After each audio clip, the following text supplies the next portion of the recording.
somebody can tell darling Nick if it behave as, hey Raga, you're so cute without your glasses. LOL. Yes. Hydrate those succulent lips. Yes, I am bad. You're beyond bad. First of all, me and cute no go together, right? Me and cute no go together, right? Nikki, darling, behave yourself. Behave yourself.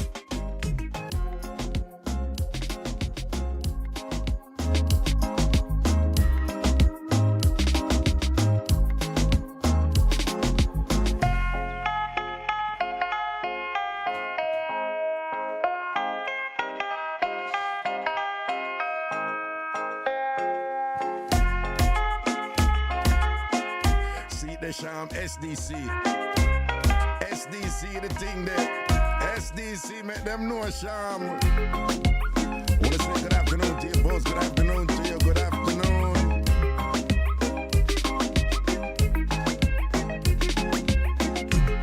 What you say, Loy?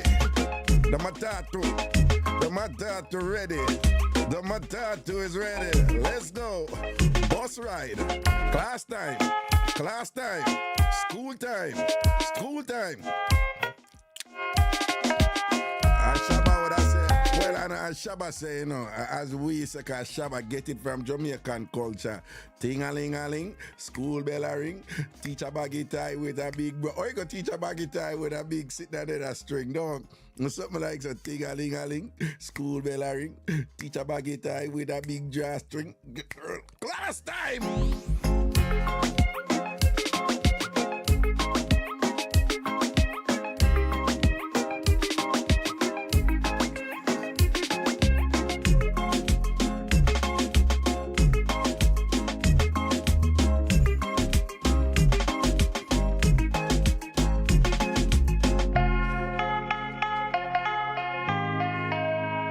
Yo, I don't know when my day I drink. It's like mushroom coffee. But it's not really coffee, you know. I don't even know why them call it mushroom coffee because it's not coffee. It's like mushroom tea.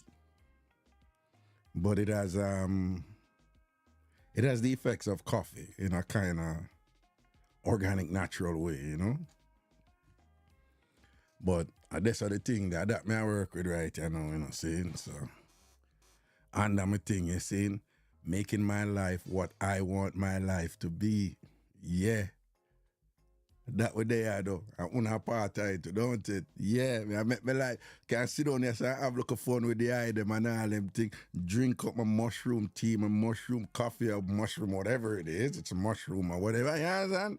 And just can feel nice and I enjoy life. No stress around here. Where stress I go? Where stress I go? You understand? Where toxic people I go? Where one bag of stress and all kind of harms out. Listen to me, man, make we enjoy life, yeah? People, I don't know, some of the kind thing that non-stop and thing. Make we enjoy life and laugh off a pretty punchy, pop down porridge and all these things. And I could see what I go on there.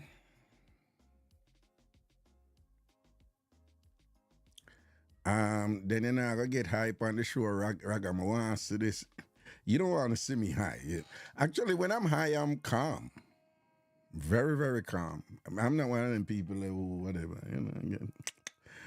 Yeah, you burn something, you see it blaze up a spliff or something along them lines and thing, calm, man.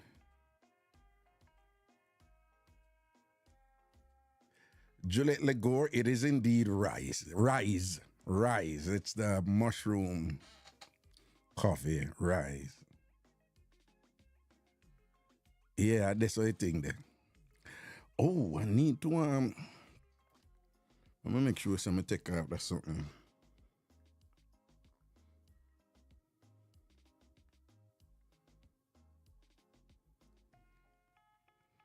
Here we go.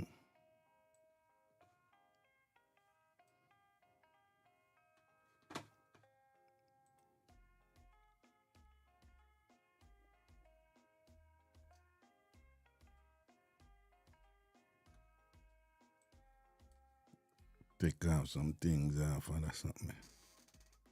Where is it? Here it is. I got it.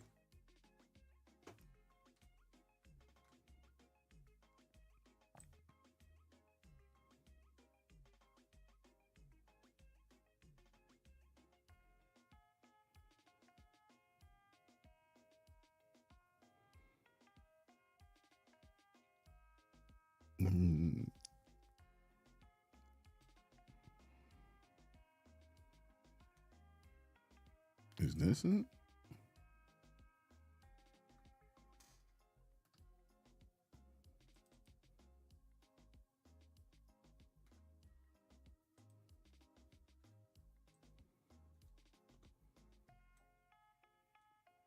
Okay, got it. Oh, well, people, I'm just waiting for the other folks to come on in, all right? I don't know the drill.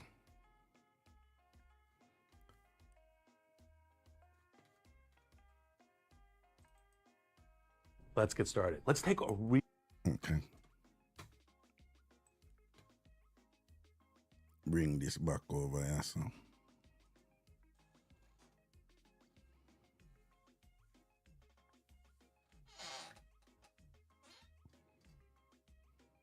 All right. Good to go.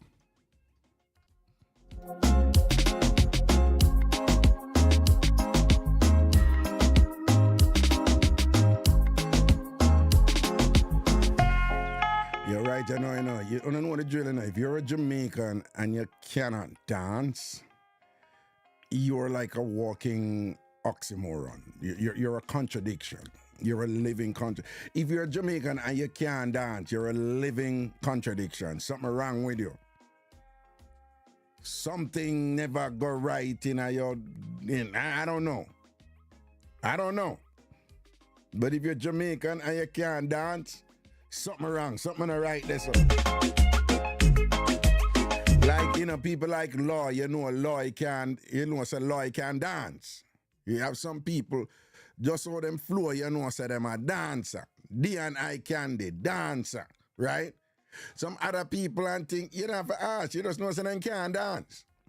Juliet Legore, please, like, obvious, she can't dance. Juliet cannot dance, Antasha can't dance. Antasha cannot dance to save her life right now. Pretty Punchy cannot dance. And why is it like women who are considered super... I'm not picking one about it though, but whenever I know it's like women who are considered like super attractive or super pretty or whatever, usually them can't dance. I walk around there so... Well, probably they've lived a life where they just never had to dance, Things just came to them, they never have to dance or whatever. But yeah, like Pretty Woman, they, no, I'm not going there. But Pretty Women, they generally fall short in some areas. And I'm not going there. I am not going there. But I'm not take back my talk, though. I'm not take back my talk. As we're saying at Jamaica, I'm not put more to go and talk. Right? Pretty Woman, them not capable with certain things. Yeah. We guys, we know that. We talk about that. Yeah, we do. What I say?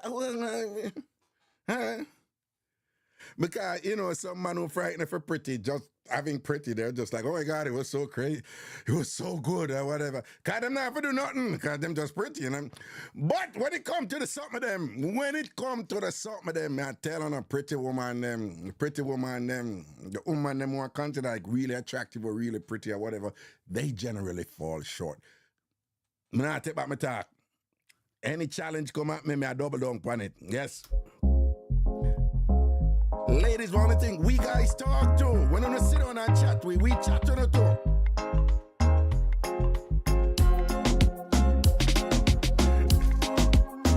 See that the boss, Craig Tan say, true, Raga, true.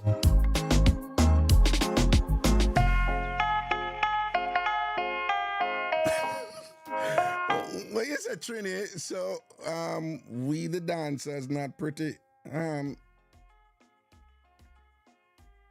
I'm not sure what that question is asking.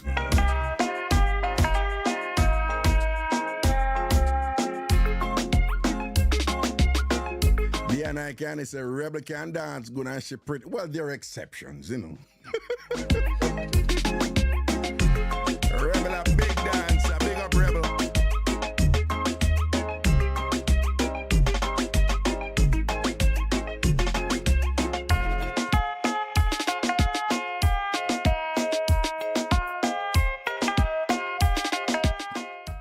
People, what a thing was revealed yesterday when the show had done. Me telling the things I wanna don't believe me and whatever, and then when the confirmation them come from third parties and thing and whatever, when you see Raga say it long time, you know. Look how long me I tell you, say the Canada people them sort out pop down. Nothing I go on for the Canada people them sort out. My been I say. And it take ladies who live in Canada for calling yesterday and confirm what Raga been saying all this time. If you want a good sort out, don't go Canada. You hear the people them say if you want, yesterday based on what was shared yesterday, if you want a good sort out, avoid Ontario, avoid Toronto, avoid Ontario, nothing I go on there. So what are the things boring up there? When you hear the woman them talk about it. Long time me I tell you now, nah, to pre when me I tell you see it, nah, feature when me I say. Man I tell you the thing them long time. And see it then the woman them from Canada calling yesterday and talk up with something with them and said the sort out up the pop down. Nothing I go on for the sort out them up there for them. You understand what me I say? Yeah. The correct time say Canada no good again.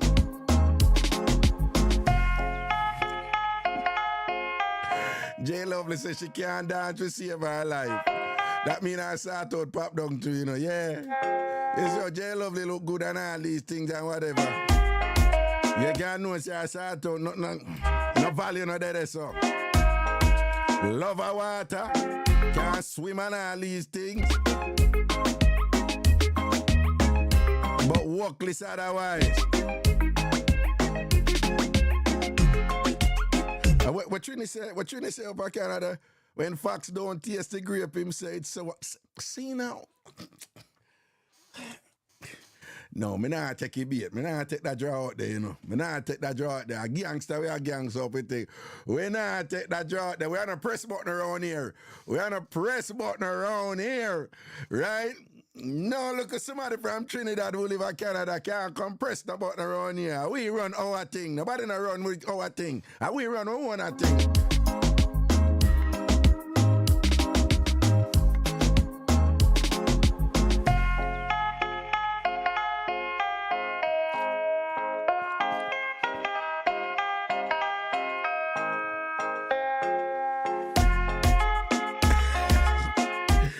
CBS, take it to them. Take it to them, CBS. People look at CBS post. Canada have to cross the border to get some good son. Canadians have to cross the border and come cross to get some good workings, you see. See the Dian's a red flag for Canadians.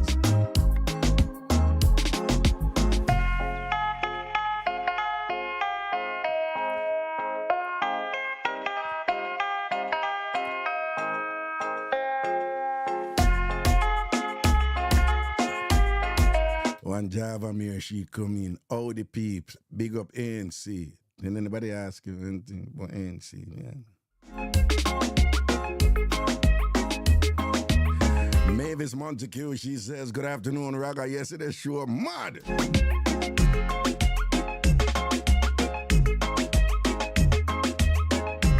Word is the lean boot, the lean second-hand boat where they use catch Del Marine, we say lean and all one thing and whatever. Things sticky panar and all these things and whatever. And Del Marine need another shoes, yeah? And see, I want to catch Del Marine with shoes, second-hand boat. She need another one because the one them where you gear and whatever. where they should go flex out tonight over there in the BA area where she come from, and it wasn't a good look, you see it? No, it never look right. Yeah, say boot never go with the outfit where she have on and through the boot lean bad and stay wrong. Around wrong bang boot she have on, wrong bang boot, no ticky fear. No ticky fear boot, right? Wrong bang boot, wrong bang. When we there at school at Jamaica and we get the X, we say a wrong bang that. So it's a wrong bang boot she wear and thing.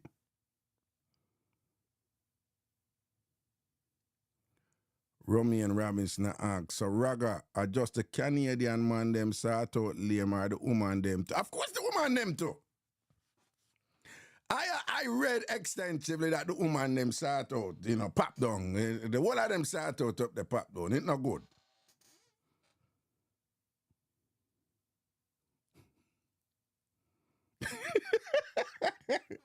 Yo, people look where Sham right. Sham say, any Canadian man who cross the border have to go back ASAP because no toe sucking around here. And if you never listen yesterday's show, you won't get it. If you never listen yesterday's show, you won't get it. But Sham say, no, look at careless toe sucking around here.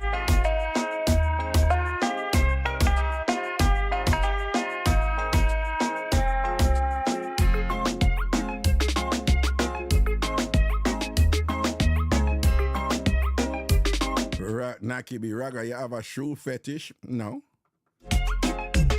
In fact, I don't have any fetish. None whatsoever. Boring. Want to say good afternoon to you folks here in tune Ragashanti live.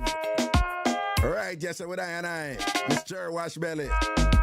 Big up Mama Cherry, For Ivan, for Ivan. Good so, bad so. Real mama to the thing. Yeah.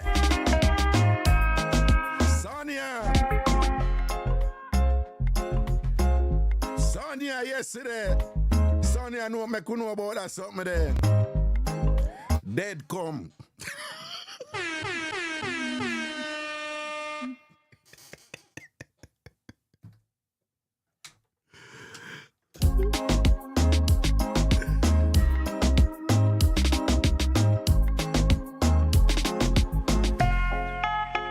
But Trini said, we did not keep the thing up. Watch ya? Tough chat. Tough chat. Tough chat. Trini, go and go drink on a maple syrup and a poutine. Yeah. I'm going to have a poutine. And go drink up on a maple syrup. Kind of workless like.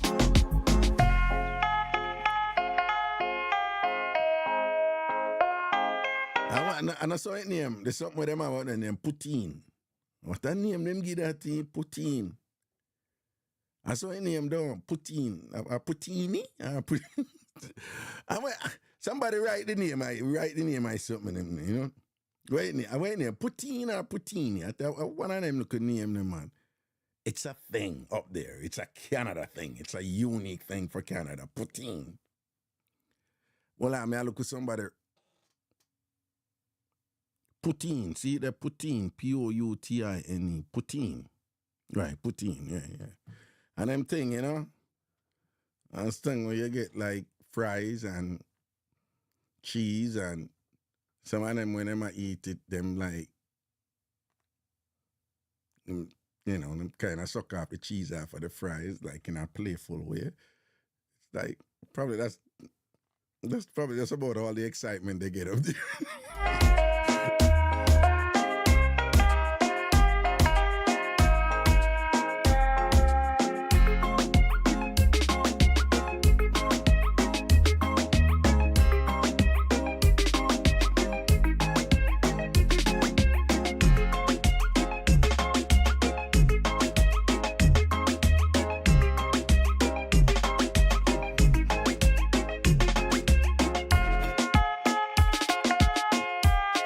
The Ghana trip just about people, you know, say I print about 5,000 flyer for the Ghana trip. I not get none of flyer them yet, you know.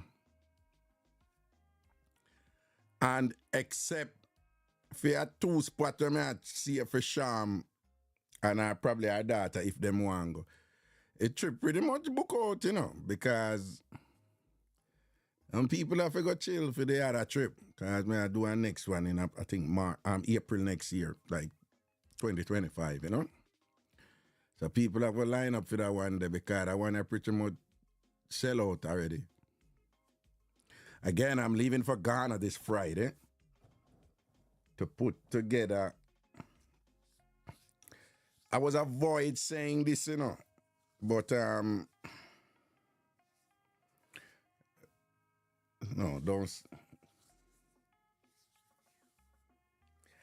Well, I'm going to Ghana this Friday, right? I mean, I got final. Everything good. There's just some things where I don't want to say until I go so boom and have it done, black and white, seal up and whatever, boom, bam, bam, bam. But I'm before the week even done. By the time I come back, boom, trip sold out. Nobody else can come on the September one. Except I make it public. Because I don't want, when I go say trip sold out, and then I say sham and whatever, and I go say then, whatever, this and that, even though sham entitled to certain real things. Oh, you mean? Sham I juggle with the thing from 19 how long. 19 how long, Jamaican for a long time ago. Yeah. But I'm going to give on a flyer. Dion, you're confused. Dion, the trip is a September one.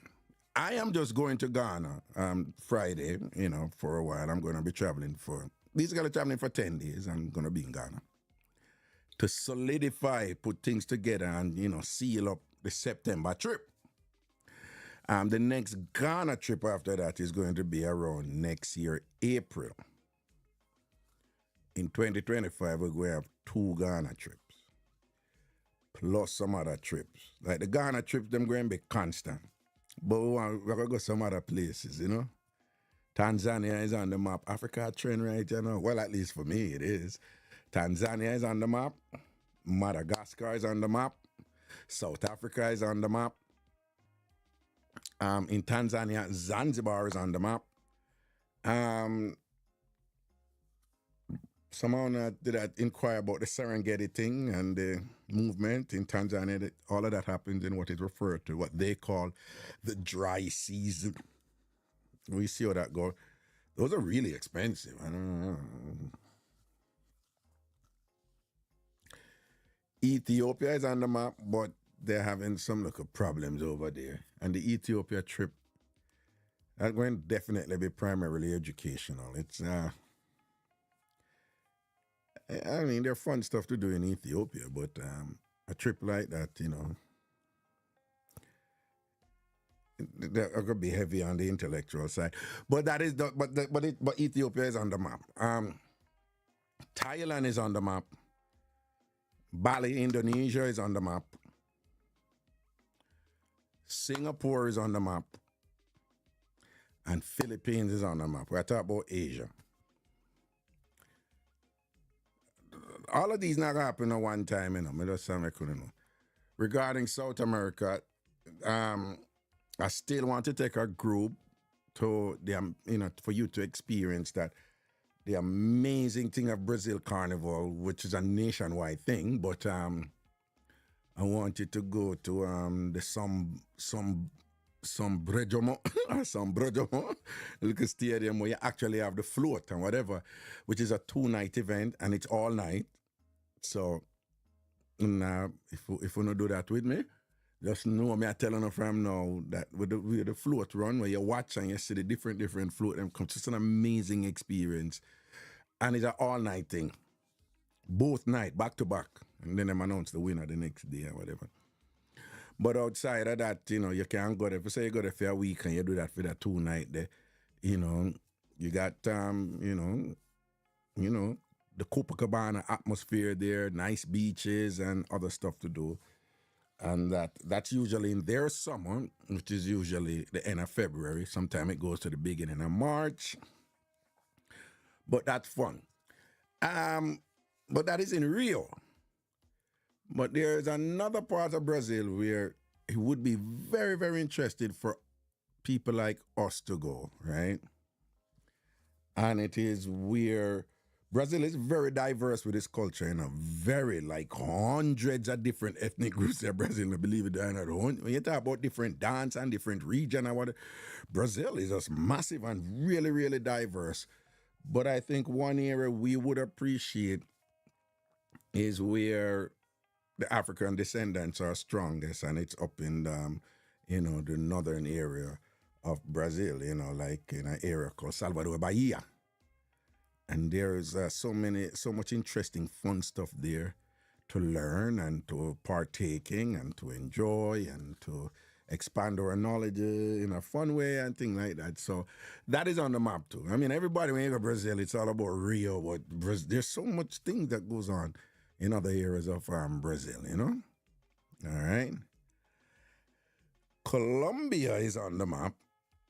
There is a lot happening in Colombia right now with people. They're Jamaicans relocating to Colombia left, right, and center. Colombia is doing like what Ghana is doing, and we're like, come live here. You can have a better life here. There are a lot of places where people work remote. They have special visas for them to live in Colombia. The same is true for Portugal. Spain just approved one of those two, and all these things. Interesting things happening all over the world. And, where is nice too? I've never been there, but word is like, no, you can have fun there. Istanbul, like Turkey. I hear that Turkey is happening. Sometimes people hear Muslim country, right? The Emirates have managed to change that, with Abu Dhabi and Dubai. That is now a huge vacation spot, and is also a lot of people are moving there, but they're still super conservative, a la Arab culture, a la Muslim rules, and so forth, and things like that. And with the whole gender thing, it's and don't go over there in them country. I'm gonna say cuss them out. They don't play, right? They don't play. You don't go over there with an attitude with them people and whatever. Them hand it to you, man. But see, the Dion said she went to Turkey and so she went to Turkey and she loved it. People, if Dion go to Turkey and love it and thing like that, it's Turkey must be nice then, because, a Dion to have fun, a Dion to enjoy life, right? A fear speed that. So, yeah, when I'm in Europe and you talk to Jamaicans over there, it's a popular vacation spot for Caribbean people in Europe to go over to Turkey. It's a thing. And they have me all intrigued about it.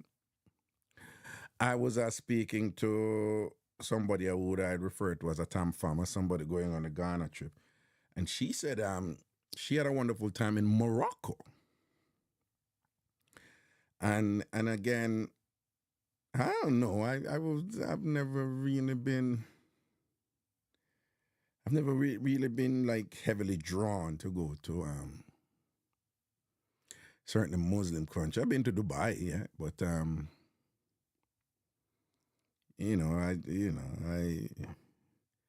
Muslim countries are interesting, rules. Yeah, but Turkey on the map.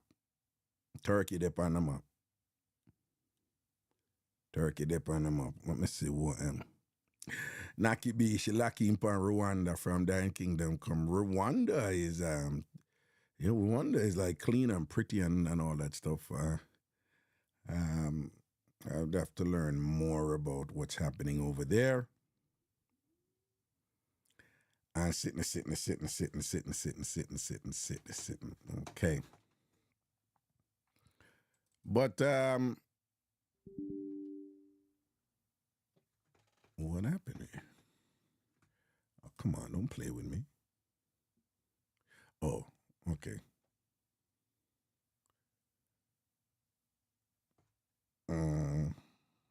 Oh. Sometimes with these things, you know them. I don't know, 10 million different things I work with, a different software. So sometimes they just do weird stuff, you know. Them just, it's as if they have their bad days too. And things don't go too good for them, you know.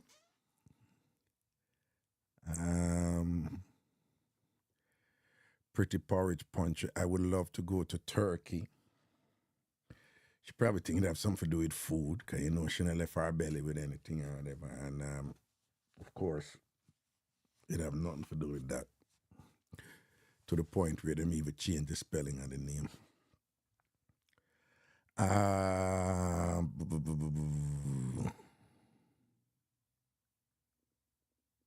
Charm. So Raga, will you be doing 2 trips per year starting next year to Ghana?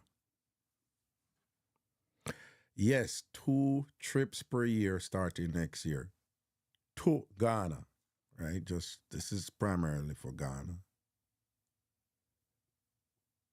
And no 2 trip will be the same. They will have similar things. There's must-see places in Ghana, but no 2 trip will be the same because in everything you have to grow, though. All right. People, I'm going to play a quick video phone. I don't want it quick, I want it fast. All right, no, I'm going to play that one here first. Let's get started. I'm going to play that one here first. And this one, boy, we're living in some different times now. And even some things where we say we know. And all when we say we know, we really not fully know. You know? Watch this. Let's get started. Let's take a real piece of work from me, Blitz scaling. I wrote a 336-page book. And how do you explain it in one sentence? To a smart person, to a 5-year-old, well, for the Star Trek fans, in Klingon, and as Jerry would explain it in Seinfeld. Okay, condensing your entire strategy from a 336-page book into one sentence, and starting with the explanation for the smartest person in the world. Blitzscaling is a strategic acceleration of organizational growth to seize market dominance by prioritizing rapid expansion over efficiency, leveraging capital and network effects to outpace competitors in winner-takes-all markets, despite the attendant risks to scalability and operational stability. Now, for a 5-year-old, blitzscaling is like building the biggest tower super fast before anyone else, even if it gets a bit messy, so you can be the leader of the tower game.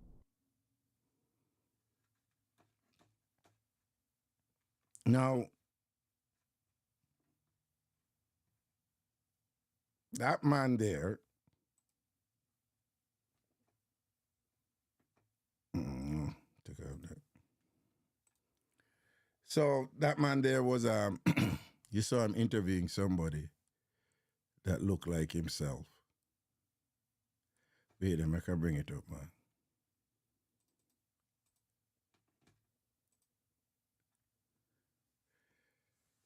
Would you believe that man is having a conversation with, and it's not the way you see it, like, well, let me tell you what it is first. The person on the left, right, you see it look like the same person on the right, but the person on the left was AI generated. So he used artificial intelligence, AI, to generate a character of himself. And he was able to interview himself, to interview the AI character. So the AI character is basically it's all maths. Anything you see in computer, it's maths, okay? Anything you see in computer, it's mathematics. Right? So even when you see an image, what generated the image is a mathematical formula. And in computer programming that use maths with if clauses and if this happened, that happened, or whatever, in an overly simplistic explanation, when you ask a computer to do something, which is with a click or a type or whatever, the program, you're entering a software with a set of rules that say when you do something, it should do this. And if, there's a lot of if, and if you do this, or if you click that, or if you do this, or it clicks that, or whatever. But with AI, rather than just doing something raw, it now has the ability, it has always had the ability, but even more so now, to run calculations. So a simplistic way of understanding is if you say to the computer, 18 plus 17, right? I don't know, a calculator will just calculate it because it's math. Well, basically, it can do the same thing with image now.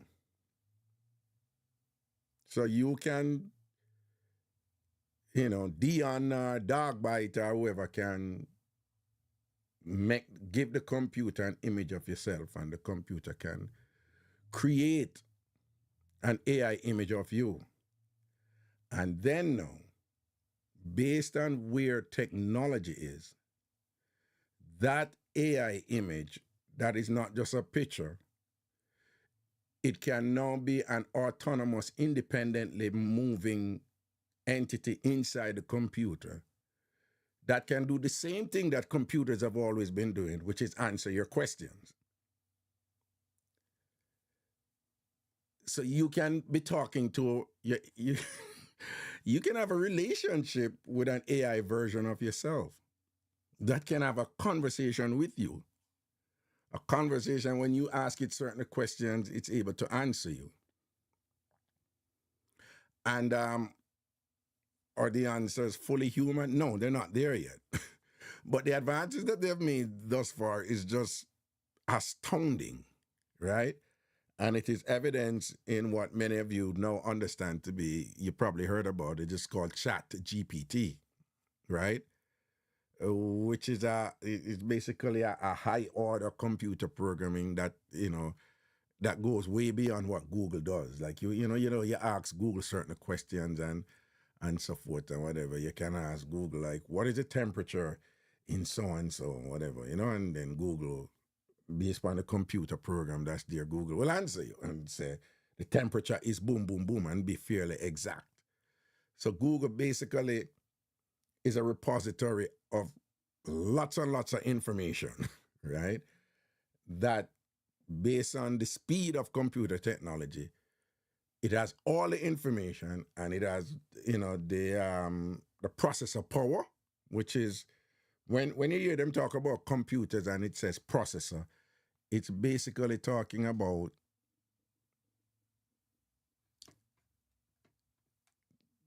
the part of the computer that does the calculations, right? And the way it does the calculation, it has to do with how fast it can do the calculation, right? So the more powerful the processor, the more powerful it can do the calculation. And then the trafficking of the information to the processor for it to do the calculation, you have to be managing that information. So if you have all this information, like, tons and tons and, terabytes of information, the processor can't deal with all of that information, right? The computer can't deal with all of that information at one time.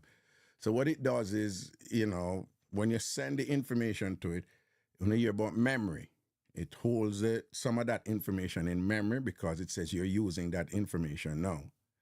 So you may have 20 computer programs on your computer, but you use Word right now and I write. So it's using the word commands that you use, and it keeps it in memory because it knows that you're going to erase again, or you're going to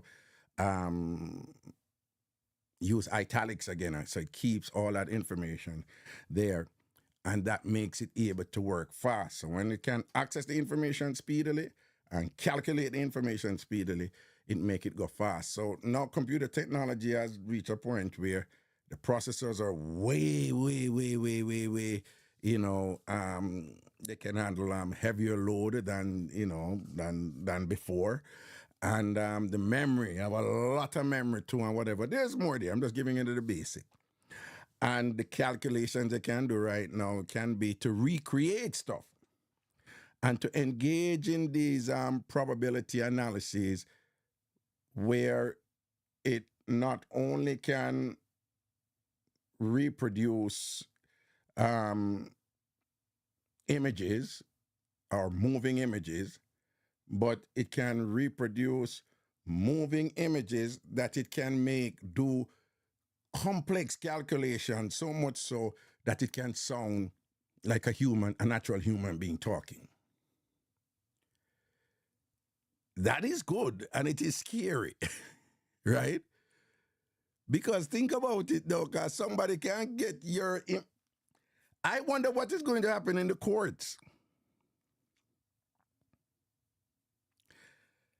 Administration of the law and courts, they're based on evidence. And evidence has at its foundation the principle of evidence being empirical, measurable, and observable. And the evidence is the proof, right? And the courts are way behind in handling these things. Not only the courts, but just life. We haven't even keep up. When somebody now can show you a video, and you assess something, and you're natural there, and I'm see you. Then, but not him that, I ragga that. You can't tell me nothing. I see the video, and the video not lie. I ragga me ear there, I say, him do so and so. So all the time when ragga I say, him have the innocent mouth, me see a video where ragga say, him do it. When it's lie, them tell, because the video, the AI video now, you can't produce that, them can't get a video of me. I say me I do it. Even worse, them can't get a video of me actually I do it when it is not me. And I'm going to tell lie from my mouth. And people are going to say, no, Raga can't tell me nothing, I'm see him. And him that use up his mouth and thing and whatever. And they can't tell me say that the AI. The way that the tongue there and that the mouth, they didn't move and slurp up the something of them so. And all them thing there. No, I ragga that. I ragga me see when ragga do it. Right? When it is not true. And this is what they right, you know. Yeah. Right? Them can't have a thing where somebody attack to somebody and thing and whatever and interact with somebody and all them thing there and one of them is not real and one is real. That's crazy. That is crazy. Right? That is crazy. And the converse is, what happen now when them really catch dog bite, I do something in a video, right? Them really catch dog bite, I do the something with them, right? Guilty mouth, right? And I really dog bite, and then dog bite, I go come out and say, AI that, right? AI, nothing go so. Worse, we live in a climate now where one man has single-handedly confounded everything based on him narcissism in another country. He has just like played a game that unsuccessfully so where he has convinced tens of millions of people to look on an empirical truth and just say fake news. He has convinced tens of millions of people to not be able to see the borders, between reality and what is real. And when he started out, we thought that this man is absurd. Doesn't he think that really I go swing? And now the absurdity is now reality. Right? With that sickness. Right? When it started out, when the man first go in the office,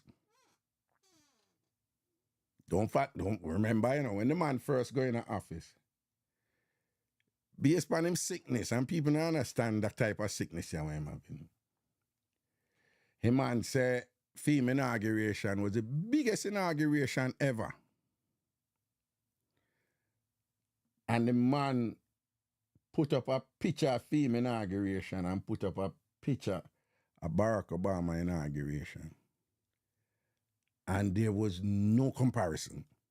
None.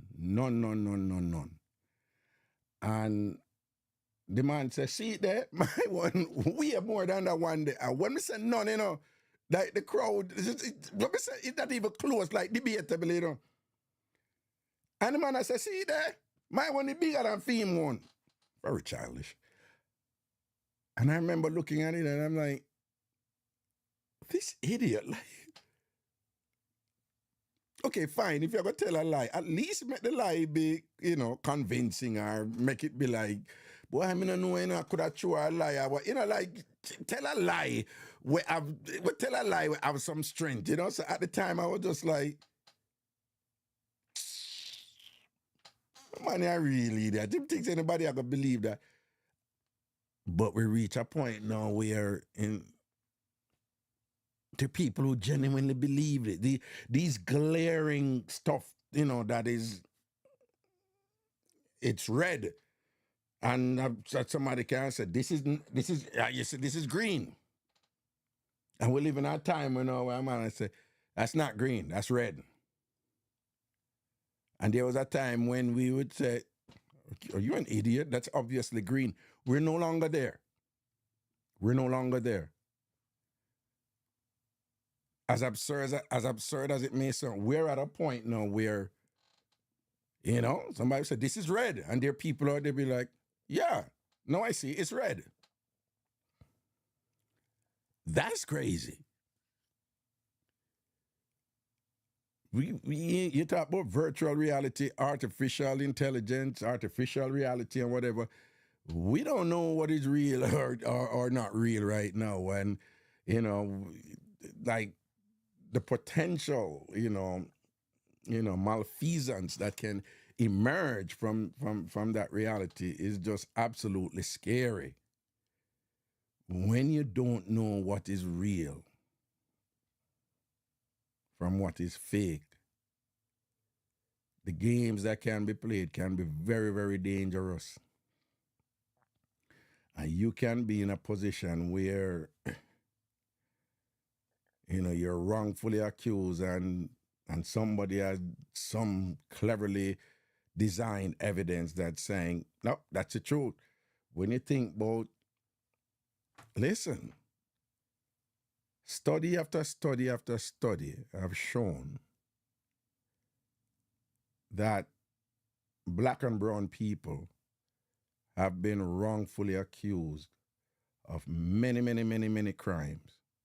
A lot of these Innocence Project things that prove that, you know, all these people have been innocent all along. Like technology has reached a point where they could use new evidence to show that somebody was been in prison for 18 years and 20 years and life sentence or death row.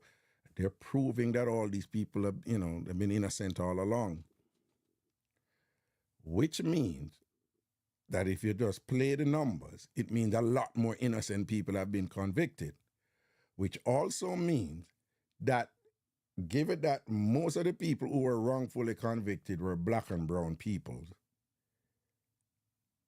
then given that that reality existed when the technology was clearer, so you still had that type of racism and thing going on there where they could do those things with us being in a space where we still could tell reality from, you know, the unreal. And given that we're now in a phase where now it's hard for us to tell reality from the unreal, and these people have been manipulating evidence and technology because they are the owners of the technology primarily, you know.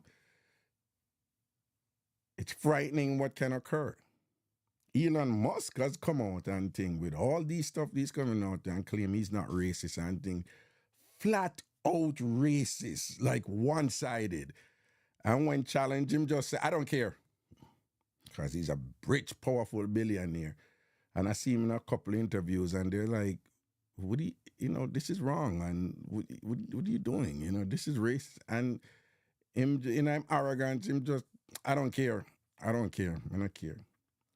And this is a man now who has a company called Neuralink, who is heavily involved. And he's a company called Neuralink, and he has an AI company also. And he's heavily involved in cutting edge research that he says it's to help people, right? But he's already open with his biases. And the stuff that he claims to help people is to be able to control people on a cellular level, right? They know what the genetic code is now, and they know which area is responsible for which area, and they're doing all kinds of stuff there in secret now and whatever. So you have people like him who control the technology, you know? It's frightening, like, what they could do with it. It's frightening how there is this man on TV, and black man, and he was saying that he's a black man, you know, and him say like, why every day I'm just down, you know, with all these black people winning elections and running cities and whatever. So the interviewer, who was agreeing with him, by the way, was like, why? And he says, no, when black people run things, they get destroyed.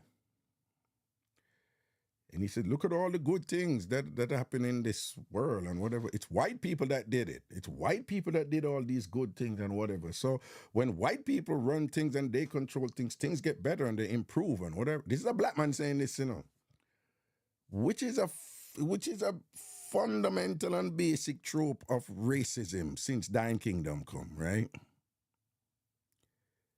Right? And it is something that has been deliberately and insidiously, you know, propagated and institutionalized, you know, to advance the interests of that ruling elite, to create this us versus them separation where their us is vastly superior, even in you know, cognitive capacities, you know, compared to others, which has no basis in science and whatever, but which they were able to manipulate science in a way to say that this proves that white people are superior, you know, or they have smarter brains or stuff like that, which is just ridiculous.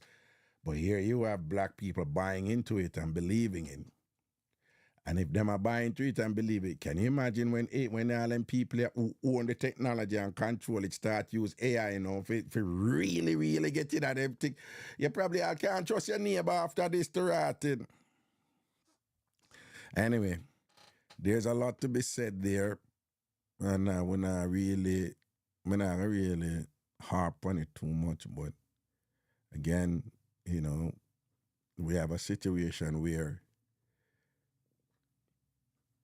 you can create a virtual entity and have a conversation with that entity, and that entity can think independently of your questions. That entity don't have to get the question prepared, but the mathematical formula in it and what is put there in terms of what human beings think about or know and whatever, it can think independently.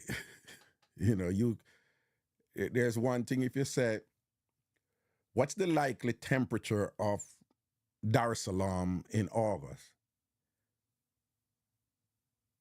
We know, like, Google have all this information, or other, you know, search engines have all this information where they know all the average temperatures of August in Dar es Salaam, Tanzania. So the computer can quickly access that information, average all of the temperature over 100 years, 200 years, whatever, and say, boom, the average temperature is like this and that. So it can collate the information, aggregate the information, and come up with, a singular average about it and give it to you, and it would be accurate. But it has gotten way more sophisticated than that. It got, because you can set to it now, write a story of the Prime Minister of Jamaica, Andrew Onis, going to Dar es Salaam for the first time, and I want to have a conversation with the Prime Minister. And then the AI can go say, okay, boom, boom, boom, boom, boom. And then you can say, oh, Mr. PM, Andrew, what's going on? Oh, was Dar es Salaam today? And Andrew can answer and say, yes, today I went to so and so and tell you about some specific place. And the temperature was this and that and thing. And oh, no. But Andrew, what do you like more? Like the dumplings I'm over there or whatever? And then Andrew can answer and say, no, I don't really like the dumpling, but I like the sweet sap them. The sweet sap them in Dar es Salaam, they're very good. And also add some from Zanzibar and whatever. So Andrew can be having a conversation with you. An intelligent, unpredictable, unplanned, unscripted conversation where Andrew can be choosing different options to answer a question intelligently and credibly and whatever, and all of it is fake. Crazy.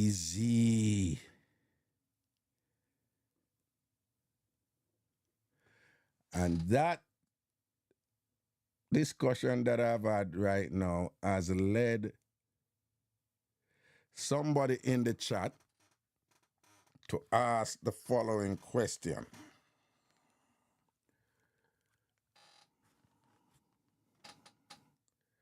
So, may I wonder if the lady on the hog the other day was really the lady on the hog.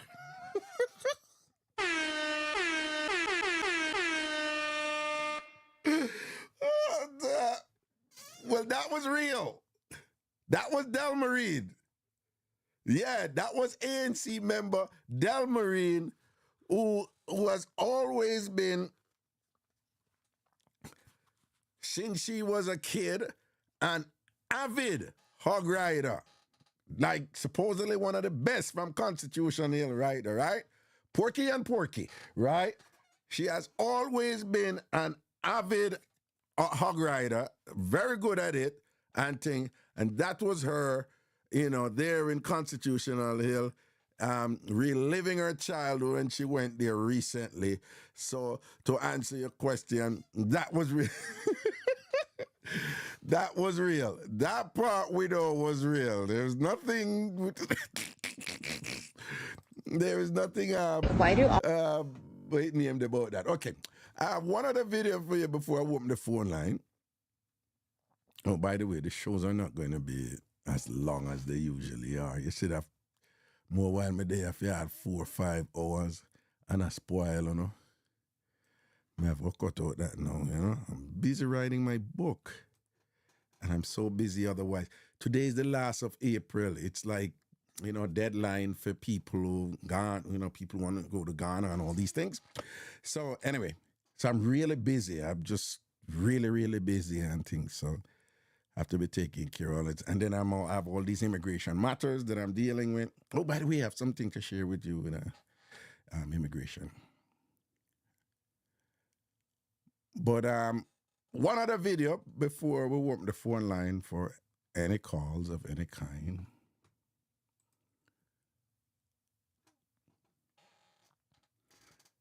Talk about reality bending and some of the traditional demarcations being erased or challenged or fudged, whatever adjective you want to ascribe to, whatever these different processes that are occurring. And one that is troubling for me is, as you have heard me mentioned several times before, I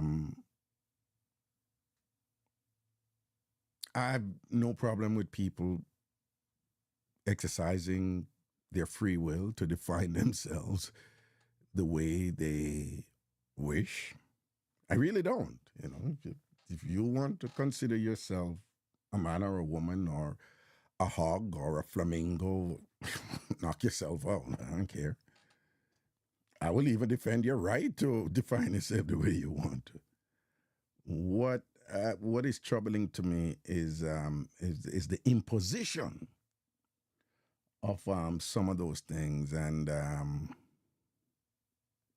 the insistence on some of these entities to bully you, to refer to them the way they want to be referred to, and if you don't do it, we see where there are legal ramifications for those things right now. Not just legal, but we're at a time now where people are getting fired from their jobs because they don't want to use pronouns. People are getting fired because somebody said, I am a him. I am a he and I'm a him. I don't need to put that on my email, and their workplace is saying, you have to. And it's like, I don't want to. And it's like, well, you can't stay here. It's like, that's crazy, right? We're at a point now where, as I've mentioned before,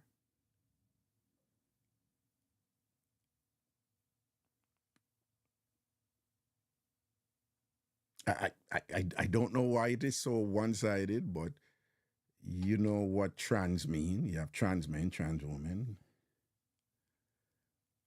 But for some reason, I don't know why. I don't know what's going on. I have some suspicions of it, but for some reason, when you talk about trans, it's mostly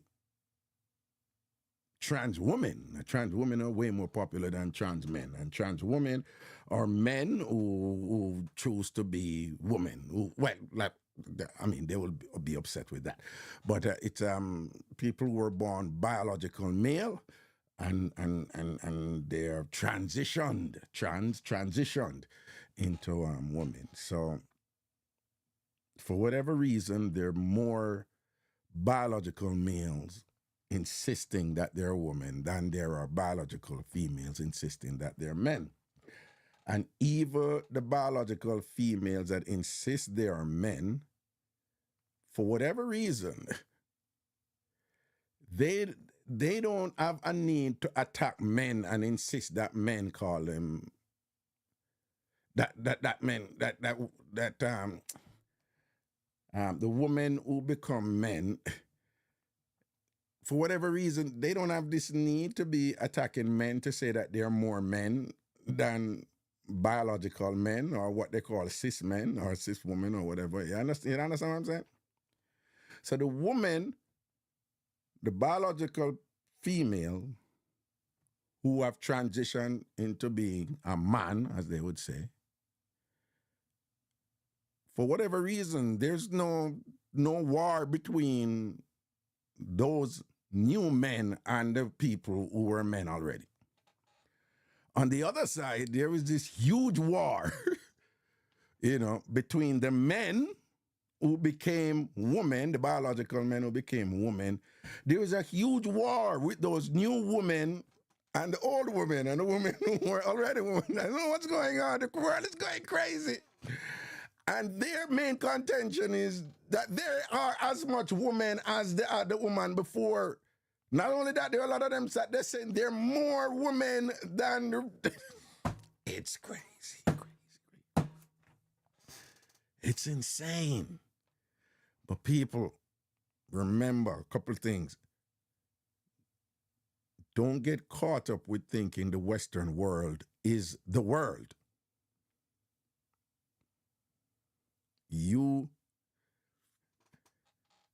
One time when I was at Jamaica, bad, I'm going to go sleep out of one woman here and wake up in the middle. You remember them big gas thing they were going at Jamaica, and every time when gas raise and thing, road block and country shut down and tire. But anyway, me end up in one position and thing, and did have to go do my show, Hot 102, and road block up and beer fire and whatever and so forth. And I was like, how am I going to get out of this? everywhere black up, nobody can go. So me start driving whatever and thing and whatever. And, you know, people know me. Oh, Raga, yo, got you. So me reach at one point now where some look at you would say, well, I have to ask Dan if you can go through in a Raga. I said, I'm okay. So I go ask Dan, come out of the vehicle, make you ask Dan, but you don't know we are roadman already and things. So I say, nah, I nah come out of my vehicle, you know. Make it Dan come over here, come to. When the Dan come over, people Dan carry more than 16, 17. And I say, look on him, look raston about Dan. But in my mind, me I say it, you know, because you can't do whatever kind of whap you up 2 shots under your cloth, you hear? So I see him come over and him, you know. So what I go on, Raga? I say, I'm sure if we go do, you know. And whatever, you know, and he must say, well, now worry yourself, man, you don't know them have to come talk to me because I had the done for this down here, you know, whatever, and thing, and so I was saying, I'm saying, you know, I have nothing there. But at the time now, through me know, yeah, these are inconsequential information, what me I telling all. But anyway, at the end, him say, all right, go through, you have a permission. And I say, cool, and I say, all right then. All right, now I'm supposed to, all right now, what? Him say, no. You're not all right, you know, you have to talk to the other Dan. So I say, no, no man, from the road, go past I'm going to catch up on him. No. And you see, Raga, when you don't understand, you know, me I did Dan for that part of the road, yeah. But you see, once you pass up there, so it's like 100 yards from here. I want different down here at that time, whatever, which was the weirdest thing to me. And I remember one of the youth them I say, yeah, man, and down here, say, our world. And that was just so telling to me. It's just like, you know, when we grew up, I done for the whole of TG, or done for the whole of jungle and thing. And then we did reach a point where you have done for half a road. And the half a road for that little man, a man I say, yo, whole I say, our road, I want half a road. People reach a time where some piece run at Jamaica. Remember one piece run at Dwayne Park between Brook Valley and Mr. Sherlock. And people from one road go over the other road. And I said, bombard over here, so change up here. Wait till the island over here. Oh, wow. Oh, I saw over here look different. This is from one road, you know, to the next road, you know, where we hear say one black up here, you know. The people on the road here, you know, them don't know nothing. We are going on the road for decades, you know, the way the war set up on the division set up, you know. So, when I say, I see them thing with the world right you know, like you can't end up in a Canada and America and you start thinking Canada and America are the world. Be careful, because enough thing we are going over here. You know, enough thing we are going on the United States, Canada, and England. It's not happening in the rest of the world. So certain confusion and thing we're going, no, it's not. Yo, one man at Brazil, trans man, go in our woman bathroom with him big hood. Say my trans and go in at the woman bathroom. Yo, the woman them hold that tissy man. And you see when them done with that and whatever, me I tell you, him not going in no more bathroom but him. I doubt it. Them beat him. Them other woman them, you know, them batter that in a man. Right? So me I say, the confusion none of the elsewhere in our world. Enough of that place, you know, them not have the confusion there. So, you know, just guard on yourself with them something that when you see people are going about some things over here in America, Canada, and England and whatever, and just know, say, just remind yourself, say, yo, the rest of the world, yeah, them have trans people over there, but the rest of the world not engaging in them kind of confusion. You understand what I'm saying? And again, I have nothing against trans people. Be whatever you want to be. I will argue for you to be where you want to be. I don't mean, I don't know, my, you know, whatever, you know, business with it. I say, yo, if the man want to be that, make the man be that. If she want to be that, allow them. Don't no violence against them and kill them. But sometimes those are the salient, extreme and super obvious things that, demonstrate to us how society has changed in different ways and whatever, and that we need to be cognizant of these changes and be aware and put up guardrails where possible in order to protect your own peace and sanity and constitution, so that you don't get caught up with certain things and become confused yourself, right? Nobody, if you're not giving me a job, you're not giving me a job. Or if you want to say this or that about me, you want to say this or that about me. But you would never get this man here for chat about, oh, my 4-year-old have a right to explore different genders and to be a they and to be a we or a them if she wants to be or if he wants to be. Not a ass. Not going to work with me. And if you want to tell me, so, oh, your hatred is causing whatever and try to gaslight me and whatever, please to come drain me. Because if you attack me them way and whatever, like you want to come reduce my intelligence and whatever, like some, entitled to think differently from something where you want to come impose for. It's your business that. You understand what I'm saying? But then you have some little subtle ways now in which it's like reality change, and then some people just grab on this thing over in America and Canada and England and them just, some of them young people and them grew up in a certain reality where them don't know otherwise. And through them don't know otherwise, them are going to look at you and say, something wrong with you. Are you are the dinosaur? You're just so caught up in the past or whatever. You're so caught up in this. And when nothing not going so, it's like, no, you in you're in a year new thing. You're young in this, you in your new thing, right? We good over here. In fact, you can learn enough from we. Because right now you limited in a year look at half a road where you think say that is your world and you are the done for your look at half a road. Right? And I know I say, whole it more world out there. Right? You lock up in your American reality. Now, I wouldn't even say American, because even at the United States of America, them not have the foolish, well, we're not going to say foolishness, but them not have them issue in a certain state. Whatever you may say about the state, them have what there. You understand? That them confusion are there in a certain state. Even right, yes, in the United States of America.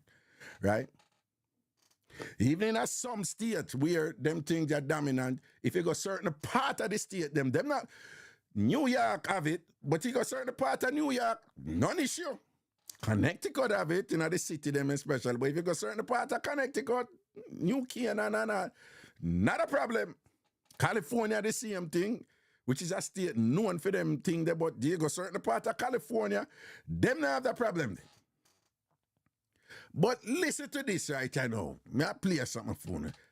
It's subtle, it seems simple, but it is actually a potent demonstration of this thing that we may have talked about so far, where reality is now distorted and reconfigured and reset in such a way that somebody will say something and it sounds so credible that if you are not a thinking person, that if you are not an aware person who will pay attention to what's going on around you, that them will get the better of you.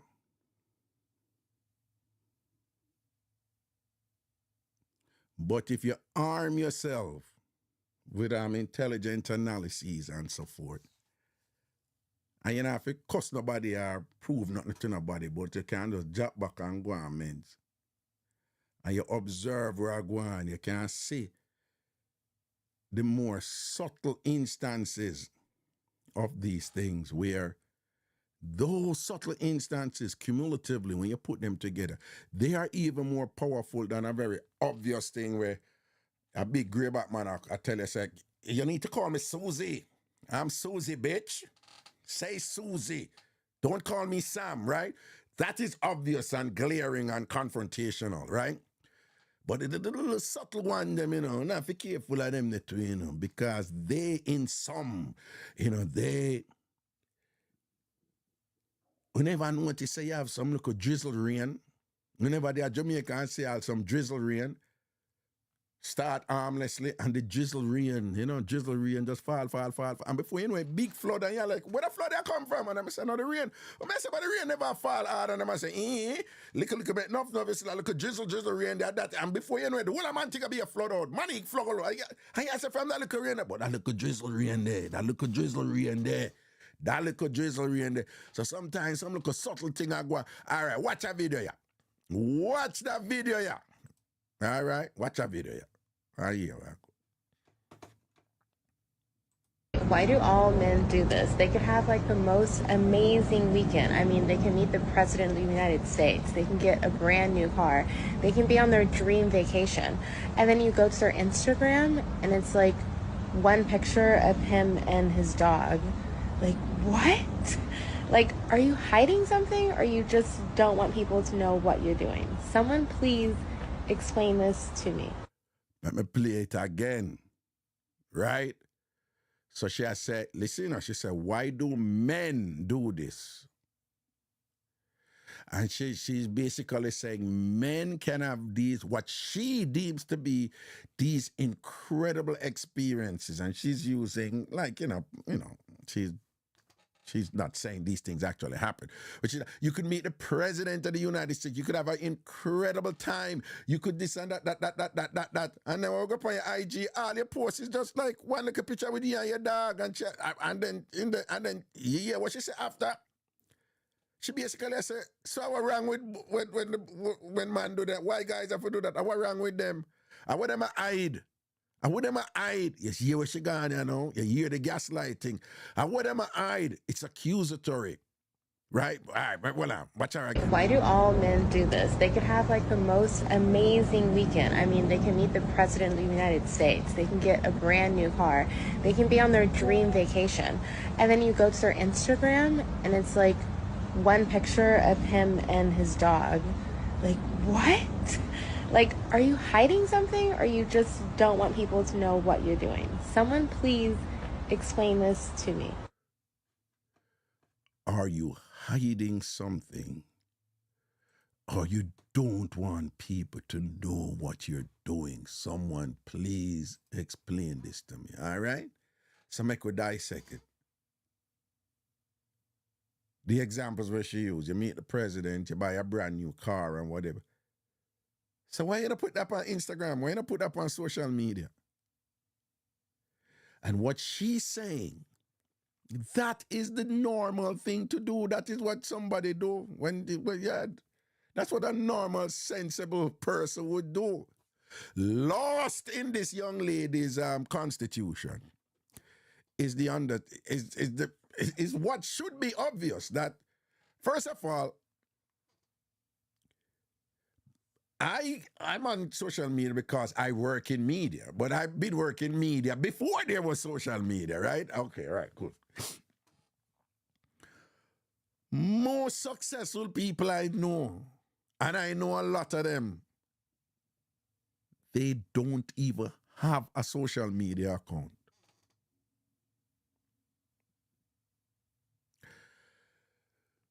There's a thing called the digital divide about who have access to technology and who don't. And the whole idea is who have access to technology, they have access to certain opportunities and, they can be content creators, make money and whatever. And there are people being left out because they don't have access to technology.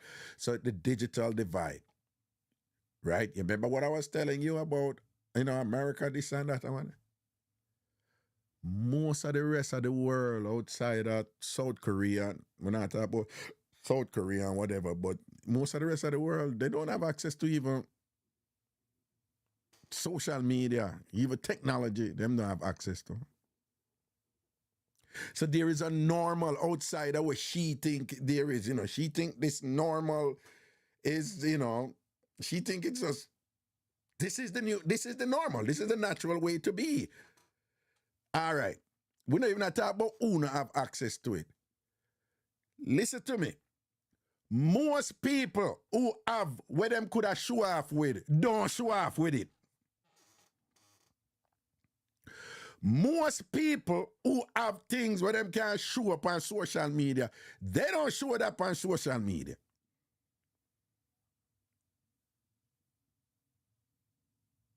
They don't want to show that on social media. Because them just not steer so, them not sure it.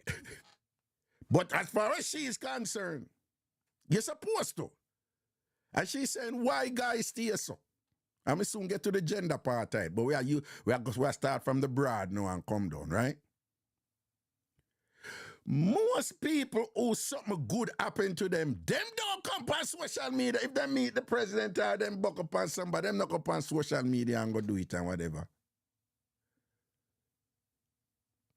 Because them don't want that negative energy, they will probably come to them when them people know say something good happened to them, right? Come on, and tell enough people that say, yo, nah, not too sure with you win them. No, make everybody know you win them and thing or whatever. You don't need that attention then, because, you know. So most people, when something good go on for them not come on to, me get a good start out last night and think me I tell her say she quinty, she give me the catch and quinty and red. Now everybody now come and go announce. Right? Yeah, you have people who do that. You have some of them go on like them smart. You used to have one. You have some people that talk about them are drive, you know. And I said, look there, oh, it's new or whatever, but I show you the brand of them car when them are drive. You understand? Or them watch, or them new this or that. You know, some people like them under sykes with it. Some people just come right out and show you them new house, them new car, them new this and that and whatever. That is the minority.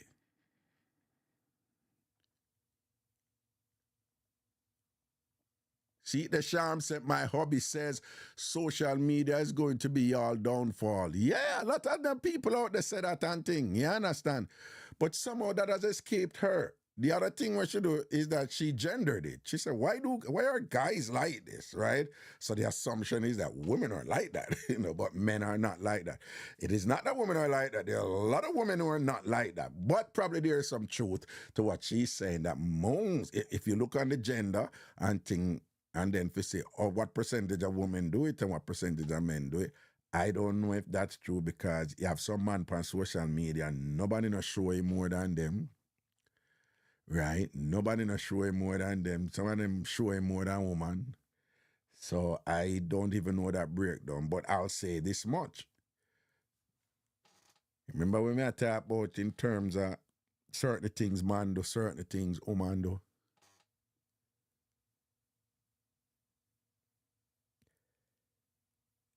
For a lot of us guys, that is not a thing for us, you know? Right? Let me give you an example. We guys, we're not into just... I just recently, man, start take up a picture and keeping on them phone. I know what's something of that. We don't... It's not an instinct for us, you know? People kind of get me in that thing that with my kids, them, you know, I'm going to start do it a little bit and whatever. But... You know, when people take picture of everything and them save all of the picture of them and you know, and them have picture of like every stage that come up and thing like it's just not, it's not a thing for us men. We're not really, we not, you know, the take picture of everything thing. Me do it for some of my work, no, right? You know, when me go Ghana now, me I go take only my picture. Because me need, you know, I'm running a business and so forth and whatever. But it's not a thing for men. You know, we men, me attack for the man them right now. We not, you know, that's something if you take picture all the while like uno woman. You know, I know our thing that. I know our something that. You know, it's not a priority for we.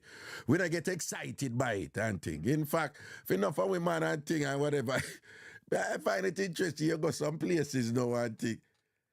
I always try to pay attention to certain things and say, you know, so I need to jump in on this right, you know. And I remember one time I trained myself to stop jumping on the technology them after them boss and I go on, well, at that time you're going on them, you know. Because that has always been my thing. It's like, if I don't have to do it, I don't want to do it. But in terms of what I do, sometimes I need to jump in on it. Right? Me never into email. I remember two experiences I have when I said, that long time, man, they are old long time, though. And don't believe these technologies are that old, you know, them sound old now, but them not that old, right? People, I mean, I remind you, right? When me a call with dinosaur or whatever. But enough of we right you know, who you see, I watch that show yeah, and think I in my age group. When we grew up, the fastest form of communication for we was telegram. Which for many of us, when telegram come, people say, Jesus Christ, who dead now? What happened to somebody? Because that's the only time telegram did send for most people when an emergency. And what was telegram? It was very, this is going to sound contradictory. It was a very fast snail mail. Right? So now we call snail mail letter we post. I that them call snail mail now, you know, for those who don't know, right? And for us, it was telegram. When we grew up, you write letter and put on stamp. That is a coming and post it. We have white envelope for local thing, and we have airmail envelope with the red and blue. We go around the edge where we post and send go foreign. And we wait for it reach the 2-3 months, 2 months after, like a month or two after. And we wait for them take about a month and them send it back. And then we get to answer like about 5 months after we send it, or 3 or 4 months after we send it. That is how we grew up. So if you understand, say we know when somebody send we a text, and 10 minutes later, them send it back and, oh, you know, answer my text. I want to do you. And whatever. It's like, whatever. I am busy. You just said me. Right? For some of we in the house.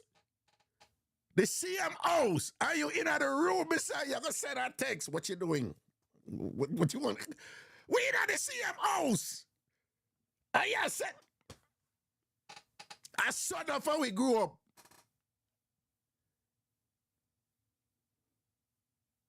So all these changes for we, them radical and dramatic for we. And it take we long to get used to. That's why you see some of we win a 2-1 jump on a thing quick because it's heavy for we, man. Some of them things are heavy for we. Now me I say, in my business, I am behind now with TikTok, you know. Right? See, and now me I think to build up my TikTok account. Raga, you're so late. So late. TikTok are the thing now. Right? Me have a TikTok account where me I try bit late.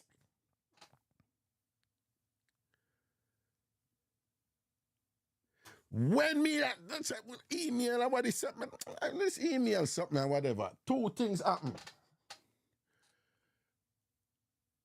Me realize that when them did companies that look through resume, for, you know, people who apply for job, and them have them filtering process. One of the filtering process, no email, them just throw it out. I'm like, well, you know, their thing is no. Society has reached a point if you don't have an email address, we don't want you at our workplace. You're way behind. We don't want to waste time on you. So that was a wake up call for me. And then another way where you can tell when the technology reach a level where, depending on what you do, you better get on board or you're going to get left, you know, because success does favor those who can adapt. Is when you're interacting with people and people, they assume that you're there using the technology. When things get at a level, particularly if somebody is your subordinate, right? So if you know, if somebody, your relationship to somebody is such that they look on you as the leader or you as the so-and-so or whatever the case may be. And when you reach a point when I'm like, oh, I'll email it to you, don't worry. Them not ask if you have an email, you know. Or you say you have a business and they're like, okay, tell me your website. They don't ask if you have a website, you know. The assumption is, if you have a business, you must have a website. I mean, you know, if you look woman, you have to have a cell phone. Well, that is all relative or what, you know. when them thing they reach a point there and it keep on happen, you have to pay attention because it may mean say, you know, you're left out of the race somewhat and thing. But no man, I mean, no, TikTok not go lock down, you know, but TikTok not last forever. I don't need to tell you, no, look on the technologies, them certain technologies and platforms that they there before. And we could imagine those platforms not existing. BlackBerry? Oh my God. BlackBerry won the world in a man. Them call it Crackberry because it was the term BBM was like, wow. Now I talked to somebody just yesterday and she said, she hold on her BlackBerry phone how long because she said just like she have emotional connection with, like she said, I just recently she let go the BlackBerry because she said even though she never used it, just feel like say if you just gonna let it go, it's a part of her, she don't let go. But people, you see all of something that were in near MySpace, High Five, Palm phone and them sitting there. People, you did have one phone here, Razor, Bumbo. Listen to me now, man. Where them they know?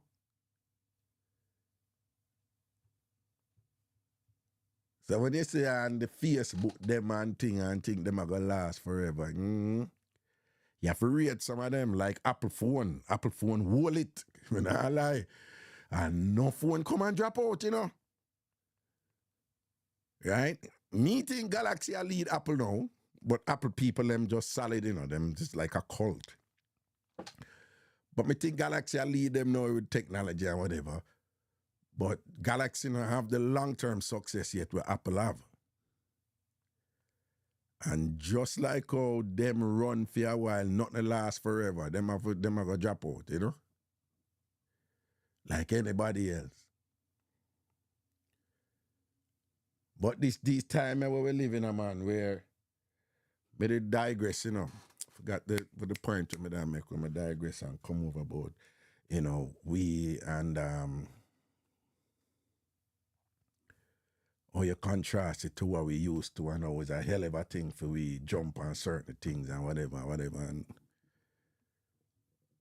the whole notion of we don't know what is real and what is fake. We're in very different spaces now and we have to be aware and stay knowledgeable. But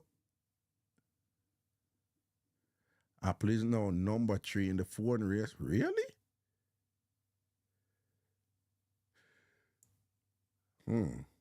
Number 3? Back at Galaxy and who? Are you sure? So Ernie said, where is Kodak? Remember? Yo, Kodak was synonymous to picture, you know, man. I tell you, you know. Them used to have this thing, I say, oh, that's a Kodak moment. Right? And a Kodak moment meaning picture did for take this, man, you know? You know? Where Kodak they know. And the whole of them, when them a die out, them try to build back and couldn't build back, yeah? Nothing last forever, yeah, man, but depending on the business where you're in, you have to make sure so you can adjust and adapt in order to be like in a my thing when me I do and how me enjoy do it and whatever. Me, you know, me should have dip on TikTok for a long time. You know? Just yesterday a Tom farmer sent me a thing and she said, you know, something over TikTok and whatever. And she sent me a text and said, you know, something over TikTok I watch some live and thing. You really need to do some live over here, you know, and thing. You have to listen to them something the base man way you do, you know?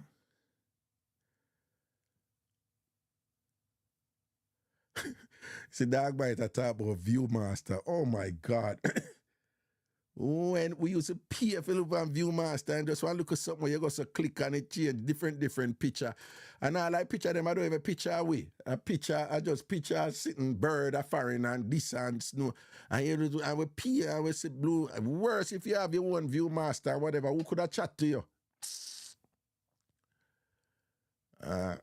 Yeah, TikTok. Them say TikTok pay better, but TikTok, the better means you do live and people give you a gift and you have to ask for the gift. I don't know, man. I'm not. Right now, I I'm going to build my immigration services business. And if you build a business, particularly with something like that, you have to have a presence on social media. Brad Bernstein is all over social media. Him about 5 different accounts, right? And him a focus on immigration law. A whole bunch of immigration lawyers out there. That is it. You have to be a part of that game. You have a whole bunch of doctors up on social media right now and thing. You know, you have a whole bunch of lawyers and all the depending on what you're doing. Remember, in a business is you're selling something. It is either a good or a service, right? It's a good, something tangible, or a service, something you can do and whatever. So you have to reach a market, and there are opportunities right there to reach a market and on social media. So you have to involve, but there are just so many damn things out there, whatever, and it's so friggin' confusing sometimes. I'm sitting there. But here we have this young lady I know, when we did I go back to her, I know, whatever.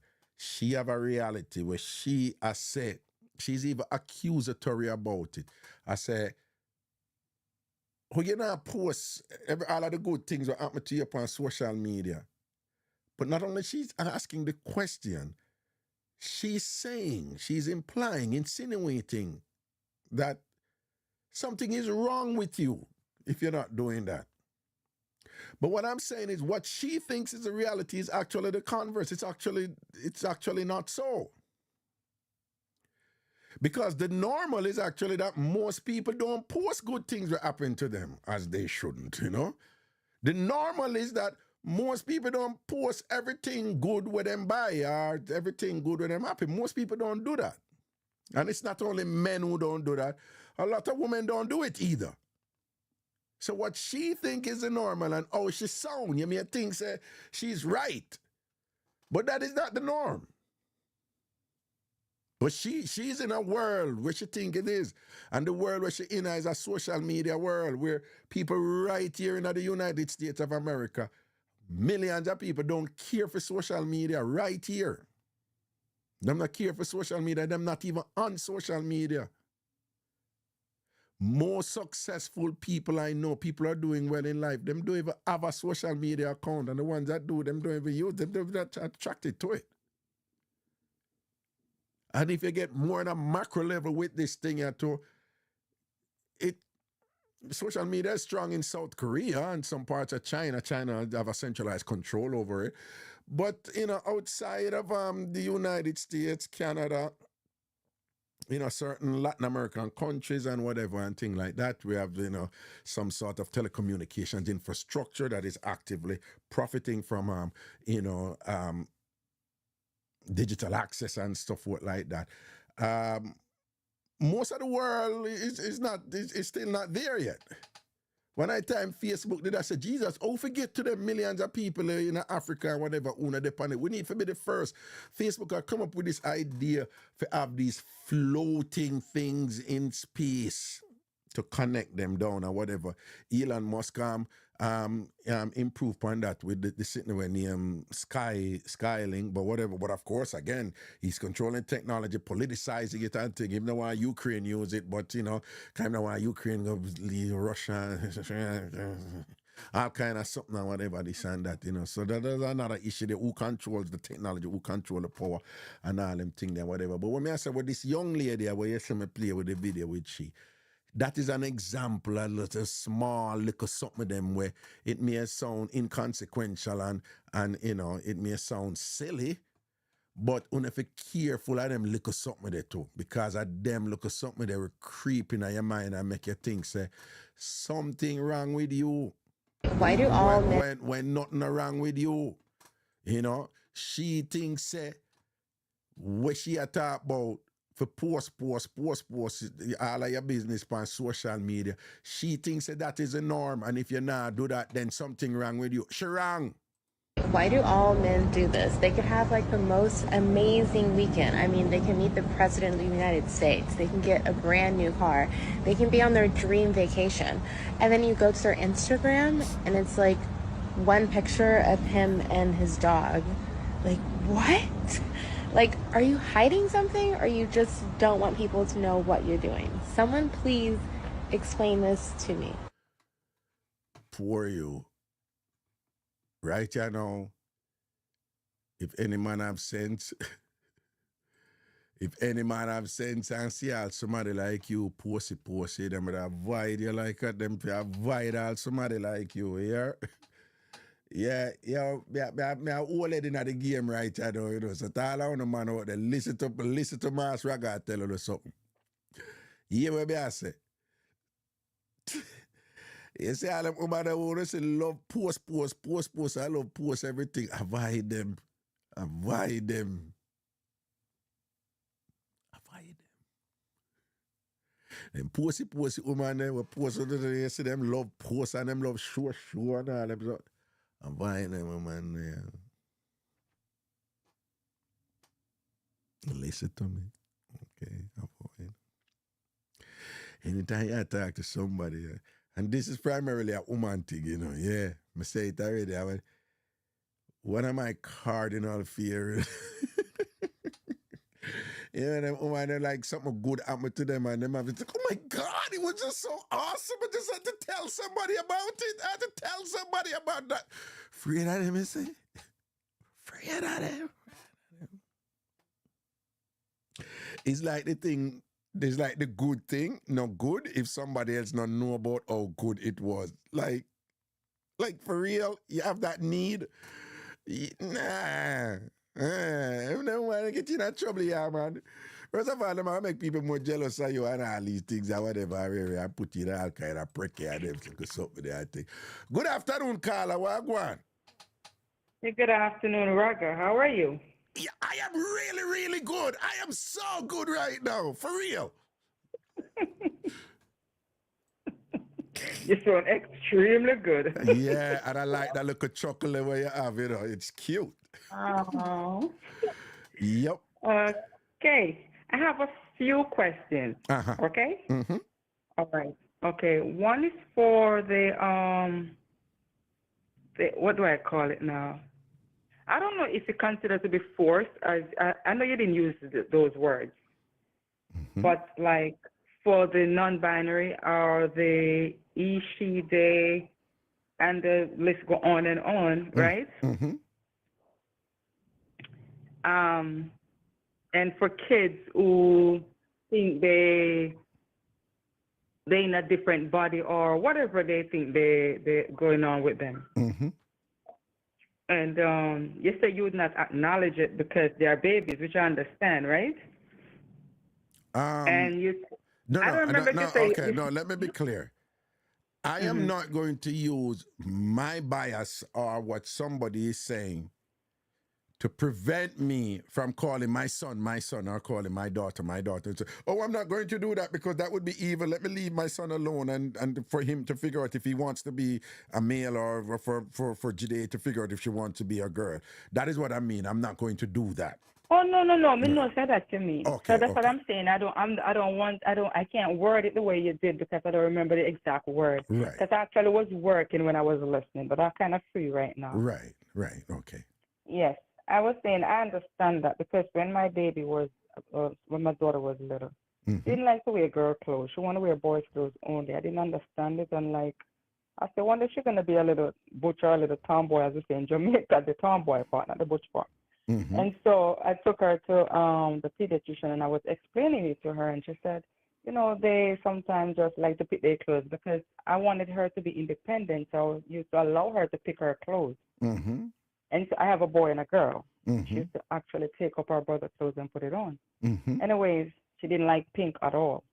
When she turned 5, she wanted to wear everything pink.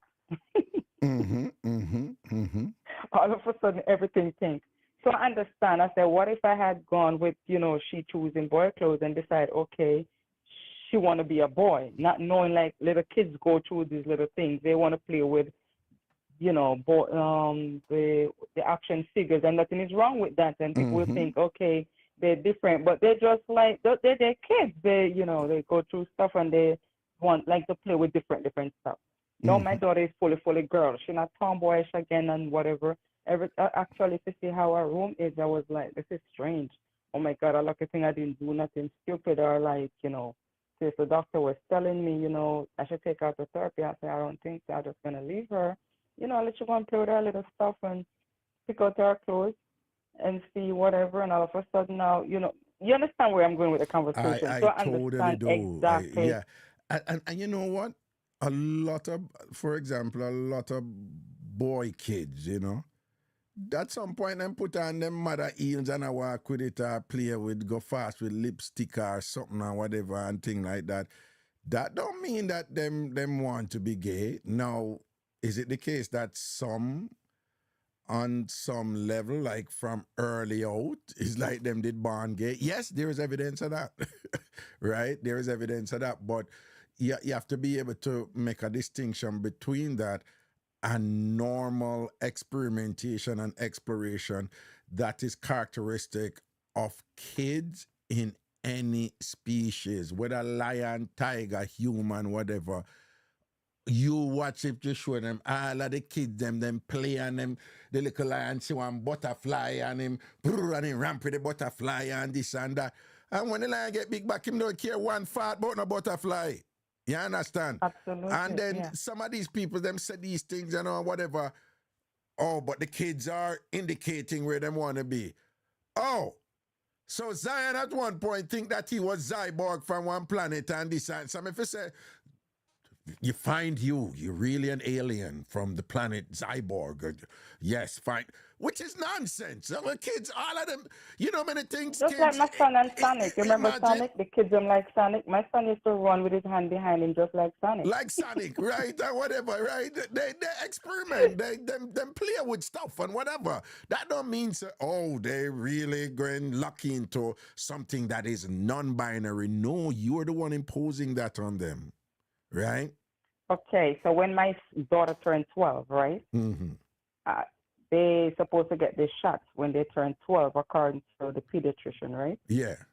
So, all right. So they like to take in the kids in by themselves first, and then the mother and the father come in, or vice versa, mother and mother, whatever the partner is coming after. And so when I was going home, my daughter said to me, Mom, Dr. Such and Such wants to know if what do I like, if I like boy and or I like girl. I said, what? She said, yes. She asked me, and I said, oh, that's strange. So I turned back and I asked the doctor, because she didn't say that to me. So I turned back and I'm like, my daughter said you ask her or whatever. She said, oh, that's something we ask them when they turn 12. And I said to her, I think that's my job to do. I don't really like that. I don't want her to feel uncomfortable and now start thinking what she wants to be, because, so that's what I was saying to her. So she said she asked all the kids and that come in there. So I said to my daughter, okay, since she opened that can of worm, you can reverse certain questions. That's how it is. Mm-hmm. So I said to her, now that she asked you, what do you think? I was on Kings Highway in Remsen. I remember it like yesterday. I used to live in New York at the time. Mm-hmm. And she said to me, I'm reading this book. I said, let's let them go to the library and just pick any book they want. She said, oh, I'm reading this book, and Mom, have you ever one night stand? I'm like, what? She's 12. I said, what? She said, oh, because this boy meet this girl and they have a one night stand, and she liked it so much she go back and look for him. I said, listen, we're not having this conversation. Now you start to get a little awkward now. And you see, I'm just explaining something. You see how one subject or one topic could lead to something else. Yeah. You understand? By the doctor just asking her that, now she started to ask me questions. So I said, okay, back to the question the doctor asked you. That's what I want to talk about. Right. Do you like boys or a girl? She said, oh, no, I like boys. And I have a boyfriend at school, even though he stick me in my eye the other day. I said, oh, Jesus. I like, no, but you see, I said, no, even that. I can't be your boyfriend. And she said, oh, no. He accidentally stick me in my eye. We were playing, and he accidentally stick my eye with my boyfriend. And his mom know I'm his girlfriend, so we start laughing. I said, okay, children talking that now. You understand? Right, so I know where right, she right, stands. right. And that end.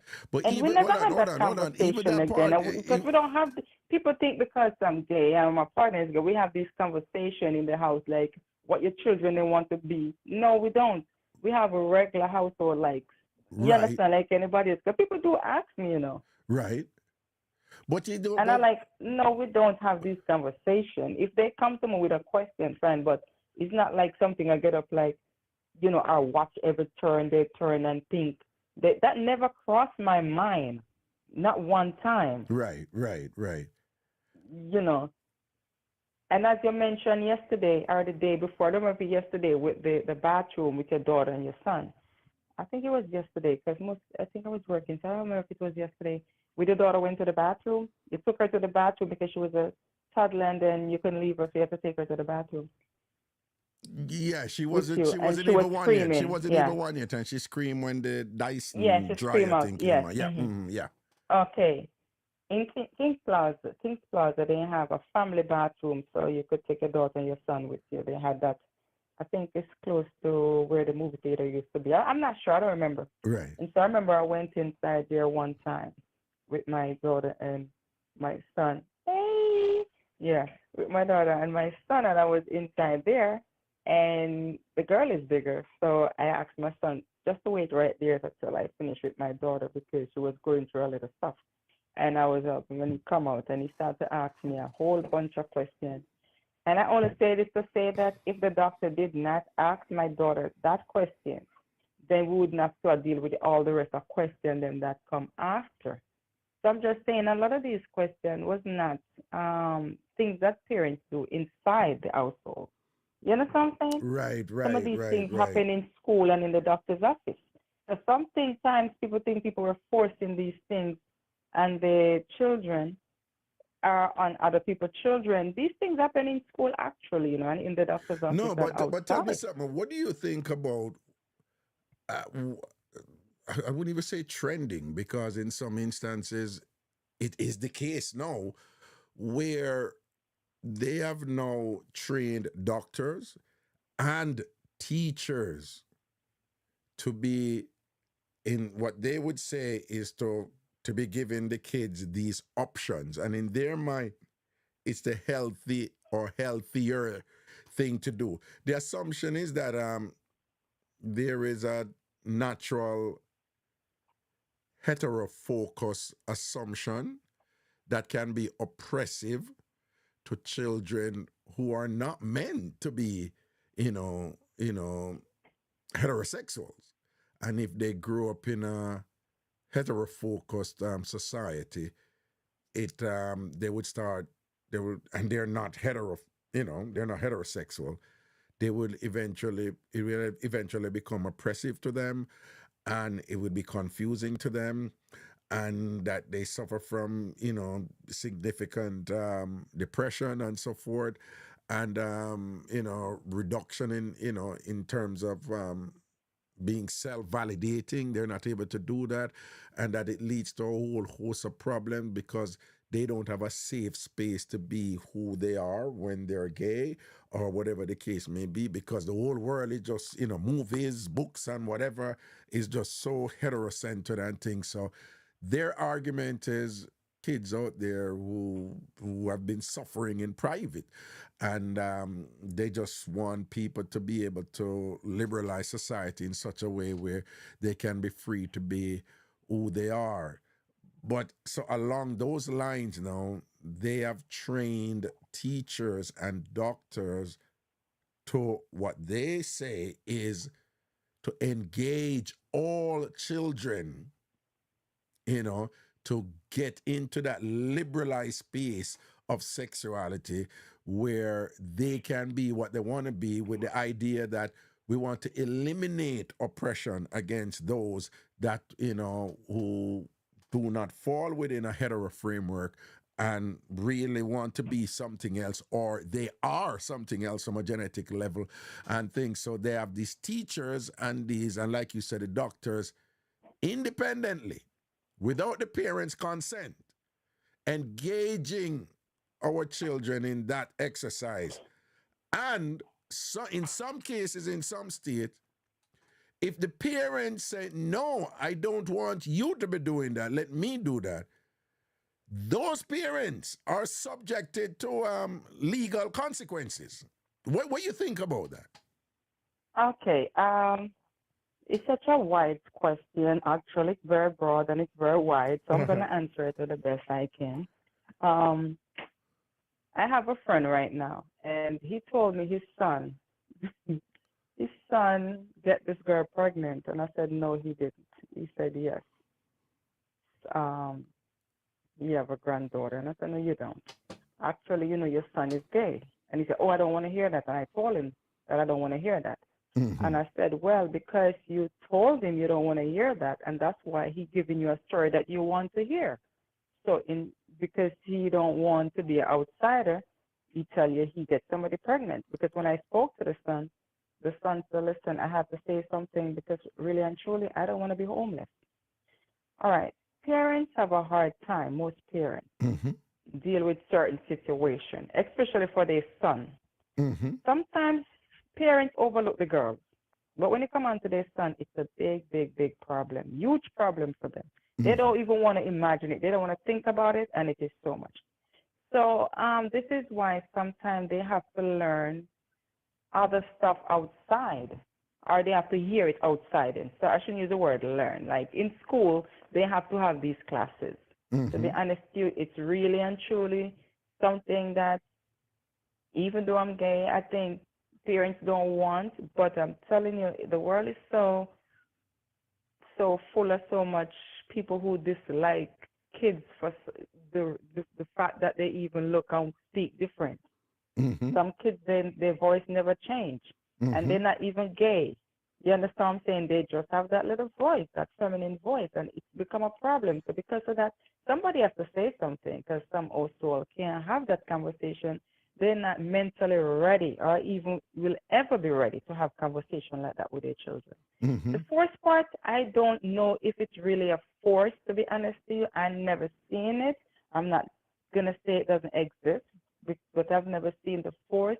But I know they teach it in school. When kids turn 12, I learned lately that the pediatrician will ask them, because these are questions parents don't want to ask. So I understand that they ask, and these are very uncomfortable both for parents to find out that, your pediatrician is family, actually, because that's where your children them go every month or 2 weeks or wherever they go, or, yearly or whatever. So they become part of the kids and family, and they become even friends to the children then, because that's who they see. When it come on to me, let me tell you about the suicidal part and the depression and the anxiety, because I was raised like that. You understand? Oh, you were raised in a hetero-focused setting, right? Yes. Right. Okay. And I was raised to come home to say I like a boy, not to ever even think I like a girl much. Don't think it much, let's speak it. You understand? And that not only messed me up mentally, it messed me physically as well, because I used to wear clothes I like to dress. And when I was growing up, I consider myself to be a really beautiful young lady now, but I think I was extremely beautiful then. You understand what I'm saying? And then when boys like me, I used to actually go out with them to give my mother and my father and my stepfather and my aunt, they're like, oh yes, she's seen somebody. And deep down in my mind, I'm just like, I don't want to hurt this lovely young man because I'm not interested. You understand? But I have to do that. You know what I'm saying? To prove to my parents that I'm interested, because I don't want to disappoint them. That's one of the main reasons. I don't know if you remember the story I was telling you when the guy threw away my shoes. I'm actually fact he never threw my shoes. He flung my shoes after me in Long Island, in the Hamptons, right? Yeah, I remember. I came to New York to work, because I used to live in Pennsylvania. Pennsylvania don't have all that hypeness like New York, so I didn't want to stay in Pennsylvania. I was 18, young, don't know what time of the day is it in New York, never been to New York. New York is so big, and I just want to be in New York. This lady I told you about, she actually was 21 years older than me. She's a big woman. And her husband was 10 years older than her. You see how me ball?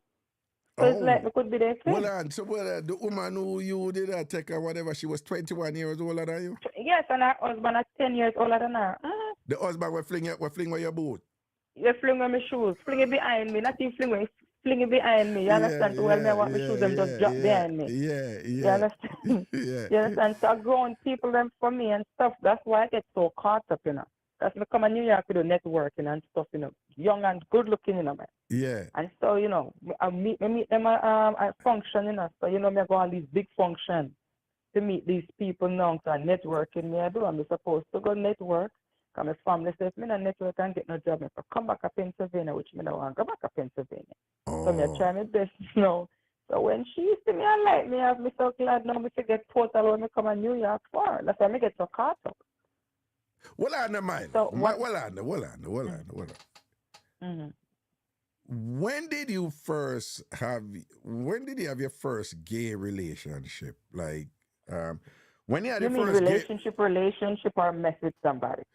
mess with somebody? Like, when did the first time you're involved with somebody in a gay relationship? You did move to them or them moved to you?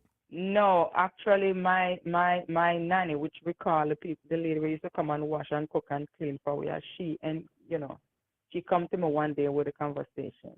Wait. And, I saw her in 2019 when I went to Jamaica. My aunt died. Well on. Interesting. How old were you then? I was 12 years old. Remember it like yesterday because my aunt just gave me a book. I don't know if you remember the book they use. I don't know if anybody on this platform is to get this book, this 12-year-old book where they gave it to you to learn about yourself. So no. The book. So at 12-year-old, your nanny, or we would have called the helper, right? Yes, the helper. Was it a living helper? She understand the weekend, but in the daytime she go home. She go home. But from Friday to Sunday she stayed there because they had to take us to the library and stuff like that. So she used to actually there on a weekend. All right. So, and when you said that was the first person who would bring it to you and whatever, did she? Actually, I know I was. It's not like she bring it to me, but the action part. So that same book I'm telling you about, it was on the table. No, Milo. You go around me, you keep on carry me back to the book when me ask you certain questions. No, but me I tell her about the book now. She asked me, who give you this book? And me I tell her, I said, my aunt give me this book. And she tell me, you don't need to read this book. I could show you and tell you about yourself. And then? That's what she said to me. And then I said to her, no, I like the book. Especially I like to read the book at night. I like to read book at night, and even now. So I tell her, I like to read the book at night. And then she started to show me this, and she started to touch me, which I really like her, like women touch me and stuff, because I have that feeling. Because I do the little touch when I was younger, but I'm talking about the real touch now. It's from a big woman. Yeah, okay. And about how old was this woman when she was your nanny? The lady, their children, them did older than me at that time. Because if I was 12, the woman, the kids, them were the big children. Them like maybe, because I remember one of our sons was like maybe about 20 years old. I don't remember how old I was. All right, so rough estimate of our age, then you'd say at a minimum probably in our 30s. Our 30s, somewhere in our 30s, because I found out later on when I went to Jamaica and my aunt died, that she have her son at 15. Right. So she about 35, 36 up in there. All right, so 35, 36, I want. But you said at 12, you, and correct me if I'm wrong, you're saying that that is when the touching started and whatever, first time, but you're saying you never used these specific terms, but I'm going to ask you if this is what you're saying. So are you saying that at 12-year-old, you already knew you were gay? Long before that, I knew I was different. Seriously, I know something was wrong with me. According to how they would have made it, something wrong with me. I know something was different. The feelings that we're supposed to have for boys and how I see other kids were playing with boys and stuff, I never have those. All right. I never want to have them. No, hold on. Okay. So you phrase it in the negative, that the feeling that you had, that you were supposed to have for boys, according to what they said, you're saying according to what yes, because I tell you the household I grew up in, it's supposed to be for a boy. No, but I never had that. So if you never had that, is it that, and this is a nuanced question, so just listen, is it that you had feelings for girls, or is it that because you never had feelings for boys, at some point you think that it's a dichotomous choice It's a dichotomy. It's either or. It's one or the other. So because you didn't have feelings for boys, is it that you think that then it must be for girls by default? Or is it Most that, or definitely, it is, has to be for girls because okay, by default, if you by don't have default. feelings for boys, Okay. then who could you have feelings for? Unless I didn't have feelings for neither one of them, then I would say, well, something definitely happened to me or wrong with me. But I definitely have feelings for girls because the nanny didn't even have to touch me more than one time or whatever. I start to have sensations and, a kind of feelings. And, and then, this is why I never send my children to spend time with nobody because my mother used to send us with the nanny sometimes. You understand? Like when she going home, she used to let us go with the nanny. So my hair is a problem. I had long, thick hair. The nanny is the one look after my hair. So if she says she can't come this weekend, my mother let us go with her. You understand? So the other activities then will take place in her house. I don't know. I don't know. I don't even know who is that lady husband. I've never met a husband for her. Well on, with the nanny the other activity will take place in the nanny house when you go at the nanny house. Yes, because sometimes we go with her on the weekend. If she says she can't make So it this weekend, then my mother would let us go. It could have so it could have been then that the nanny now would have drawn card and say she can't come the weekend, and knowing that your mother go send you there. Maybe so. No, I mean, I would not think that then because I was too young. You're too young to think that. But maybe that's the case. So when you say the things that are going on now, so the nanny now, did I do that to you from 12-year-old up until when?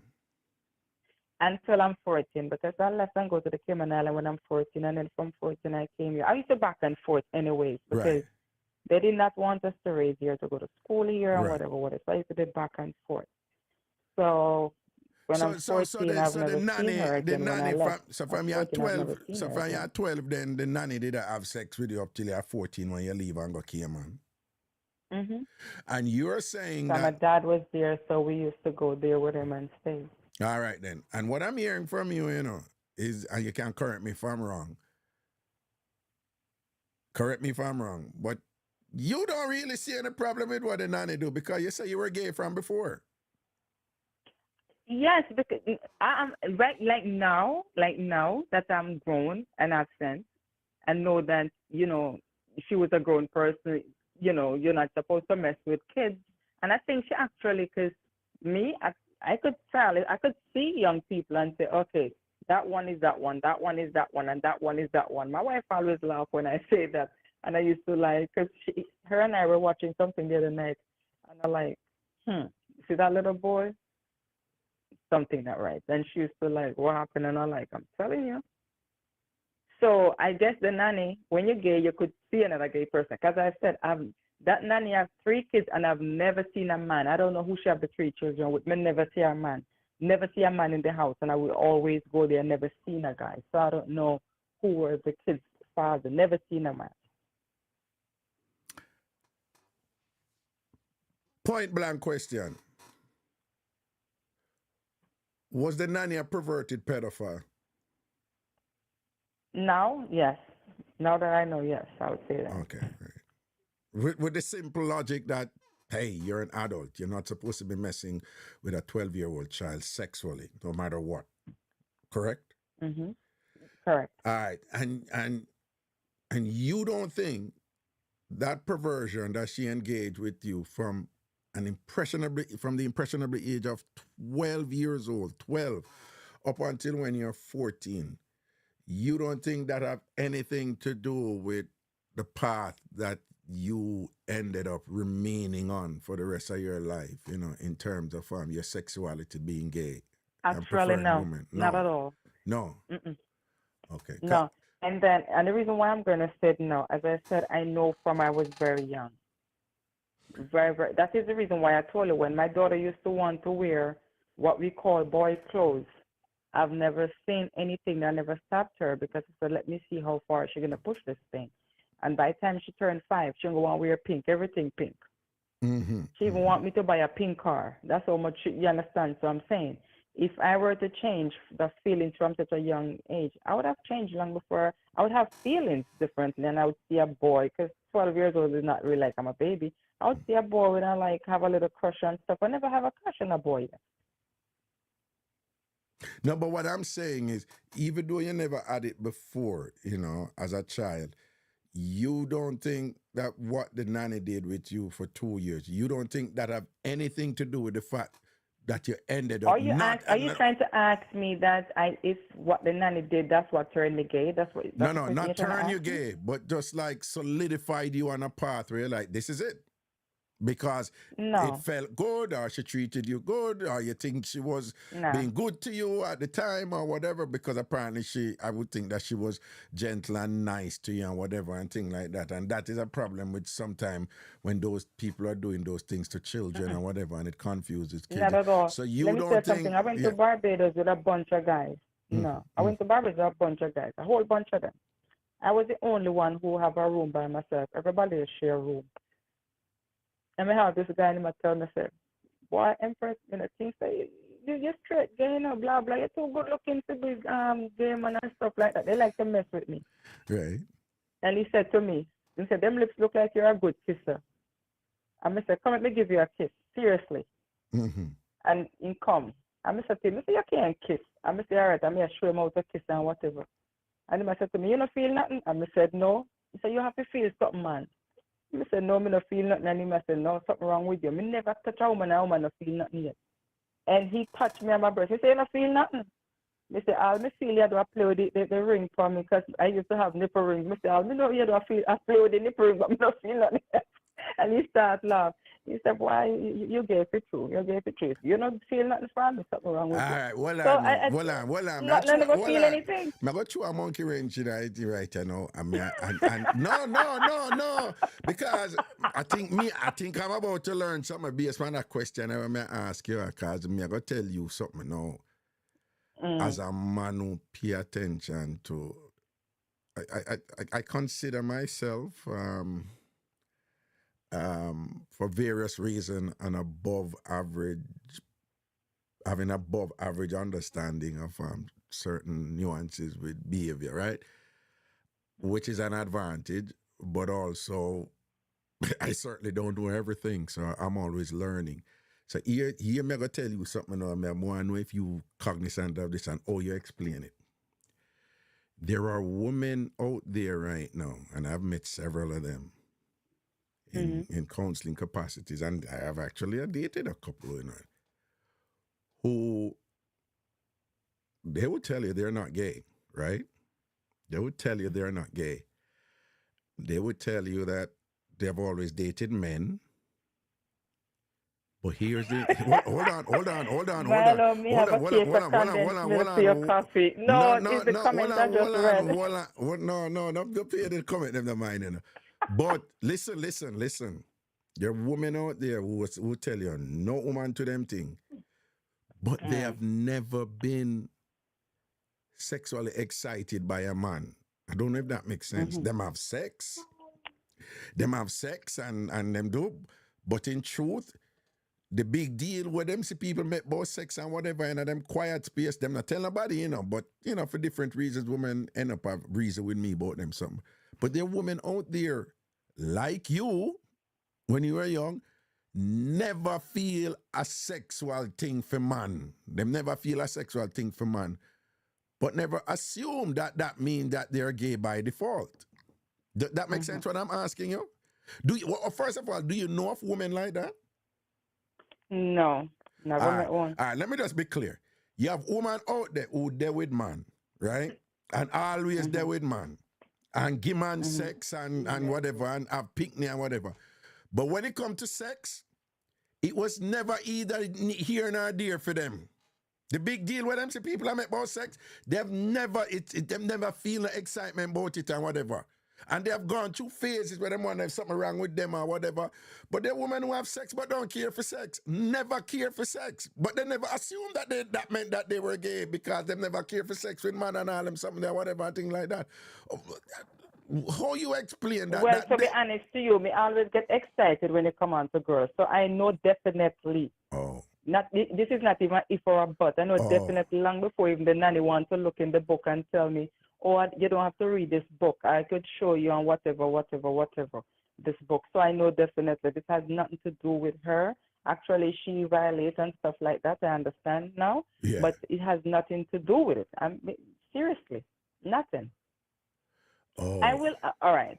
And let me tell you something. When I went to Barbados with a group of guys, 28 of us go because I went to a football match, right?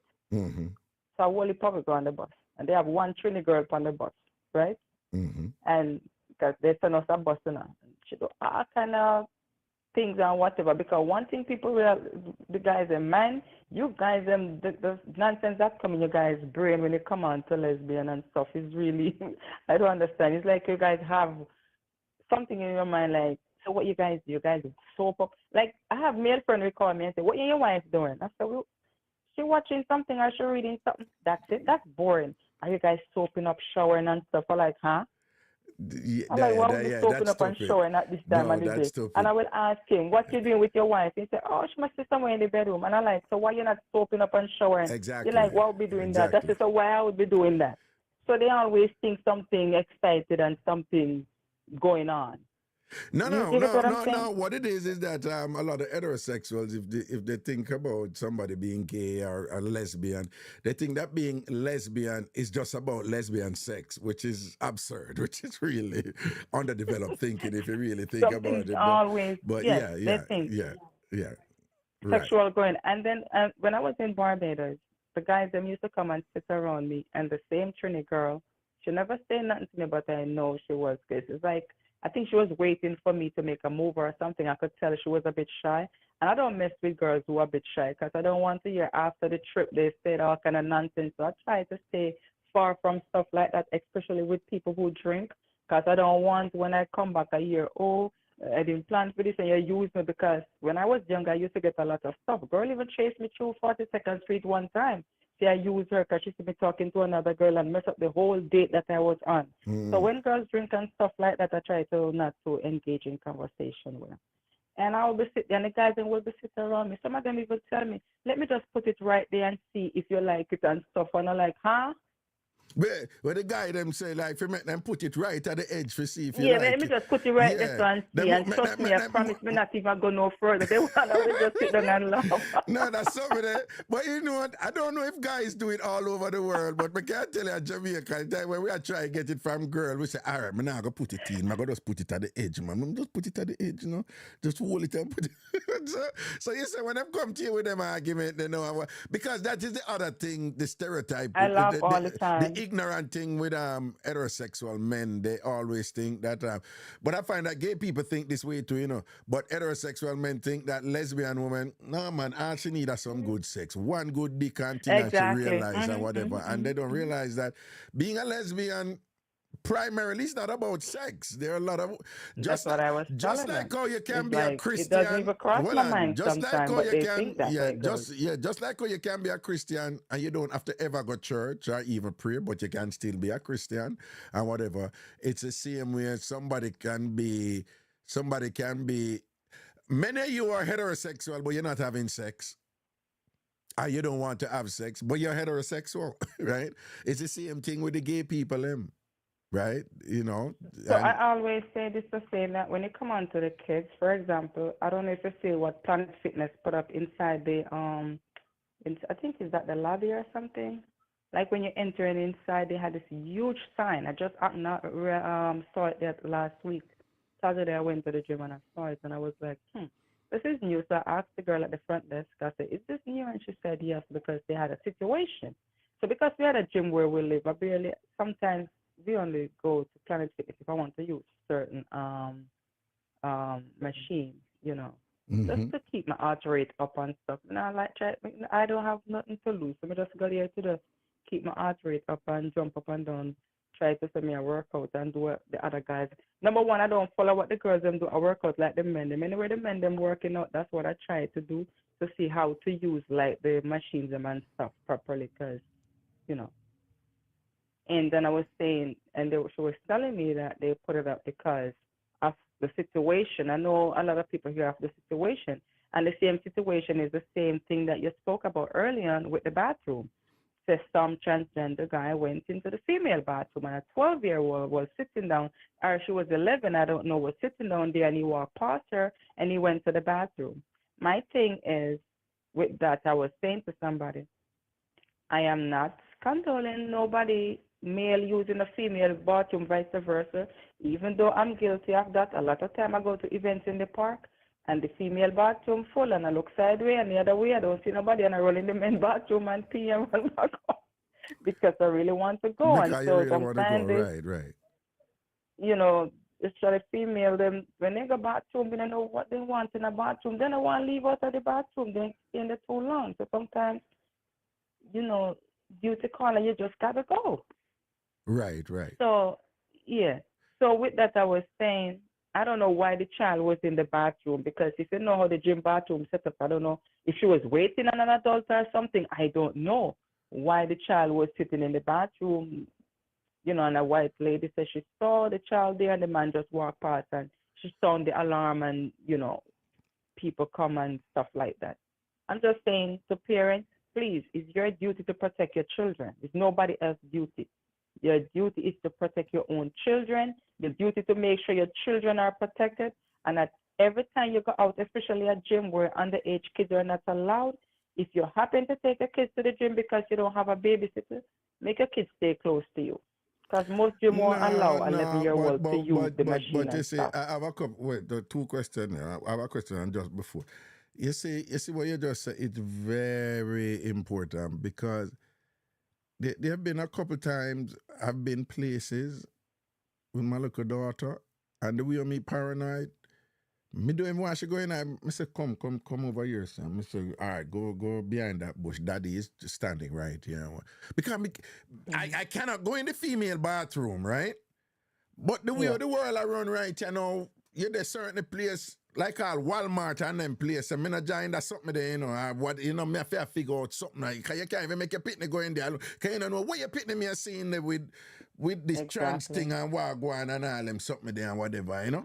So, but what a curiosity though, and this might end up being a stupid question, okay? So be forewarned. There's no question. No, you know, like, but your daughter, like, you know, how did you come about to have your daughter? What was the question? Now, how did you come about to have your daughter? Oh, I tell you how I have my daughter. So, okay, I have two children. One, my wife carries the boy, and I carry the girl. IVF. IVF. Okay, IVF. Okay. And this IVF, you just got, you had a sperm donor, or you went to a sperm bank? Yes, we had. No, we had a sperm donor. We have a good friend. Okay. So our friend become our kids' godparents. Oh, male, obviously, right? So the male, he is the kid's godparent and thing, whatever. But both of you are the parents. So, but he's both to them parent, father, biological father. But he just give us the sperm. He has no right to them nor anything. So no rights to them or anything. By law. Him just by law, no right. Yeah. He just volunteered his sperm to you guys, okay? And your wife carried one and you carried. Actually, you know, if I give you a joke, that's why I know definitely if I am straight up gay, right? Because what we wanted to do was to get drunk and do it, and he said, "No, man, that sounds like the R word." He said that. Who said that sound like the R word? The guy said, "No, man, that sound like the R word. You can't sleep with somebody drunk." Because there's no way I could do that unless I'm really drunk, and I don't drink. Oh, okay. So when you wanted to have a child, you had proposed like, okay, we're going to do it the natural way, but I can't. I can't do it. I can't do it sober. Like, huh? So I'm gonna be drunk, so and you just take that it. Sound like the R word. No, so you proposed to him, say, all right, let me get drunk first, and then you just do it because to me after I'm drunk. Because what happened, right? Anybody can tell you, these are some very expensive procedure, and it's not like a 1, 2, 3 like how it sounds. You know? Yeah. The word out there sound very, those are 3 letters, and they sound all unique and nice and stuff. But at the end of the day, this could cost you $200,000, $150,000, and let's go on and on and on and on. Wow, that's a lot. Cheap procedure. That's a lot of money. So we were just joking one time about, you know, as I said, these guys always think it's okay if one of my friends, and I said, what he said to me, he said, just receive me, man, and then I straight to you the straight after. If you receive me, and I say, I said that's all like a package. So that's how the drunk son. I said, so why not I just get drunk then? I want you just give it the child to me or whatever. And they're like, that's all like an hour. Yeah. Yeah. So So hold on. So when you say like this man is the God, and I'm just learning here, just saying, I'm sure other people are learning like myself. So your kids now, they know you and your wife as their parents, sole parents, right? And when you say the man, your friend who who volunteered his sperm so you could have them, they know him as their godfather, right? Yes, and that's it. And that's it. But do they know that it was his sperm, or they just know him as a godfather? No, they don't know. They never ask, and they don't know. No, like they never ask who if you know who the sperm or who the biological. No, They've never asked. No, never asked. Do you as a parent, as a gay parent, do you worry like if they may ask at some point and want to know? Actually, we have a lot of male. They have a lot of male figure in their life. So it's not like us. I have brothers, and especially one of my brothers that live in Canada. He's very active in their life and stuff like that. Oh. No, but they've never asked about that. The godfather is very active in their life, so maybe that's why they never ask such questions. Okay. No, but do you ever wonder if they would want to know at some point? Well, we have this discussion. We did have this discussion that, as we both with different people now, but we always talk as if it ever comes to that, then we will let them know if they want to know. It's not like and their godfather know if it comes to that day, and they want to know, we'll let them know, like, okay, godfather is the biological father. Mm-hmm. Do they have problems in school when they're having heterocentered discourse and the whole mother father thing? Do they have problems? Do they come home and say, they're talking about their father or whatever? No, not at all. Do they hide it that they have both the parents are women? No, they don't hide it. Everybody know. Everybody know. Okay, good. Everybody know that they have 4 mothers. That they have what? Become 4 now? 4? Oh, because you become 4 now because I'm married. Because you broke up with who you had the children with, and both of you have your own lady friend who you're married one to family, now. Yes, So now they have 4 mothers now. They know that they have 4 mothers now. Wow. Wow. I know. It sounds like a lot, and it sounds confusing, and it sounds like, okay, this is crazy. But actually, it's just normal as if you say you grew up with your mother and your grandmother, which a lot of people grew up with mother and grandmother and auntie. Even Jamaica, they grew up like that, right? Then there's no father in the house because grandfather either died or something. So then grandmother raised them, and they live with their mother, and they live with their auntie, right? So it's just like 3 women in the household. So it's 2 women in the household, and it's so natural to them that they never question it. And both of my kids have no feelings for the same sex. You understand? None of them are gay. We never. And another thing, people say, how you ever teach them gay thing? We never teach them no gay, not now, whatever conversation like that. We don't. None of that not happen. Yeah, well, you guys have a boy and a girl, and both of your kids, they have no feelings for the same sex. They have feelings for opposites. Interesting. Yeah. Interesting.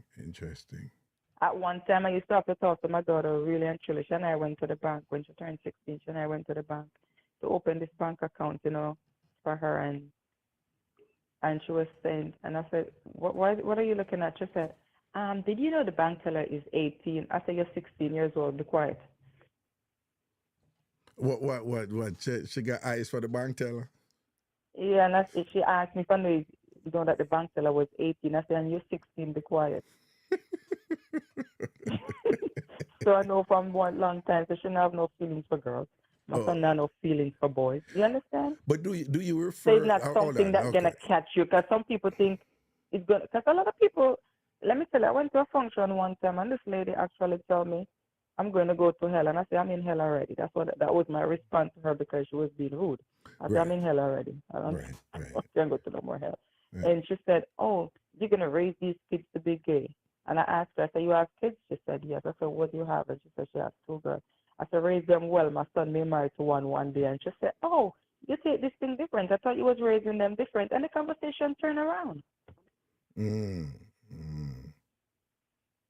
So You hold understand the on. conversation? So do you refer to your daughter as your daughter and your son as your son? Mm-hmm. Okay. Because they all right. We never said I carry one, their mother carry the next one. We never talk like that. If they're going to their mother and we're going to mom and mom. They never like whose tummy which one come out of or whatever. We never do that. But they know that the girl knows she come from my belly. The boy may come from the next one belly. So. But it's not like a conversation like, you know what, my daughter, your son. No.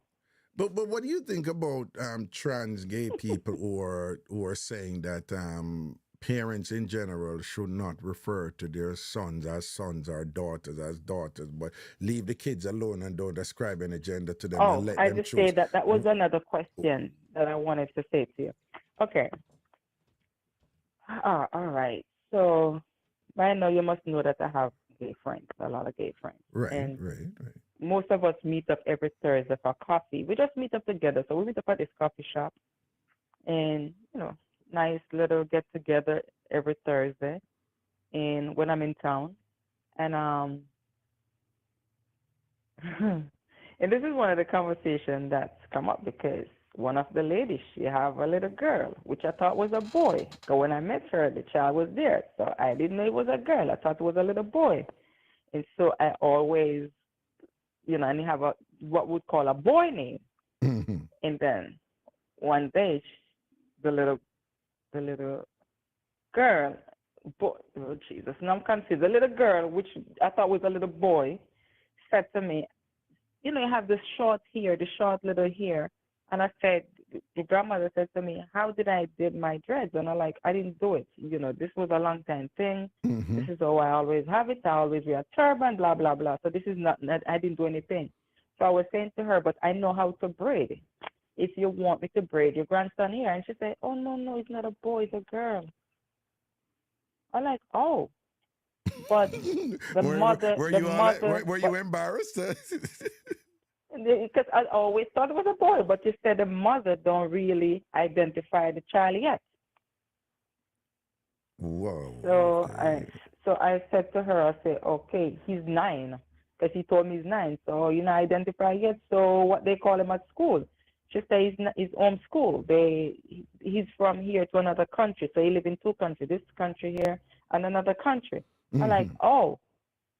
So another time I saw the child, and she was wearing a dress this time, a dress and a sneakers. So I said, okay. So I said to her, I said, today is a girl then, because she have on a dress. Mm-hmm. She said, no, you not identify. And even she was start laughing, the grandmother, and she's gay. She said, listen, I'm not getting involved in this nonsense. That's what she told me. She said, listen, is my grandchild. You understand? And, come to coffee all the time, because most of them carry the kids. I used to take my kids. They don't really like to go to the coffee because I think they find it boring, so they don't bother come sit on here, a bunch of grown people talk crap, so they don't bother come. So I understand exactly how confusing that can be for some people, but for me, I don't know. I kind of drown it out because I don't want to get caught up in too much stuff that I don't have answers for. I don't know if that makes sense. Oh, most certainly. Yes, And it does. If it's not my household, and then that's why I said it's up to the guardians and the parents now to start educate their children. You understand what I'm saying? Mm-hmm. To start to teach their children whatever they want to teach their children. And I always say that. Teach your children what you think is right and what you want in your household. Don't bother to try to figure out what's in other people's household, because it's impossible for you to figure it out. My neighbor is gay. They have 2 children. They're not gay. You understand? You have a girl and a boy. They're white. And the boy is not gay and the girl is not gay. And they're over there. And that's how they teach their children. We hang out sometimes. We take walks together sometimes. And they have no words to to say to their kids, don't talk, don't do this, don't do that, or whatever, when it come on to straight people, whatever. If they like who they like who they like. If you come from a family that you know definitely that if your kids come and say, Dad, I like the same sex, you're not going to be putting them outside, but you're not would be happy. That's how you need to explain to them. Like, listen, I would prefer if you straight, but if you're not, I still love you because you're my daughter and you're my son. You get what I'm saying? Yeah, let them know that from early where you stand and this is, like your babies, because I don't advise people to have this conversation with these babies. Let them be children and run up and down and play and act a fool. You understand? Exactly. I don't encourage nobody to know to run to your little babies and tell them these things and to confuse them. I always said, let them play, let them enjoy things. Don't see them, don't see your daughter pick up your son's jacket and put it on. Take that off. Don't scare them like that. Make them think something that they wasn't even thinking. Yeah, and you scare them from something and you make them go get curious about Yeah, and then now, that's what I'm saying. Now you start to put ideas in their head that they weren't even thinking about. They are innocent to the fact that they, wasn't even thinking that. Yeah. Another thing I'm jumping ship right now. I'm jumping so far. What do you think about the passport bro thing? And before you answer, I have listened for the follow-up. What do you think about passport bro? I know you heard about it. It's everybody and their mother and their father talking about it. You're a regular traveler, so I know you heard about it. Yeah. What do you think about passport bro? Guys who want to leave wherever country they're from to go to another country, right? And they already have children in this country. For example, so we're living in America. They have children in America.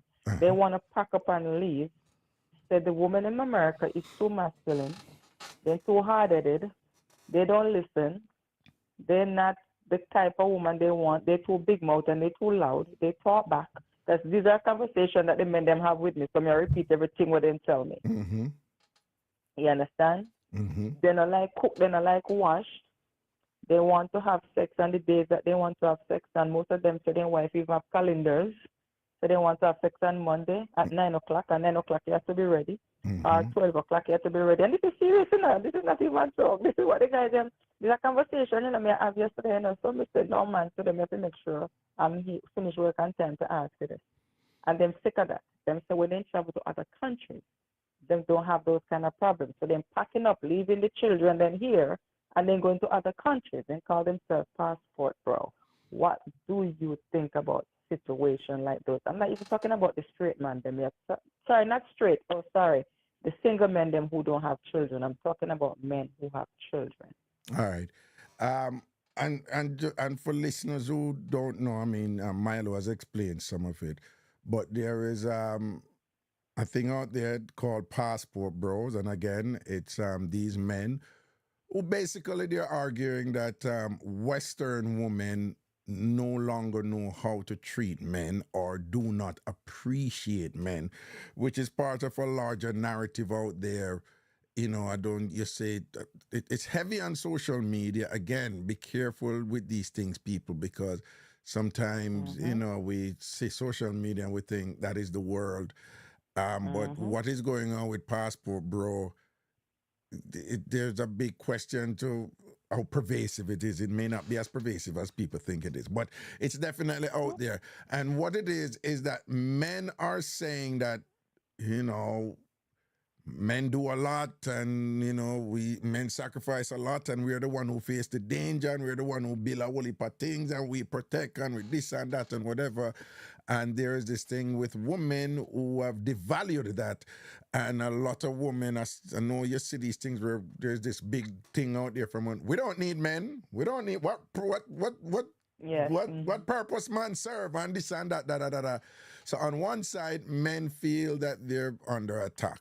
But on the other side, you have, women have become increasingly empowered, them do them look course. Women have become, way more independent than they were before. Them have their own money, them have access to making money, and them have access to different resources that allow them to not feel that they have to be subservient to men, and this word that is bandied around a lot, submit, it comes from the Bible and thing, but that word is a big thing out there where You have these old school, very chauvinistic and misogynistic men who very often just said women should be submit to men, and women are saying, them the days they done. No, we're not submit to no man and whatever. What has happened is that the women are saying that the men can't handle strong. These men are not real men anymore because they can't handle strong, independent women. While the men are saying, no, you are not good women anymore because you're acting like you're men and you want to run with and you want to emasculate with and you don't have no respect for with and things like that and all that. So that huge debate is out there. And a big part of that debate is a lot of women, they want to be the new modern independent woman, but at the same time, they want men to continue being the traditional men. And the men are saying, no, if you want to be the modern, independent woman, then go do your own thing then and whatever and leave me alone, right? And then the men now, in wanting to be men and wanting to be with women who make them feel like they are men and whatever, they have been going outside of these so-called first world spaces, primarily United States, Canada, and parts of Western Europe and thing. But the Western Europe thing is not as big as it is over here in America. This is primarily an American phenomenon. So what they do, they're going primarily to South America and Asian countries. Asian countries is a big deal for them. And you have these women out there who they say those women are traditional, right? I have friends who, my friends I know, they're more into the South American women. So their thing is like the Colombian woman, the Brazilian woman, and some of those women, they say they know how to treat men. They still take care of men. And these men will work hard and give them money and support them and take care of them. And the woman will cook for them and pamper them and whatever. And they'll say, that is it. That is the life I want and thing. And one of them is, one of the movement that they have, the name that they have given it to it is the Passport Bros. And a big thing for them. So they have these videos that they make. We're in Thailand and this is my, Thailand woman and it's great over here and I'm happy and man, leave America, come on and whatever. But what Milo is asking is like, what do you think about the men who are leaving their families over here and going over those other countries to be with those women? I don't know what leaving mean in this day and age. I mean, I know physical presence, yes. You sometimes you have grown kids, or sometimes kids are not as grown, and it depends. But what is obvious is that the men want to be someplace where they feel valued, where they feel appreciated, where they feel what they feel that they're being loved and taken care of and appreciated for what they bring to a union as men. Some people have said that damn foolish system I do because all those women want is a visa for come over here, or the only reason why the women relate to them like that is what they can give them or something like that. So you have these debates about it and things like that, that it's not really love or, but to the extent that there's a cultural difference there, that is true, right? This phenomenon where women are, this thing where this big movement over here, we don't need man, we don't need no man, we don't need no man or whatever. That is not, you go to South America, you go to the South, particularly the Southeast Asian countries, Vietnam, Thailand, those places. You don't really have that big thing over there where women are saying, we don't need men. That is not over there. They appreciate men and what men are expected to be providers and protectors and everything else that comes with that. And if you take care of business, that's so, you're appreciated. All right. So the Passport Bros, they get a lot of attention like that. However, I want to point out again, people, do not lock in too much on that noise, right? And think that, America is gone to the dogs, Canada is gone to the dogs, Jamaica is gone to the dogs. No. Why? You still have a lot of women, a lot of Jamaican women. Them don't want a careless man, them don't want a lazy man or whatever. But a lot of You know, Raga, Jamaican, a that's lot of exactly what I was Jamaican, gonna say. a Some of them lot of Jamaican women, hold visiting. on, they appreciate men and their successful relationships out there.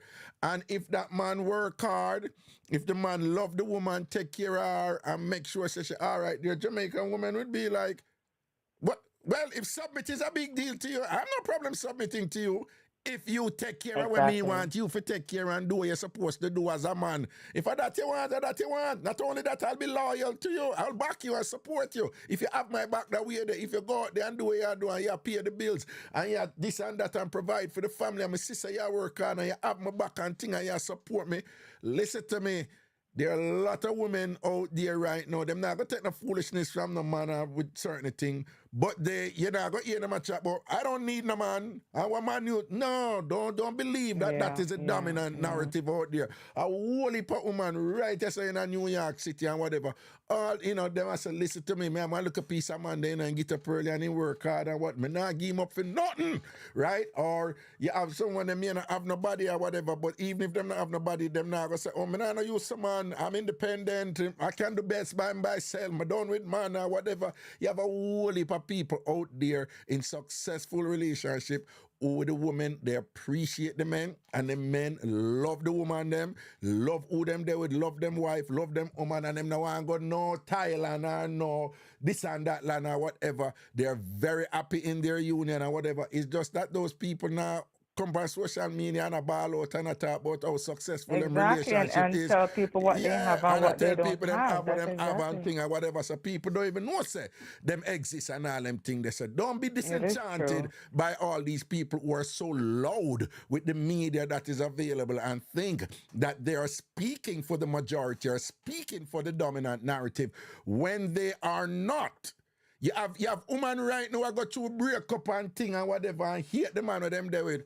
And still now I go say, I don't need no man, and whatever they may say, I need a break right now. I'm done with body for a while. Let me just say it to myself and think. But them still I just said that, you know. I just said done with body for a while. I met a girl one time. She worked at Mount Sinai Hospital in New York. And she said to me, somebody introduced her to me because we never meet the girl before. And there's a picture me see of the girl and somebody said she see me somewhere and she like me and thing and thing. I said, all right, me call her because I'm free at the time. Me only have poop on my hand and 3 wouldn't make a big deal. Yeah, you know, say you're bad though, Milo. I say you did bad. Yeah, you did bad, you know. But yeah, behave now. Yeah. Yeah, me have behave. Yeah, girl look nice and think Spanish, you know, she come from Colombia. So me and I talk, she has 2 daughters and she said, oh, I finished with men and, you know, because the man is no good, blah, blah, blah, blah. So you sure? She said, yeah, she's done with men and all kind of something. She don't want no more men.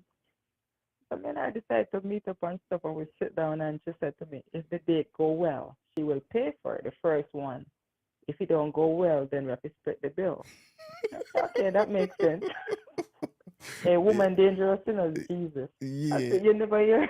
Yeah. I don't think men use those kind of words. I don't know. Nah, but and anyway. if a man talk like that, I carelessness that. But anyway, go on there, yeah. Yeah, we will be dangerous. I said, okay, anyway, it didn't go well and stuff like that. And my friend have a place close by and we went there and we see how our place work out. Our bed never make noise and stuff like that. So read between the line and stuff. Right. So what, and selling's going though? Yes, the bed never make noise and stuff. Nice girl, you know. No, that's but a Sunday, you know. No, but what yeah, man, girl, nice and clean and nice. Milo, what I know, man, I ask you something. When you say the bed no make nice, and again, you have to help because some of we ignorant. No, the reason why I said bed no make nice, that means that we had done it. That's I just skip over it. So okay, so we're gonna do it. Okay, yeah, so when I said bed no make nice, that means we use the bed. I don't know nothing about what I wanna do because the bed for make nice. You just because the bed for make no nice. That means that we did it. But you know what is funny? That is another heterocentric type of thinking, you know, because in our mind, you know, once you say bed make nice, we are think about, you know, look at jammings and thing and, you know, boom, boom, boom, boom, boom, boom. When in your world, it's probably nothing about that, though. Like, you know. No, nothing like that. But in So our my world, friend you know, wasn't in aware. our Yeah. world, once you say, yo, on the bed, I make beer nice, immediately in our Beer mind, night. you know, yeah, man, No, nothing slappings, like that. man, foot pan shoulder, and I put it on, and all them something there and thing. But that is not Mercy what, okay, Jesus. go I just on, feel go a on. pain in my belly. A pain in a, no, well, Milo, big and serious. No, you said. No, No, you said foot pan Milo. shoulder. You know why I said I just feel a pain in my belly? I have a straight friend, you know. Yeah. She got married now, so she behave herself now. And she used to do them little hair magazine, modeling and stuff. So she used to carry me a few little places. And she was telling me about this Italian man she used to sleep with. And every time she said she put her foot on the man's shoulder, she feel pain in her side. So every time I hear the foot and shoulder, I start feel automatically pain in my side. So Milo, like for the most part, for the shellings and thing, I know nothing where have to do with boom, no? Is it mostly With oral? her? Is it mostly oral? You're talking about me? Yeah. All right. So I'm 51 now, right? So most things I'm not doing, like the whole bunch of toys and stuff like that. But penetration I don't do.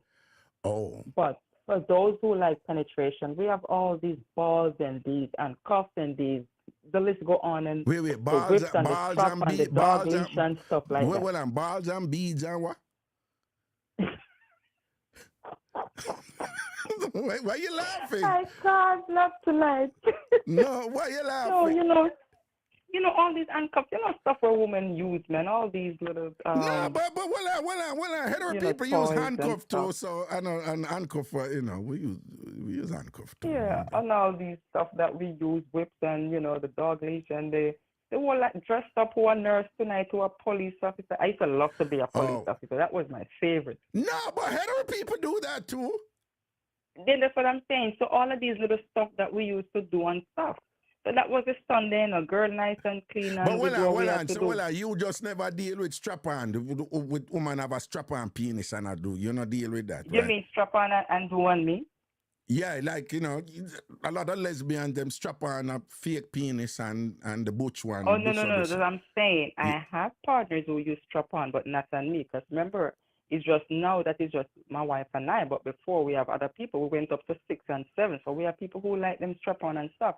But nobody ever never used strap-on because I don't receive anything. You don't receive penetration at all. You don't work with that something. No, penetration is not for me. I know you're something like that, all right. Okay, yeah, go No, on. no, my thing that. That's why I mean, definitely say I would be useless to a man. Useless. I wouldn't be one of the pretty one who can dance. You may sure what part of this that. No, but I tell you something. I tell you, like we men, when sometimes we have reason. We're not calling name, but we have to say, yo, why is it that pretty woman start out generally no good, every now and then you buck up on a pretty woman where I start out turn up and you're like, yo, she's an exception. But pretty woman, them start out, as a man, you don't give him long time, I tell you, and we talk to other friend, like, and we are talking about women who are considered really, really pretty, like what? For some reason, them start out always pop down, and them usually can't dance either.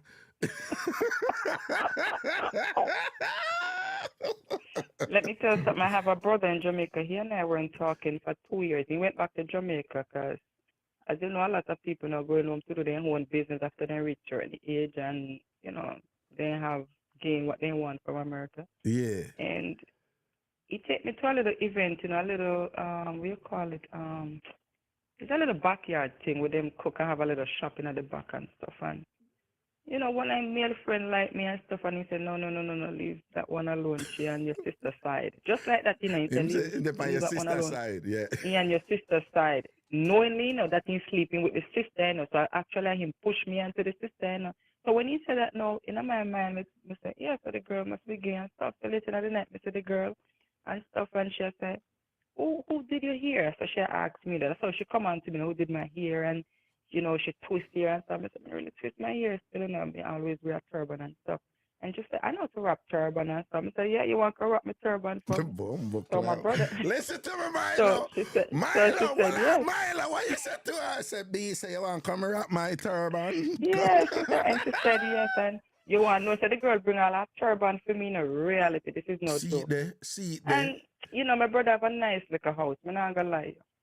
So, you know, me always stay downstairs. And the morning my brother come downstairs, he like to fix breakfast and he love to give me so what's up, please keep. I don't know if he take my brain, did I go on my nerve liquor or something, I don't know. So, he see the girl come out. Man, I feel safe. I never my brother, like, he never looked at me as his sister. I mean, a real sister and then do me something. He said, what just happened here? That's exactly. He said, what just happened? I said, no, you talk. The man say, you know, the pan inside me, the pan in sister's side, and she come over to teach me how to wrap the turban, and we wrap turban. That's what happened. He said, no. And he's mad with the girl. He said, yeah, sleep with me, sister at the same time. He said, hey, wait. What's going on here? I said, you never tell me your brother with him. After we are nothing serious. That's what she said. After we are nothing serious. Milo, we're cool, you know, but we gotta keep it real, you know. You violate this, Milo. Me can't violate. Me never know. No, but you say you know, say your brother asleep with the girl. Don't you say you know your brother asleep with the girl? No, the night when his friend dropped him, he telling friend said no, she more up on your sister's side. I said, tell me the night. He didn't tell me same and the girl in and nothing. The girl come home with us. Well on, the brother, the girl in upstairs. Well on, the you draw for you, right? And him said, no, louder one, yeah. In reference to you, him sister. So him say, she more upon your sister side. Sister side, Oh, me see what you say. So that a female if you say, dog, remember, you know, your sister gay, you know, so me I tell you, say, my sister. No, but she wasn't gay, no. She not straight gay, she bisexual. She go both with man and woman. We find out the morning No, but to your point though, what he was saying too. Yes, she love girls. Yeah. Listen, your sister love girls, so my sister who you draw for, she more upon your sister side who love girls too. So him never did tell us him I sort out. No, and when he drop home the girl, the girl never go upstairs because my brother live upstairs.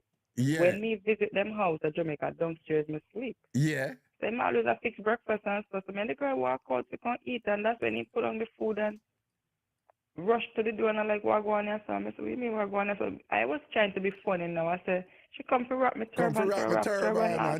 Turban wrap last night. I was. Yeah. So you say, you can't sleep with me, sister, and sleep with me. And she said, after winning and nothing serious, after me and your woman, exactly how I'm saying it, that's what she said. And that she said to him, though. That's what she said to him. After me and your woman, you know, every woman. No, so Milo, you know, she said, she are the gangster. And she are the bad one. And let me tell you something. She said to my brother, you what she said to my brother now, that cost me my brother name to talk for like 2 years, you know. That really mash up my head space that time, that's real, know, because when we got to Jamaica, my brother bring me around and stuff, you know, kind of mess me up when we got down there and we couldn't go in house and stuff because he swear upon his mother. And my mother and him, like, well, our mother and father say, if he see me again, what am I going to do? He might go around me. What she say? What she did say? What she did say when mash up him head? What she say? She say, I say you're not good like a sister. Just like how me say. No, she shouldn't do that. She shouldn't do that. Yeah. She shouldn't do that. It's either she said for spite him or is the truth, which would mean say you Milo. No, Milo, no, me not think of a spite, me think of true, me think you're bad no ras. Milo, me think say you're good like that, you know, my brother tell me stick up my things them and come out and out. Me live in Jamaica, you know. Yeah, come on. So me said to him, stop your foolishness. Me you can't fight over a woman. Them with me, me not share a woman with you already. Me not have one girl and me give a girl to you already. And so me I said to him, me stop your foolishness. Me not give one girl already. You give a girl already who you did that shell and you say, yo. Me not have one girl and then when the girl, me I leave the girl, I tell me say, she like my brother. And me say, ask him, me say, you want her? He say, yes. And me left her and give it. So we have one so far. So where am I going so far? But no. So me say, I go and find you the woman not together, but me feel that what the girls say and whatever. Yeah. yeah, If cause you you call know. one of my friends. Well, I know, you know, some man go like them wicked and thing, but then ego fragile like a wine, you know, man. Yeah. Star. I Yeah. tell him, I say, go here, starfy, but you come run up your mouth over a woman and thing like that. No, and him should have bail, though. Him should have bail. Well, I don't know, but if anything do, you know, at the beam should have moved to.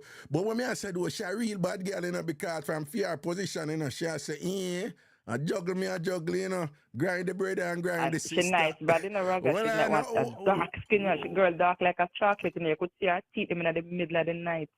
The only say the girl teeth them pretty. Me say she sharp on her mouth. I mean the girl juggle for a while too, you know, but the girl is so bad to me, man. So me I say she a bad girl, you know, because for she, you know, she can't say, yo, me I shell out the brother and the sister, you know, and play with me, you know. And when you say no, man. Imagine how she got brag again and to her friends. Yeah, have it two of them week, and we are work, and me I work in family. Well, I know. So when I said, what you say, she bad pan her mouth, do don't, mouth talented, Yeah, man, she good, man, she good. I want to tell you, right? Your whole life funny. When I met my wife, this wife now, the present wife right here. Yeah. When I met my wife, I tell my wife about her. My wife, I tell her about this Italian girl. I tell my wife, I not even know if she bad. Like this a girl, yeah. Yeah. So we end up meet the same girl. We end up running another girl in her cause me call her up and say, oh, you do, you're busy and whatever. And I tell my wife, I say, you know, for your 50th birthday, I can make you give her to you, and she agreed. The girl get cold feet, not even 2 hours before everything happened. She said, I don't think I want to do it anymore. I say, I'm never afraid. And she never come sell your wife? No wife cold feet and drop out. No, she. Oh, and your wife drop out and catch her afraid, no? 2 hours. Yeah. I don't even think I want to do that anymore. I said, Nah, man, I never so disappointed. I like, yo, I see that you man travel so far. She said, oh, I don't know because I don't want to get involved. And then next, she want to come around. I said, no, don't girl like gangster. Them girl ain't come around. They know if do them thing and disappear. And I saw them roll. No, she know for blaze and cut. That means she say blaze and cut. Yeah, none of them girl with Tari. You don't want them around. Them disappear. There's no time for them something. And they don't like them and look something. And probably know for hold her mouth too and I say nothing. I know she not for talk or give. Let me tell you something. I saw that girl at my aunt's funeral with her husband, right? And with her husband? She have husband? Yeah, man. She married. She bisexual. She married now with her husband. Yeah. And we all, at the funeral, we go out to eat and drink. And that girl never ever look at me and look a sideway like nothing never go on. You'd never know, no. You'd never know. Say, yeah, she shell you out and shell out your brother. Not even look a sideway. She don't look like anything. Yeah, but the right type of woman that know for more. But Milo, tell me something, you know. Tell me something, you know. I know enough people are listening are get nervous, you know. Because I ask you the question, you know, but I think I know the answer already. But you probably are going to tell me, all right. Based on somebody who in the game and you know what is what about certain things, would you say enough women out there married and live married life and thing and all, no, the man don't know so they must sleep with women regularly? Watch out. Then if the man never walk in the Hamptons and see the lady over Long Island, she pick me up in a Raga. Yeah, she pick me up and put me up on the sink. If that man never walk in and see me, because the man never seen wife like that, you never know something like that was going on. That's why I said me now come on to his wife. I'm young. That's what he told me. You never know she have no likeness for no woman. Well, and she did lift you up and put you up on the sink and a service. And she lift me up and put me up on the sink and start kiss me and I look through the mirror and me say the husband, you know, I look through the mirror because how their house set up. If you walk straight to the bathroom, you can see the person through the mirror. They have a mirror like that. She told me she set up the mirror like that because of the lighting. It's a good lighting like that in the mirror. You know, women like good lighting in their house, right? Oh, really? They like when the lighting is good. You're all right. Yeah, man, the light are good. You understand? We don't know dim light. No. We know when it's dim light and when the lights are bright. The bathroom lights No, some women love when lights stay dim and like dark. Well, anyway, go on. Yes. Yeah. We like it both ways. All right. So no pun intended. No pun intended. That's why I'm fling with my shoes because no, not like that.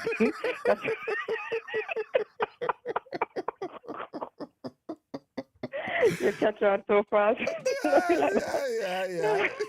Remember Raga you talked to, you know, we love the I free girl. know.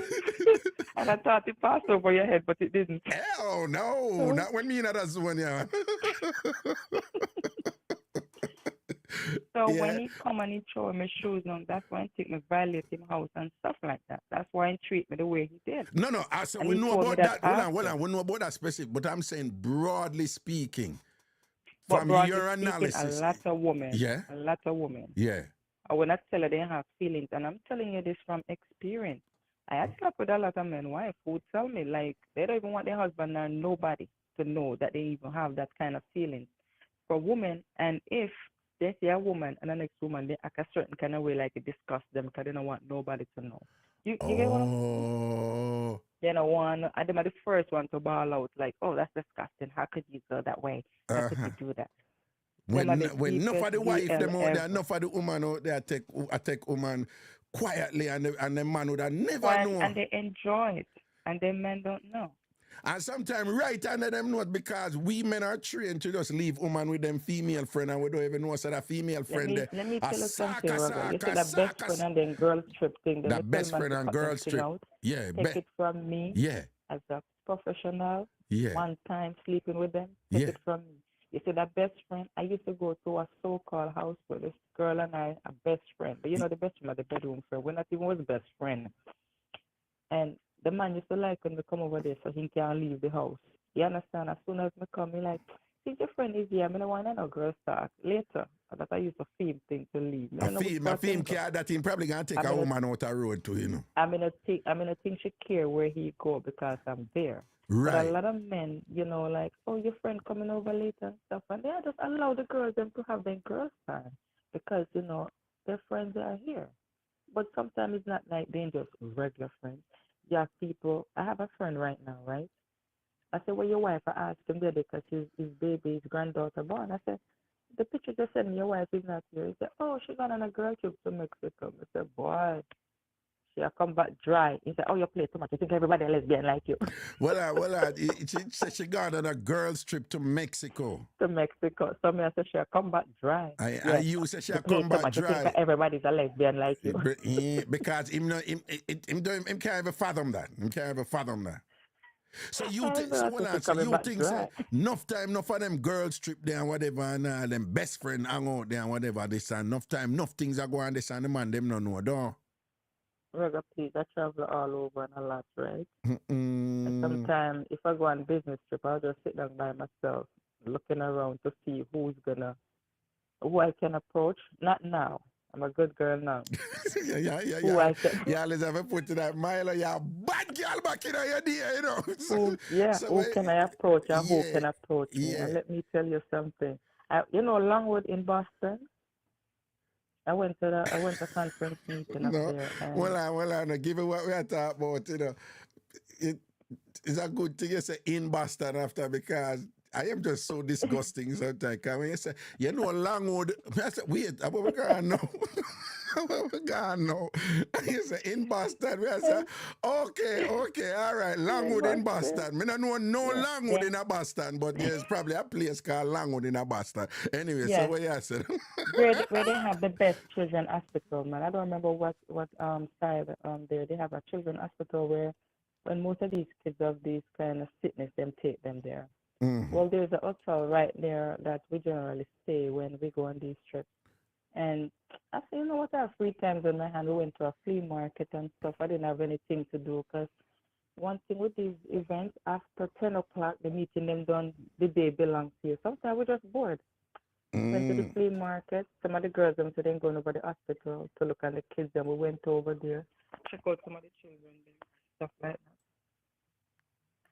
Over there, I see this girl looking at me. I said, okay, our child sick. Maybe she need a little comfort. Why not go over there and talk to her and comfort her? Next thing you know, she wake up outside my bed to go next door. Because the hospital is not far. So I say, you want me to come up to the hospital with you? She said, I don't mind. We had the cafeteria, buy our breakfast and stuff. Then I said, this man smiling. I said, how could this man here smile? Without the woman husband are coming in the morning, so she's supposed to do the night shift, and the husband do the day shift. So the husband's supposed to come and release her from the hospital with the child. So she's supposed to watch the child, but she sleep with me the whole night. I said, boy, the woman a body, man. Jesus and peace. And not one time this woman mentioned that she have a husband. So she have a husband and things. See it there? Nope.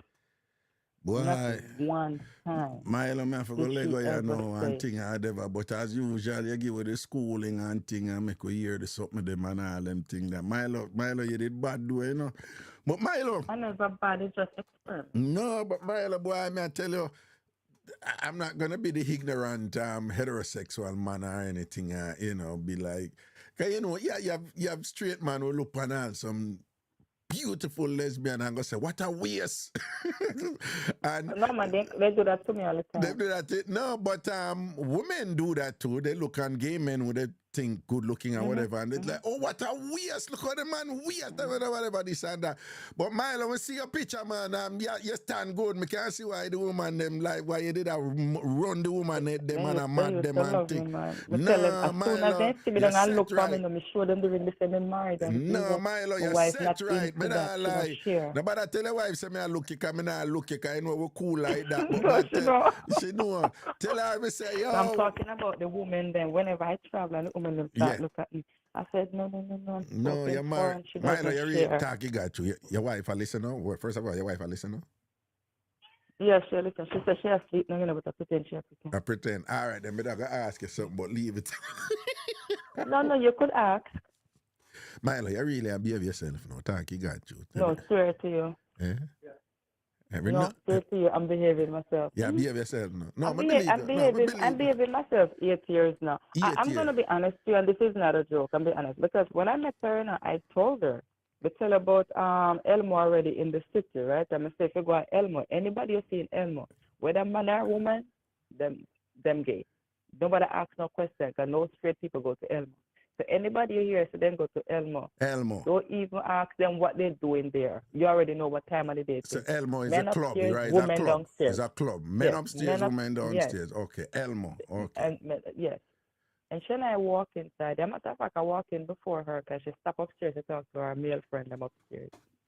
And I went downstairs and this lady was talking to me. And she just let the lady know that she not even say that, she just walk over and take her position. You understand? So I know she don't play like that. Right. But then like a play and then I just realize. And then she already told me up front, say, you know what, that's not my thing, you know. So, and I respect that. And then I have my, you know, nice. Well, hold on, who that attack? Yeah, you're sweet. Milo, who that attack? Yeah, my son. Oh, your son? He said my skin look nice and thick, yeah. Your son say your skin what? Oh, I'm using this shea butter thing. So he was telling me about how it look on my skin. And the Milo, you know, should have come a Ghana, man. Over there, so the real shea butter there, you know. And sitting down. Actually, I have, you know, I'm always in Thailand, so. Right. And then how my schedule is set up now, I don't do a lot of stuff unless I know definitely I will be available. You understand? Right. Yeah. But I'm thinking about it. I'll catch up with you guys. No, don't worry. We're going to do 2 more Ghana trip next year and some other trips. So you have different. One other thing. There are people. I'm around my son now because he was showing me something. Oh, okay. All right then. And big up your son. No. I'm not around him no more. No. Okay. You're in the chat sometimes, right? Yeah. All the time. Yeah, even if I don't say nothing. But sometimes people they want. Let me tell you, I tell one person who you are, one, and it's for a mature reason. But other people want to know who you are, but I don't do those things unless I'm given permission. Okay. They just want to know who you are in the chat. So I don't, you know, unless you say... Oh, they don't know who I am in the chat? No, they don't. A lot of people don't. How come they don't know and then they call... I think a lot of people know, man. Really? No, some people know, you know, but what I'm saying is... Then if you say Empress Daniel and I type something, then I must know. If them say what? If you say Empress Daniel and then you type, they must know that. All right, Empress Daniel. So you hear she say it herself, say, we don't know. So if you're in the chat, and that means I don't forget to harass anybody or do anything, can make me war on a fear. Okay, all right? You know, I just said that, the other day when the guy called me, what did he say? I think he was saying, oh, you are Yamida or something, I don't remember. I was laughing, and the reason why I was laughing, I was saying, I was looking back at myself at 18. I said, how many of us know that when we come, especially as I said, I came to New York, to make, to get my life together and stuff like that. Because, I didn't know what I wanted to do, and my aunt didn't even want me to come to New York. So I tell her I'm going to do networking, because a lot of people come to New York. It's for that same reason when they're young, to do networking and stuff. Yeah, it's a thing with big cities. You leave, so there you go to big cities to get the opportunity. If you look at it at the point where he's looking at it, that's why when people say certain things, I don't rush them. Because, I understand where they're coming from. And some people just use word loosely because they know the words they use it, which they don't understand. If they look way past a certain conversation, they could understand where some people coming from, especially when I said I was in the man house. I didn't really go in the man house because I know there was a man there. I'm not stupid enough to do something like that. Right. Didn't mention anything like that and stuff like that. But if you look at it, at 51 and our age, there you could have said, Lord Jesus. Should have done do all them something from long time. Just like you don't hear somebody and say, boy, if I were to go to jail, I rather go when me young, when me this old. You get what I'm saying? It's the same thing like now. There are certain things I did and do when back then. Most of them something you could even. I have some girls when me sleep with them, I see them lately. I said, sure. Boy, oh boy. No, but I mean, because everybody. they shouldn't even touch it. No, man. They shouldn't even look at it, much less touch it. But then again, you said to yourself that, please, you are enjoying yourself. You get what I'm saying? You don't look at it. Because one thing with me, Raga, me not have this kind of thing about me, oh, this girl is so this and this girl is so that.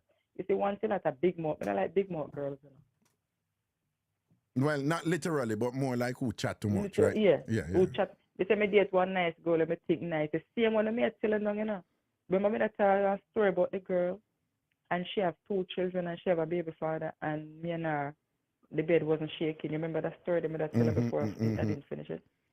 All right. Me and her do the thing this Sunday. Monday, she gets up, going about her business, going about her business. She called me up, she said, what about this weekend? And she said to me, I'm telling you this from now. This is what, I'm not looking at anything. I just want to enjoy myself because men ain't shit and men ain't this. And my baby father is this. And I'm like, good, because I'm not looking for anything because my hand kind of full right now. So I'm really not look nobody neither. The same girl see me at 42nd Street. I have good dinner.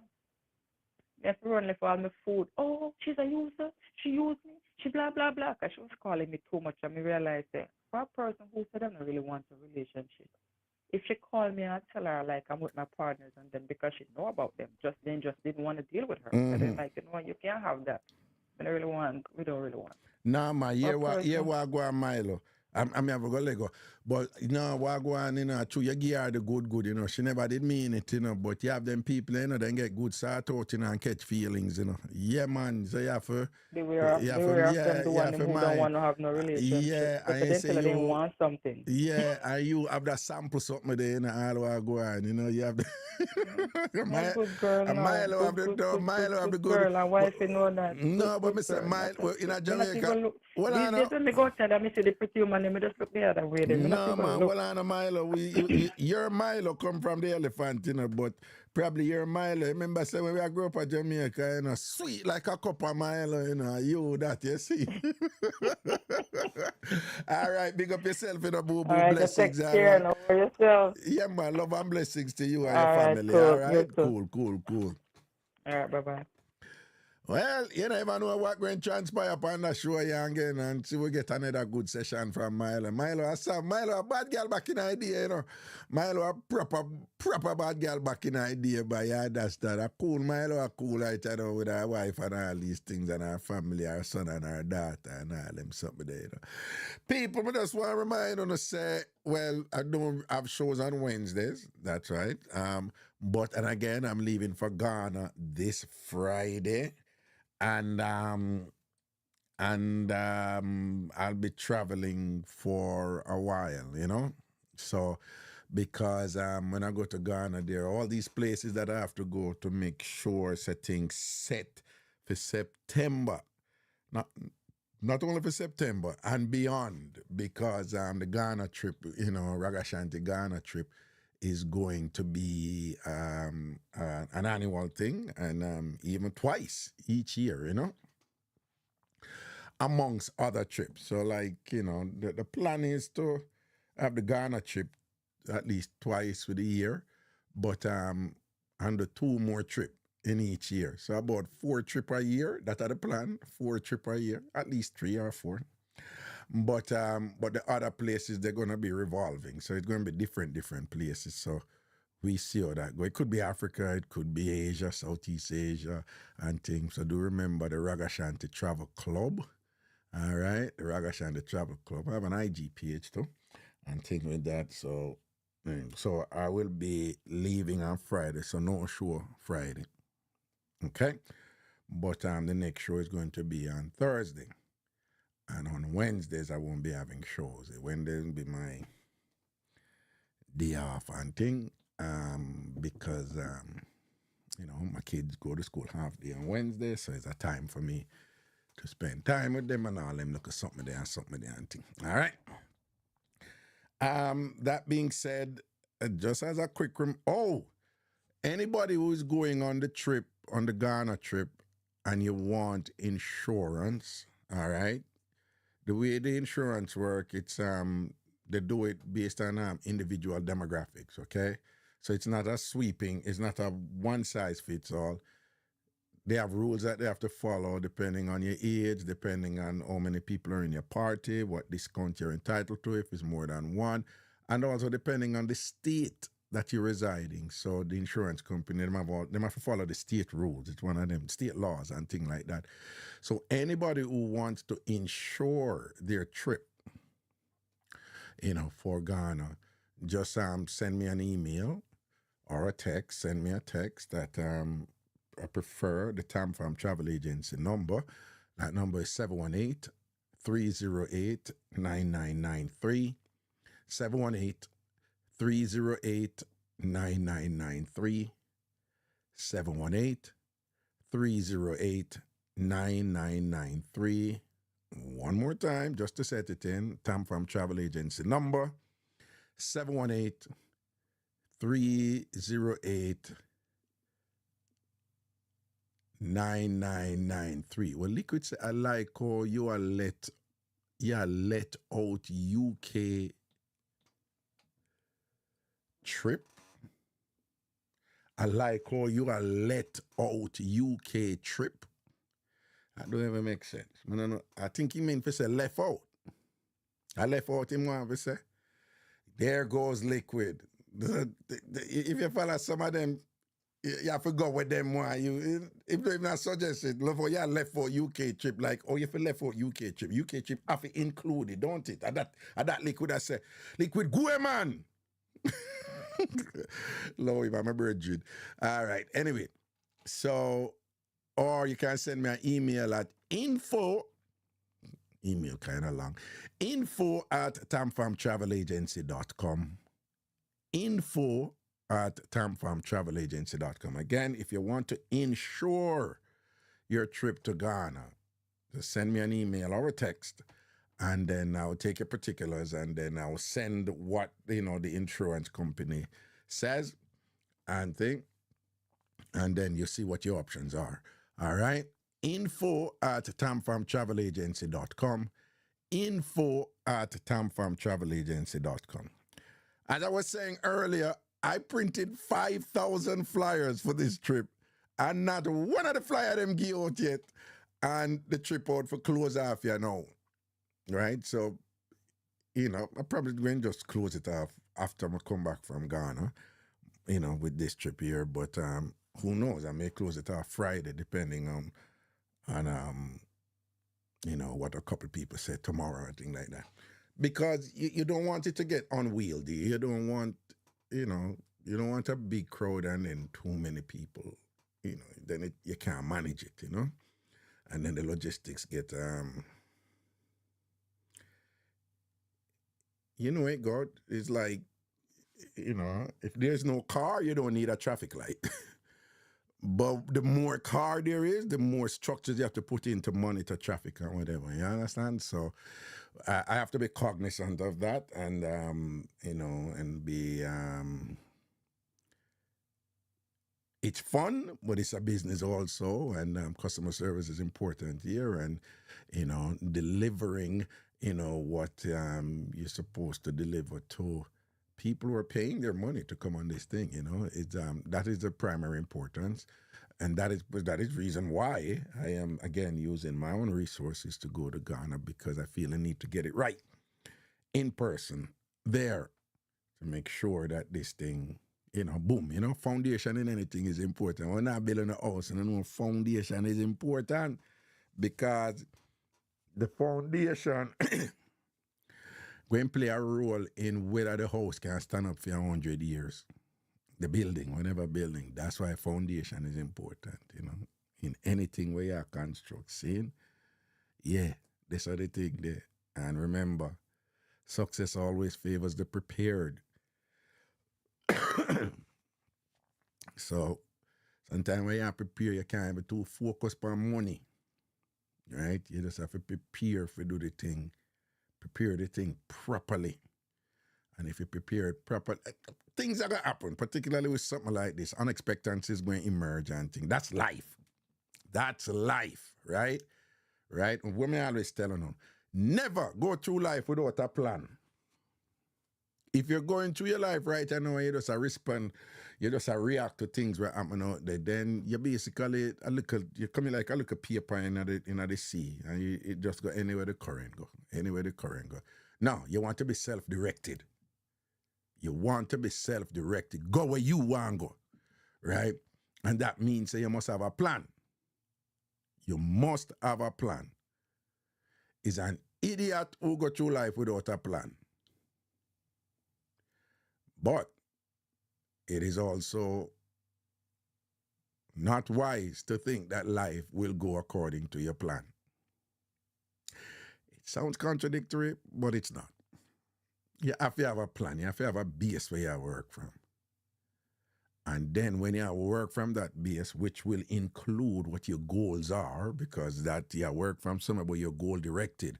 So when breeze blow you so, you know, say if you come back, so over this, so you go. When the water wash you away so, you know, say if you come back, so because of over this, so you go. So you're goal directing. But yeah, you may come up with a plan and you have something for the breeze, and you prepare for the breeze, because that's a part of the plan. So when the breeze come, you're like, good, see them here withstand the breeze. And you put something in the plant and you prepare for your water. And thing and boom, so when the water come in, you say, you're rich, you did plan for that to contingency. But you never did plan for the fire. And then fire come and you're like, oh, shit. And then now you have to bob and weave and you have to adjust and adapt and whatever, because you still a go where you go, saying. So the thing said. So with something like these things or whatever, unexpected, things happen and whatever, you know, but you have to kind of prepare for them as best you can. And there's a phrase that people use all the time because I'm just such a student of logic, it never makes sense, but it makes perfect sense in the sense that the unknown doesn't have to be defined, because that's why, by definition, it is the unknown. But you can prepare for the unknown. So the phrase that people use, expect the unexpected, from a logic thing, like, how can you expect the unexpected if you don't know what the unexpected is, you know? But that's just the point, you know? Sometimes, you know, you get a little bit too corny and geeky with definitions and things like that. But the idea is that, hey, things going to happen, unforeseen stuff is going to happen, and you just be prepared for unforeseen stuff happening, and don't panic. Don't wilt under pressure. Don't be distracted. Just keep going and deal with whatever it is that emerged that you did not expect to be there. All right, but that being said, may I declare this from now, if you hear me say, it trip close off and this and that.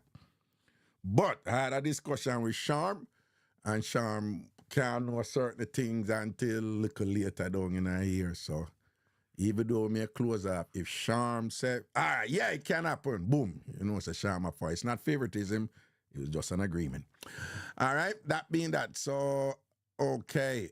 And also today is the last of the month of April.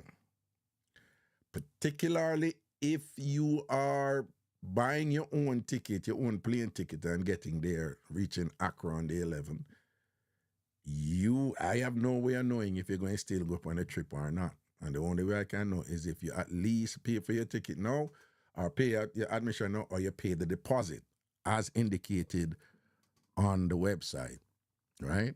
At tamfarmtravelagency.com, Ghana Learncation.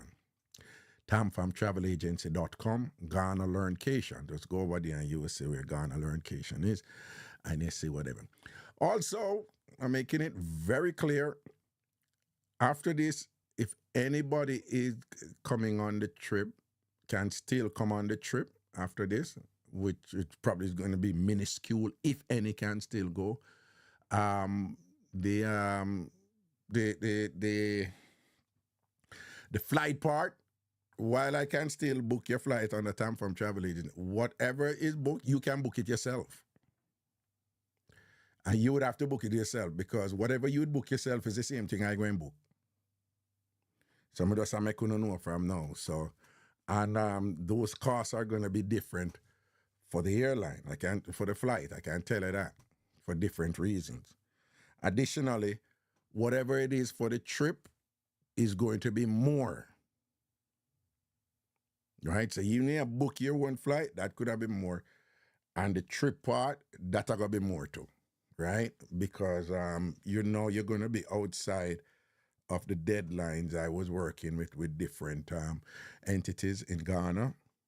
And they say, well, outside of that, it'll be more, but if we can know so-and-so by this date, which when I go over there, those are the different dates, they can hold certain prices, right? But outside of that, boom, bam, bam, supply and demand, economics, and I know them something they got, them I run for them business too, so I can wheel and deal with them, so but at the end of the day, there's just so far I can get with them, so just keep that in mind, you know, with respect to the trip. You know, some of you, you know, you don't really know what's going on the back end and thing, but it's not a thing where, you know, I try to make this trip as economical as possible in terms of budget. It's very low compared to what other people charge for these trips and things like that. And with only one thing that I explained to you, other people got cheaper flights, but those are connecting flights, right? They're cheaper flights to Ghana, but they are connecting flights, right? Most flights to Ghana connect in either London, Turkey,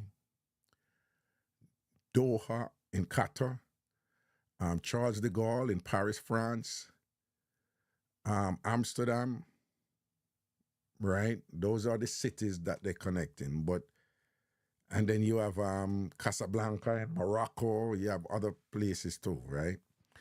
But when you have to connect, you have to go on certain other planes, and I've nothing against them, but you know, you have look at challenges there. And then, yeah, that's the whole thing where you have to go land in a foreign city, in a foreign country, and then change terminal and them something there and go in our next terminal, including your bag from one plane to the other, and you're in a foreign country, you know, Britain excluded, London excluded, Heathrow excluded, and it just involved a whole additional set of problems that I think you want to do without those type of things when you're on a long flight, you know. I don't like connect, period. That's just my bias, you know. Even though when I'm going there Friday, I'm connecting, but I'm connecting in, you know, Doha.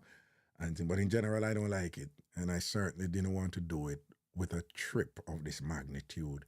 You know, when you're traveling with so many people and things like that, you just want to lift up one place and go. But big respect to the people who are coming from other cities in the United States, and you're connecting with us on the flight in JFK that is going to go straight over there to Accra, Ghana. All right. that is that. So again, no show tomorrow, and it will be no show on Wednesdays in general. So it'll be Monday, Tuesday, Thursdays, and Fridays. So the next show is on Thursday. But again, we have no show on Friday because I'm leaving for Friday. On Friday, I'm leaving for Ghana to go do my thing. Okay, that is that for housekeeping and all that stuff. And one other thing, and this is very, very important. And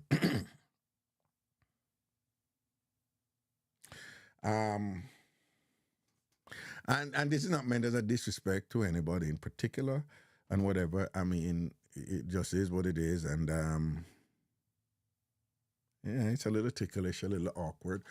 But we just want to extend our condolences and our sympathies to the Canadians, particularly the ones who live in Ontario, because as was obvious in the show yesterday, it has been confirmed, it is solid, that Canadians, them sort out pop down, and we realized that it's even way serious than we thought, you know. Again, we received verbal confirmation in calls yesterday that the Canadians are in dire strait when it comes to them sort out. Like, good work is a term that is non-existent in their domain. Like, they don't know what good work is, you know. I doubt any of them has ever had any type of sort out where the decibel level of their voice was raised. They don't know those type of pleasure and thing.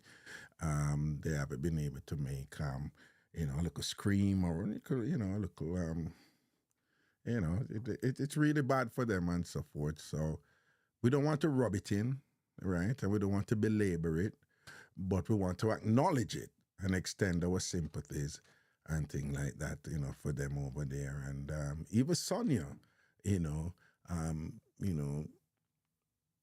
introduced us to the phenomenon. Well, I said introduced because I didn't know about it, you know, about dead come, you know, that, you know, the instrument can dead but still pop off. I just didn't even know that that was possible, you know. And then Sonia is in Canada, you know.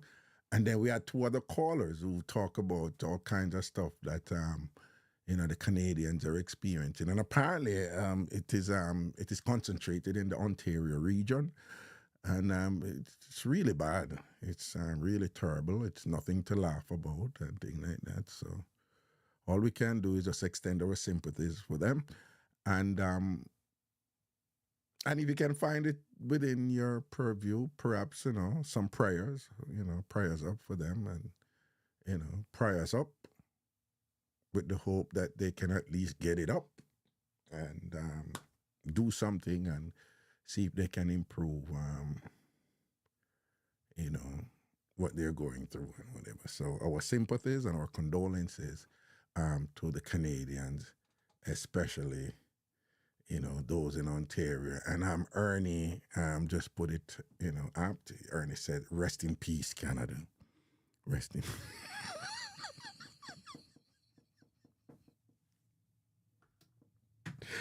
Yo, sometimes we can't bother, you know. Sometimes we can't bother. Well, I go out there, so.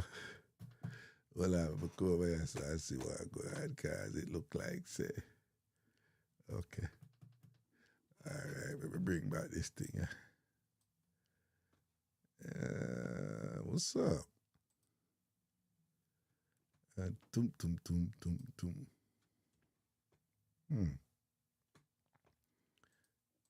Try that. Oh, what happened here? All right. While I'm fixing.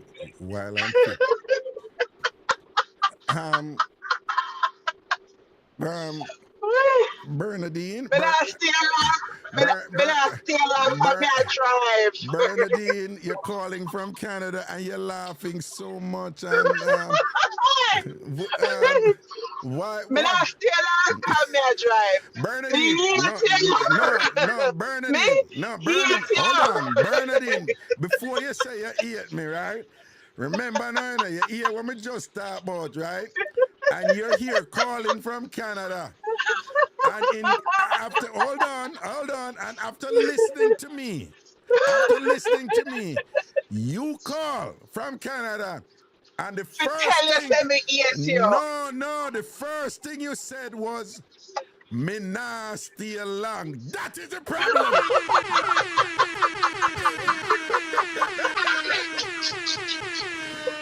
Bernadine, you said it.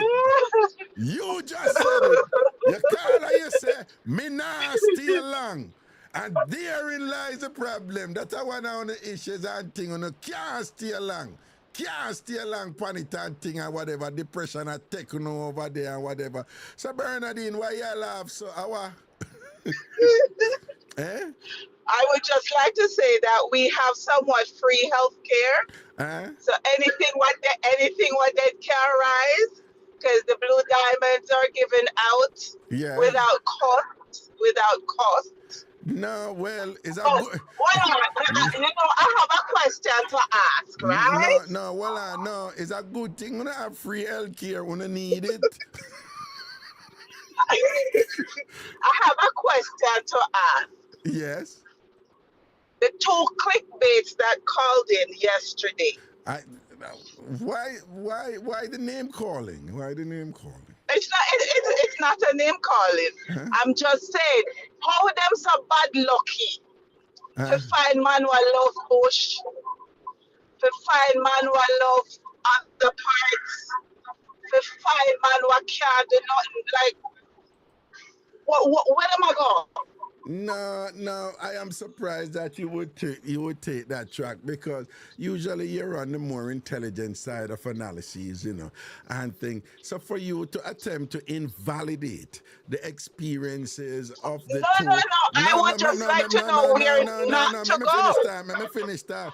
For you to attempt to invalidate the experiences of the two people who call in and things like that, you have no proof of whether or not these things happen to them and whatever. So for you to attempt to dun the people them like that, oh my, you can't tell the people. The people them say the man them love fat bush. That is what the people them say. I want to know where them a go. I want to know where them a go, because them very bad lucky. Them need to change their geographic hunting areas. Well, based on what them say, I would agree they need to leave Canada. Right? No, they need to leave Ontario. Maybe they need to go Saskatchewan or Alberta or other places, but them just bad lucky. No, but based on the problems that they identified, if it's so bad in Ontario, then it not go worse in Saskatchewan and Alberta or whatever that is more remote than Ontario. Yeah. So maybe they'll get lucky. Because if you're in Ontario, metropolitan, where you can travel the world in a day in Ontario, and them bad lucky enough to find those, then they need to remove themselves from that area and go someplace else where the pickings and the catchings may be more to their liking. Well, because two women can't say bad lucky. No, you can't say that them can't say bad lucky. That is their experience in Ontario, Canada. And them have a right to talk about what them have got through. Oh, they do, but I don't understand how they just find the bottom of the barrel. Those that are like, I don't understand. Because they're in Canada. It's okay. All right. All right. You must come back to Canada. Me? You and then you call and say you hate me. I am just a messenger. All me do me just and me I say it. Them call in and say it and confirm what I've been hearing. Poor me. Poor me cherry boy. Yeah. Like I said, Clickbait. Yeah. It sounded good. Oh, Lord. Clickbait. Oh, I hear some defensiveness there and thing. A bit of... Not at all. Yes. Not at all. Not at all. Some I just know bitterness. clickbait when I hear it. Some I know bitterness. clickbait when I hear it. Some But tell them bitterness. what? Tell them to call me. Tell them to call me. Yeah. I can introduce them Yeah. to quality. The quality. Oh, chop. To quality. Quality. Chop. Understand? All Quality. All right then. All right then. So said, so Right? will be done. All right then. All Cool. right. I would look at it as community service for Yeah. my fellow Ontario females. All right, All right? then. All right then. Yes. Sin. All right, boo boo. Big up yourself here. Yeah, my blessings. Cool, cool. All right, people. I eat that ligaments. Let's go.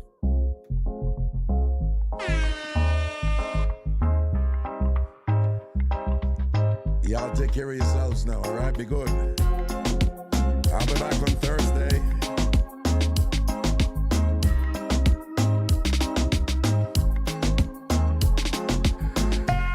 Craigton says it's cheesy toes on the menu in Canada. Cheesy toes.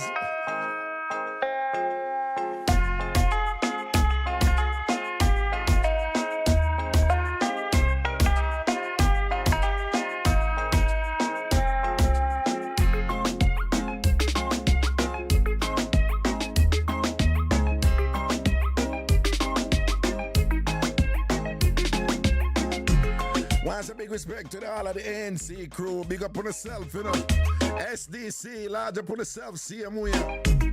One family, Tam fam.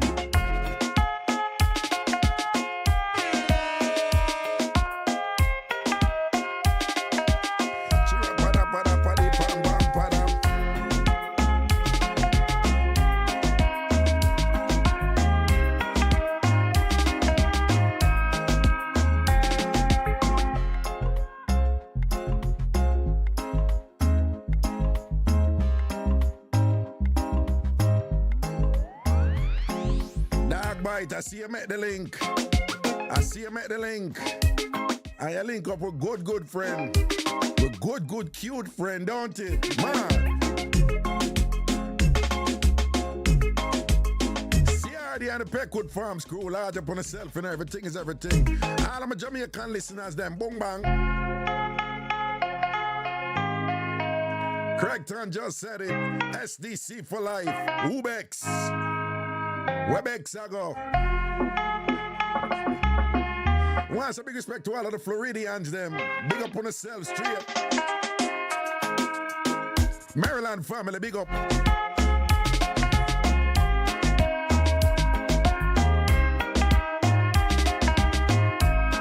Christina Brown, sugar, where you say, girl?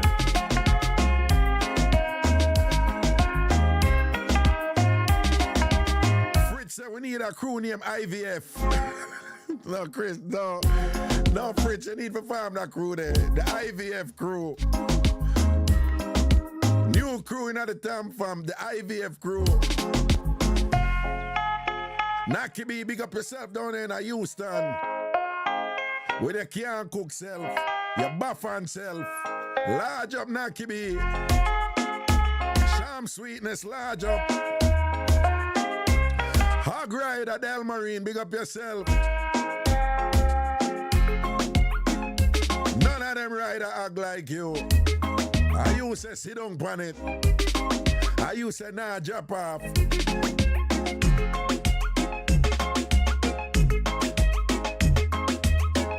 Oh, I said enough respect to the one job I'm here. Sham Sweetness, big up yourself. SDC, do so. Rrr.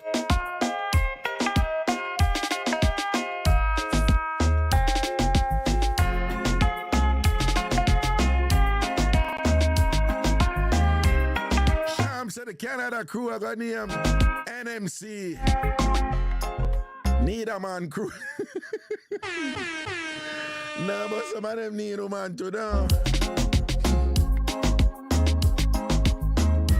Dog bite. me hear about? Naki Bebo, ANC, you guys are the best.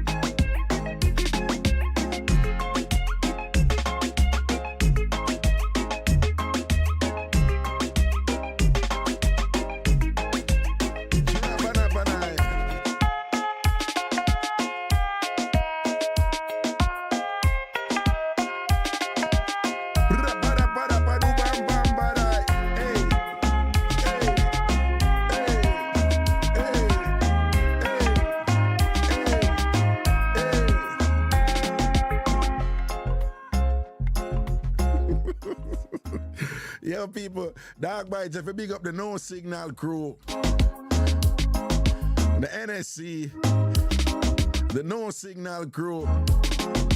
So all of the man them know so and I get no signal on the phone, no bars like pussy and thing, big up on yourself, you know.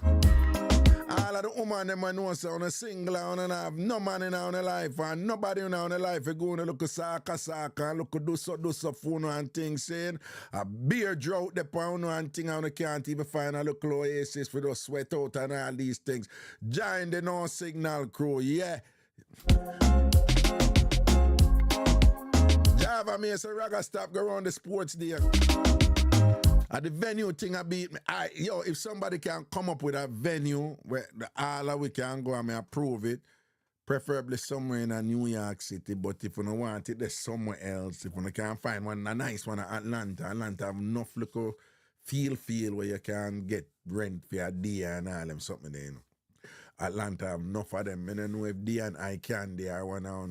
If you don't find one, it can't be in Florida. We can't go back to Florida again, right?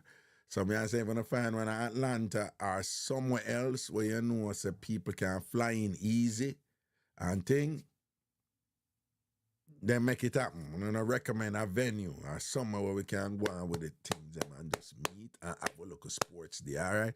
Cause the venue thing I beat me, man. The venue thing I beat me. And then when you see some like you have some schools, them rent them feel it on weekend and thing or whatever.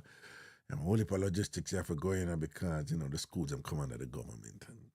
But even when you do all of that, you have to pay a good money, so you can't even go get like them feel if you're not have an event where you can collect money if you make a money or if you get back your money or whatever. So even that I get tricky, you know, because them price too up there and thing. You see it?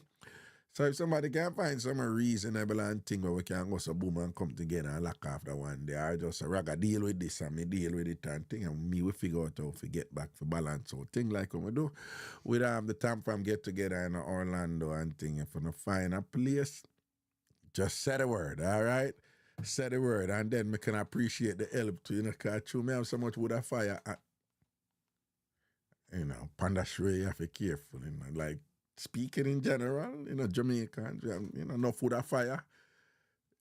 That's all right, but Panda Shray, you have to be careful when you say them. So. But I know what I'm saying. I know what I'm saying. Jillian South, big up yourself, you know, real things and things. George South, anyway you're there. Mel. Disney Mel.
him up.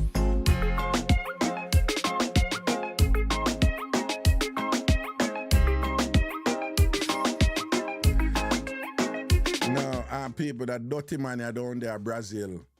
That dirty man down in Brazil. The one God creating.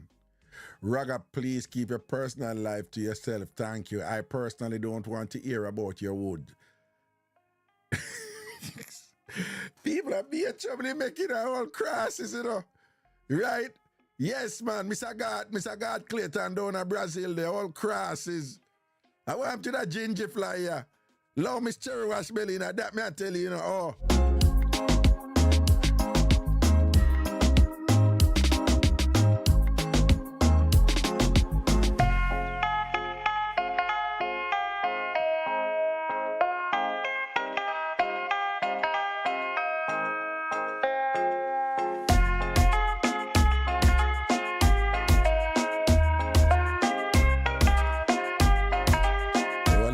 Some food for me right now, you know. In fact, I have some juicing for do. Well, some blending and some juicing. And that's the thing they right now, you see me? Well, that's a big respect to the item, you know. All time fan, big up on yourself. I remember I enjoy on the life, and I care when I go through. Make sure so I enjoy on the life. I care what kind of stress I press I reach, you know. Enjoy on the life, man. I laugh every day. Laugh every day. Laugh every day. Like I said, laugh, learn, and grow. Hey. Hey. Melodong. Juliet Legore, please to kiss out my watch it not. That me I tell you, don't. Boy, you gonna join ANC and a hype. You are Merlin. You are Merlin.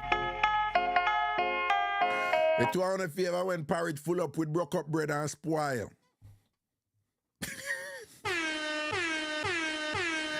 Yeah, me a war them.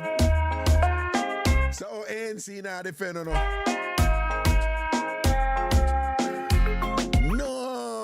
You know, say me slap her some red pea soup yesterday from the Door restaurant. Me not lie, it go on good.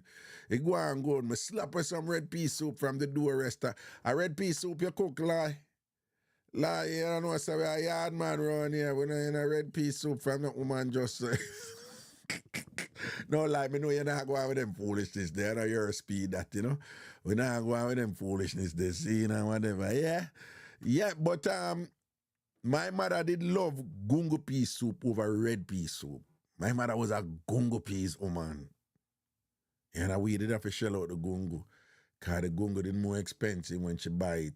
When the gungo shell out and you buy it in a plastic bag, them they did more expensive. So my mother did actually buy the gungo in at the gungo leaf. And I ain't no fun picking and most of them live life, you know.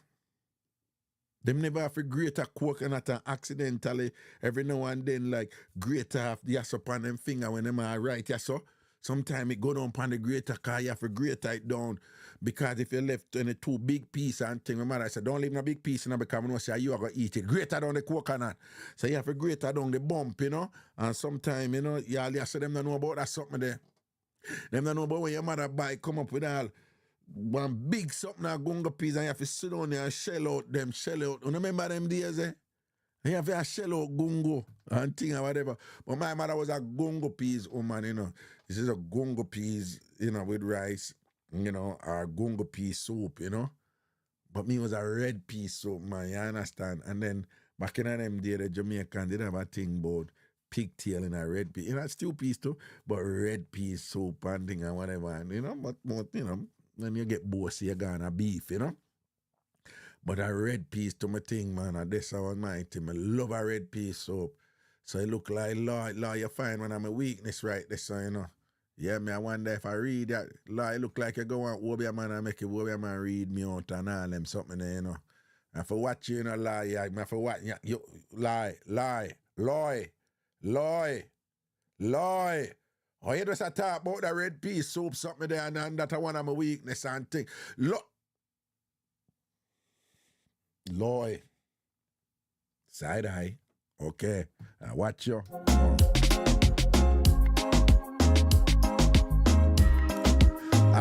Juliet force, but she not afraid of me. Oh, you get brave now. Watch ya. Juliet, you go join crew and turn warrior. How you going like a wicked? Remember, say as you get too knock, you disappear and we not see you for a while, you know.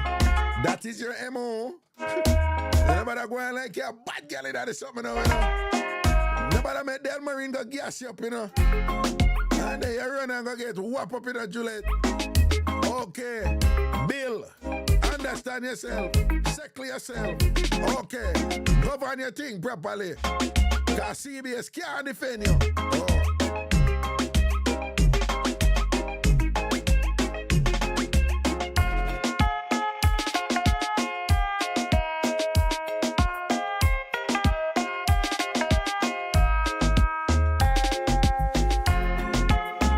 CBS post and say she had red pea soup today from Taste Right.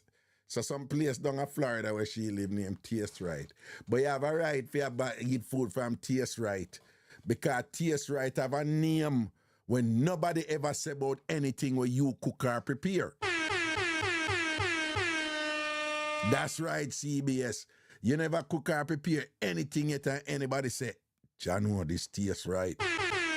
That's why you have to go buy from Taste Right. Because that's the only way you can get something and eat something with Taste Right. Because ANC not Taste Right. No, that not sound good. No, fix up that raga. Fix up that. Well,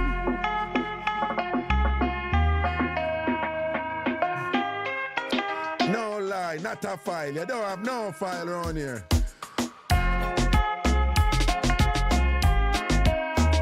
Mr. G said, I don't know where them find them two ladies there who call in from Canada because me never hear nothing so yet.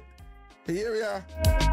The Canada people, them, it's still a bun to know the two women them call in and rinse out the something of them down. Bernardine call in and I head at and be or something. Mr. G, then I know I defend the thing. Him not defending from yesterday. So I own a miserable, so. I owe the two call them at up on the head, so. How are you going?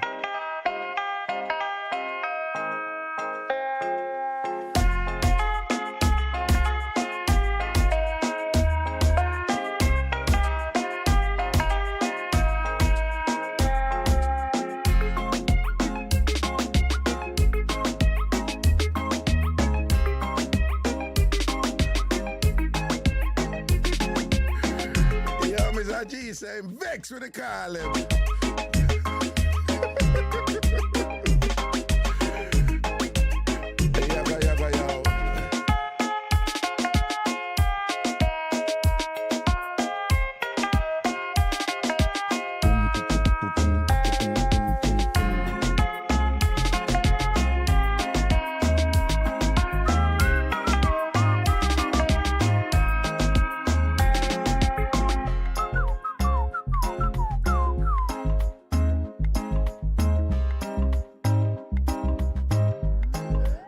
Francois, Canada, and thing.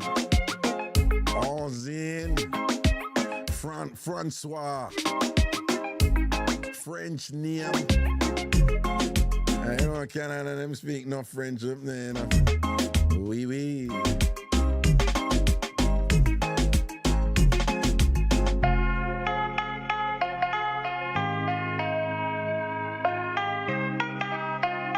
Let me see if I can talk some French now.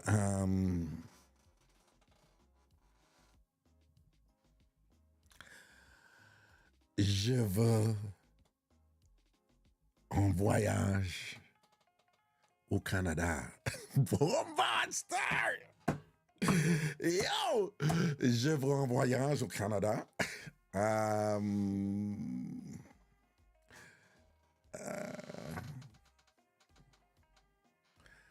Dog bite veut manger un Canadien. Dog bite veut, V-E-U-T, but pronounced veut, manger, eat, wants to eat, manger, une, feminine, Canadian. I can't. Dog bite, I dare say you think they don't.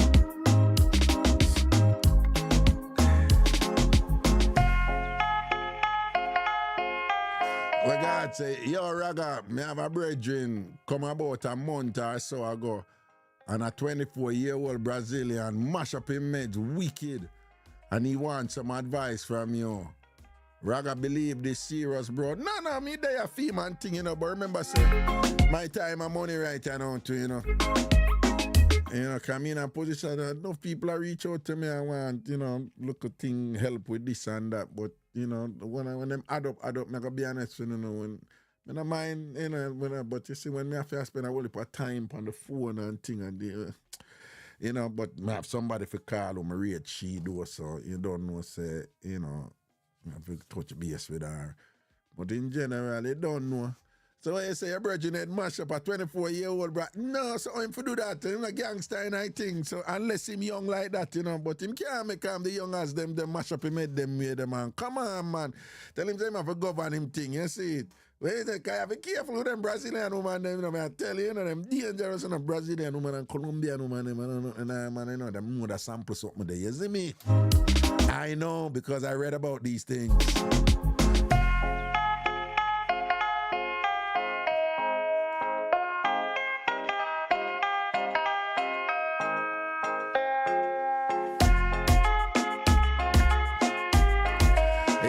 Talk up some French. Dog by vous manger un Canadien.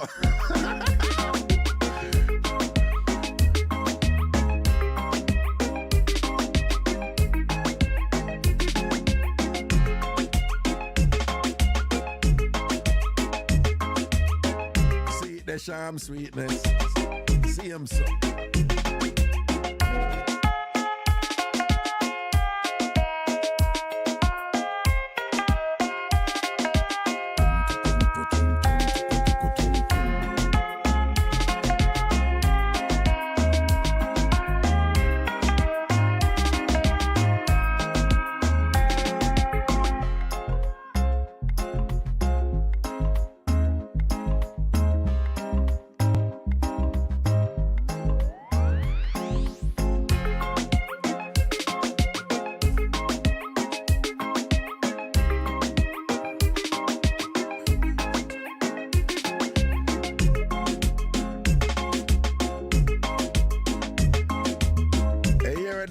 Say, a mile or two me thing.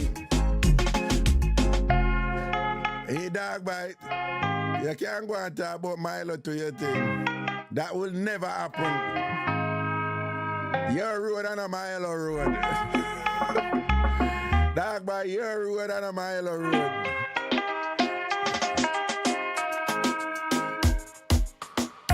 Your look stay about the rocky road. Red one will a gravel, a mile and a mile of road that. Mile of smooth highway. Understand yourself, dog bite. Stay in your lane. But come over a mile of lane. Aye, boy. Exactly, Del Marine. Milo don't want him. Milo could have never want him. You on a mile of speed. Yeah?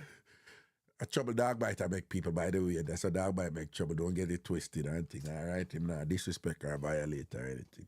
Because sometimes someone don't understand the levels. Okay, I'm out. But Sham said many men are heading to Colombia on these boys' trips. And that I go on, Sham. When the man them go to Colombia upon boys' trips and I pay a woman to them thing, don't Sham. And what you know? Sham, where you get that from? I will tell you. I will tell you, Sham. Listen to me. Sham, you know something women never know, man. Juliet Legour said, dog bite, Milo will make you run around near kid. That if you know your dog bite, you want to come pick up sitting where you can.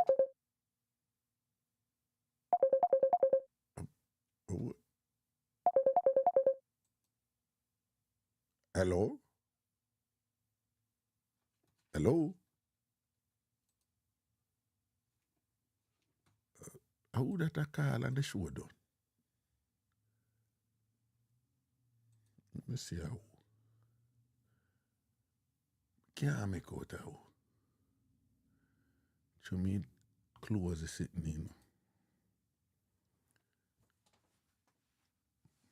Sham said, I know everything that the boys are up to. Jillian South, Jillian know the something them too, you know. Yeah, Jillian, she know the something them too, you know. Jillian South and George South, all right? Proper farmers them there, you know.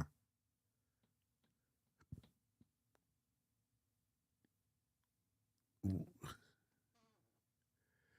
Right, all right. When I say Milo post there, I want to can know is who. Someone want to ask. See it the right, there's a Empress Danielle. Want to see it? That is Milo right there. In the Tam Fam TV chat. Empress Danielle, you see right there, that is Milo. Good as Milo. Yeah.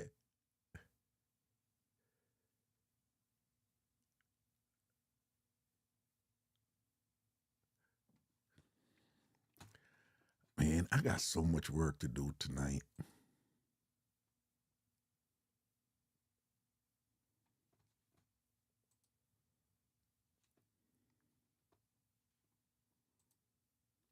Jamaican Candy, big up yourself, you know, love and blessings, you know things set down, ratings to the max, down. All right? Mad thing. Up there.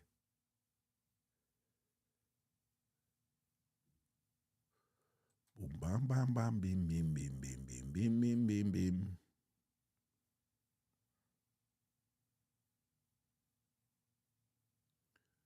Our Java Mirror get excited about Merlin board. What about Berlin for get excited, eh? Eh? When I love going for those build up things in the honestness and make them more than them easy. What about Merlin excited and thing, right? Right? I know we are get excited about Merlin board. Merlin is like a simple slice of hard-dough bread. No big deal. Not even look a butter there and them something the boy I get excited. Merlin!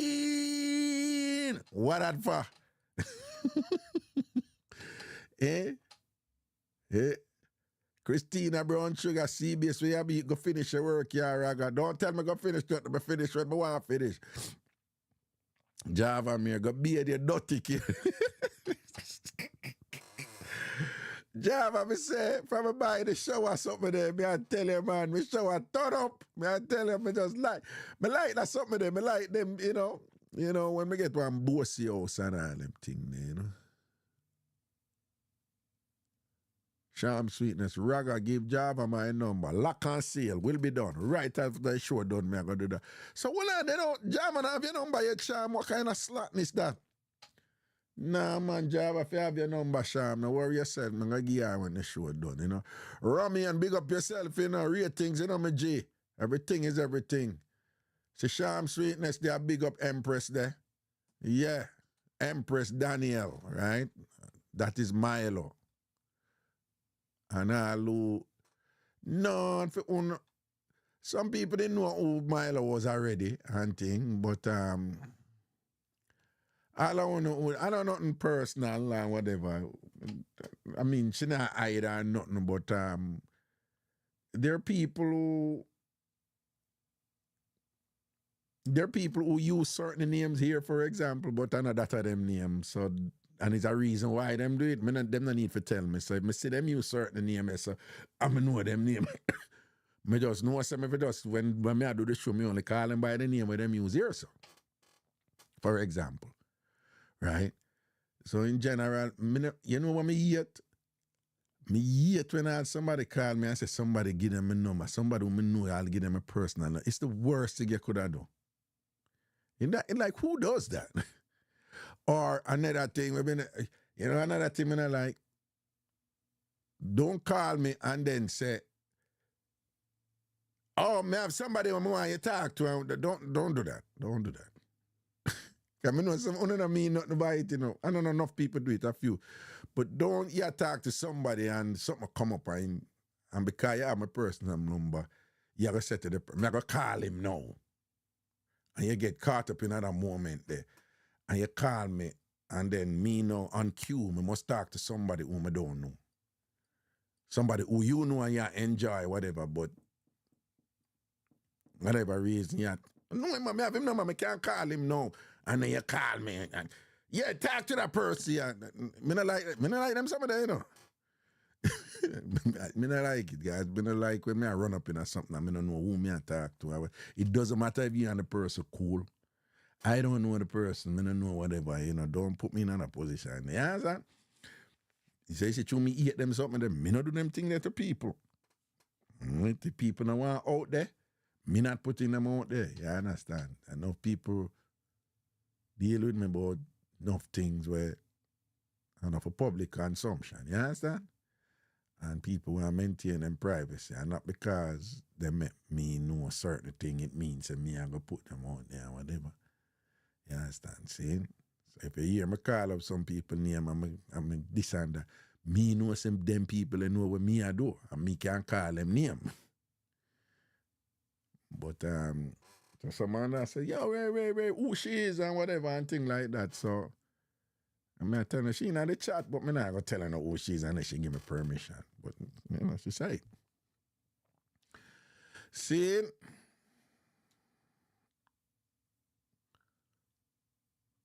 see the CBS, see him so. See the sham, one pop. Yeah, our Java mirror tell Del thanks for what? Del Marine to Java careful about mingling with the enemy. What is? What is? Del Marine, she get IP. Go in a crew and I talk about careful about mixing with the enemy. You know? One Del Marine, next thing you know, probably she a mix with the enemy. Del Marine, she. Probably all she are the enemy mixer. But she give advice to Java about careful about mixing with the enemy. Let me see where else I'm going this. Merlin said NYC, the way it named for at my door. Why I don't come over this thing and go get something to eat? No. Okay, I'm gonna do that. Cause I love do this, no. Yeah, that's true.